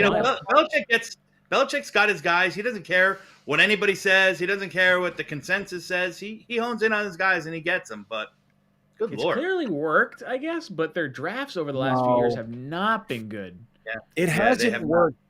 It worked, it's worked because they've he won had Super Tom Bowls Brady. and Brady. Yes. That's why it worked, because he had Tom Brady to bail them out of everything. That's why it worked. Mm-hmm. You know what I mean? Yeah, no, absolutely. Well, that's just it. When you have a quarterback that's taking not top 10 money consistently and totally dominating the game, like it burns me up because there's like a lot of reasons I really friggin' hate Tom Brady. One of which is being a Patriot, but the rest of it is like legitimate. Like this is like really shitty activity, and like you got to stop doing that. I have kind of turned over that leaf since he's been in Tampa Bay. He seems more human, I feel like now. and more like he's got a personality. I feel like the Patriots suck that out of you. So I think my hate is more directed at Belichick than it is at Brady. Dom, do you have a feeling either way on the Brady Belichick? Yeah, I hate them all. Screw them all. Screw them all. They all suck. Listen, Tom Brady, sitting down first and foremost. I there's nothing that chaps me more than the smug look on Bill Belichick's face. Anytime we play him, anytime you see him on TV, ever since he turned in that piece of paper when he resigned from being the HC and NYJ, all right, screw you. You're dead to me. Dude, I want them to be in quarterback purgatory in the worst way. Like, I hope Mac Jones has hit his ceiling. I hope they get bounced one and done. I hope they don't make the playoffs, ideally, but like, I don't want to see any more success from the New England Patriots anymore. Yeah, I fancy myself a pretty empathetic person, and if the Patriots failed miserably for the rest of my existence, I'm cool with it. Yep. I feel hard agree. Fine with that. They've won, and now it's time that they can go scratch. It's time to go away, dude. 9 Super Bowls, 6 Super Bowl victories, and when they didn't win or go to the Super Bowl, they were in the playoffs, championship game, divisional. Like, it's done. They don't ever need to win again from my perspective. I'm totally with you. Like how you said that, for the rest of your existence. I'm in. Yeah. They've done it. Get out of here. You squeezed it all out early. Beat it. JB Jet says, Dom C, say that again about who's not killing it. Love it, buddy. That's right. Who's not killing Patriots, it? Baby. Screw there you, Patriots. Screw you, Patriots. That's enough, man. Michael says, about time we had a competent GM that surrounded our quarterback with talent, but at the same time, token USC quarterbacks are all trash at the NFL level, and we took 2 in a row. Look, I still stand by the thought of going after Sam Darnold. I thought he was going to be legit. I was totally afraid of Josh Allen. I didn't want to touch him. I like Lamar Jackson. I didn't like him in the top 10. I'm not going to, pretend I did or anything like that. But I would have gone Baker if he was there. Well, I would have said Darnold was my first quarterback. Baker was my second.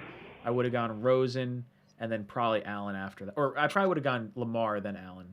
Allen scared the life out of me. Yeah, I sold myself during I liked Sam Darnold. I was so happy when we picked him. I thought we had finally, we had arrived. But I had sold myself in that draft to really, really like Josh Rosen. So that didn't work out. That didn't work out very well. There was a lot of people that liked Josh Rosen. And, I understood why.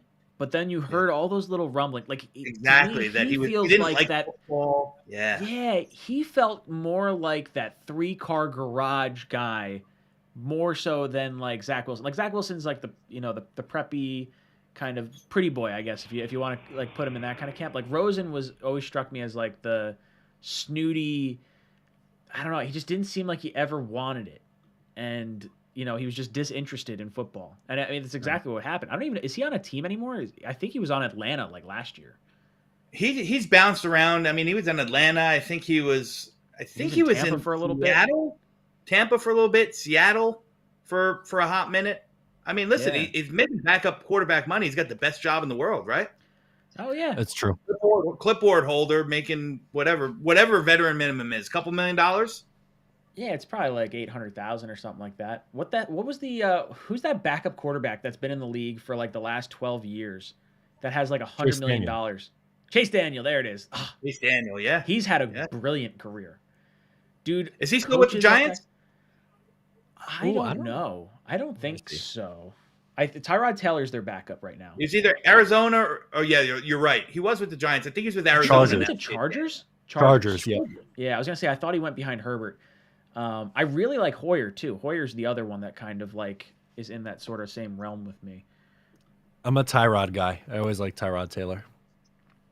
That's another one. Poor guy gets screwed left and right, man. Yeah. Jets Jedi says JT Woods is one of the best safeties in the draft. JD knows it and hopefully grabs him today or tomorrow. Go Jets. Baylor kid. Very good. Yeah. He was the one that went really fast. Was he the fastest. Yes. I don't know about the fastest, but It was he like was up there. Yeah, it was like low Yeah. 4.3s, high 4.2s.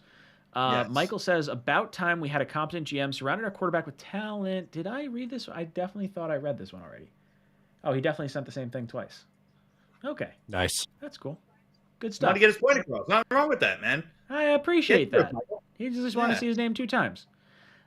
John drops in, says, imagine being a Jets fan at college in Rhode Island. I loathe the Patriots. They would still be talking about Woody if he was still getting hand jobs. Oh, yeah. Look, hey, I hate that team so much. I really want to beat them so bad. Like, I really, it doesn't hurt me at all that the Bills are good. I think the Dolphins I want to see implode, but I really don't care if they play well. It's like, I fucking hate the Patriots. There's nothing about them that I enjoy. I hate every ounce of them. The only thing I ever liked from that team, I think, is Gronk. I really enjoyed watching Gronk. That's different. Dude, it was the personality, and I like him even more being down in Tampa. And it's definitely the culture difference or whatever. Man, I can't stand those guys. Ugh. Yeah, see, Gronk's tainted for me. Once he succeeded on that Patriots team, he doesn't have to play anymore ever again either. I'm cool with that. Yeah. Dude, I'm not gonna lie. When did the whole Hernandez thing go down? Was that 2010-ish? 2010-ish, yeah, 2008, 2010. Yeah, he was drafted in 2010, and then 2013 was, or 2012 or 2013 was the incident. Yeah. Did you watch they had there's a documentary on that on, I think it's Netflix. Yeah, it was good. It was a good Really documentary. good. Worth a watch. They had a crazy documentary about that whole University of Florida team when Hernandez was there and Cam Newton before he got kicked off and all the chaos that Urban Meyer kind of drudged up down there. Yeah, Urban Meyer's just a bad dude. He's just a shit. I married into a family of University of Florida alumni, and I mean they're serious about their football. And my mother-in-law, my brother-in-laws, they could never stand Urban Meyer. Now I see why. Like in hindsight, you see why. Sure. Yeah. No, it's amazing that's like how far off people can be on a, like if you knew what Urban Meyer was going to be going into this Trevor Lawrence experiment. There's no way you hire him. You can't do that. I find it fascinating that they were able to I don't know, screw up that bad. Is that the correct terminology, I guess? Fascinating to me. Cordell Flott. I have no idea who that is. I have no idea who that is. From LSU. I didn't even check him out at all. Nothing. Cordell Flott. Cordell. Yeah, I do a lot of research on a lot of guys. I don't remember ever looking into Cordell Flott whatsoever. Projected round 6th, ranked 194th overall from NFL Mock Draft Database. Giants. Holy crazy. Jesus. Giants. So the Giants decide they're having too good of a draft. They said the first round was killer. We're gonna level out the playing field. We'll take Wan'Dale Robinson and Cordell Flott. You don't like Robinson? Andrew says, I'm hoping safety Nick Cross out of Maryland at 107. Dude can cover the whole field. Ran a 4.32 40. Yes, legit talent right there, Nick Cross. Underrated. Played in Maryland. Like he said, he's got the range, very similar to Kyle Hamilton. Goes sideline to sideline, big play capability. I like the kid. Matt, I didn't know he was that fast. Which link should I click on? The YouTube one or the Twitter? I would do Twitter. Twitter, okay. I had the other one queued up. I'm good either way. Twitter seems to work a little faster. Yeah, that's why I sent you the second one. They just tweeted it 60 seconds ago, not even.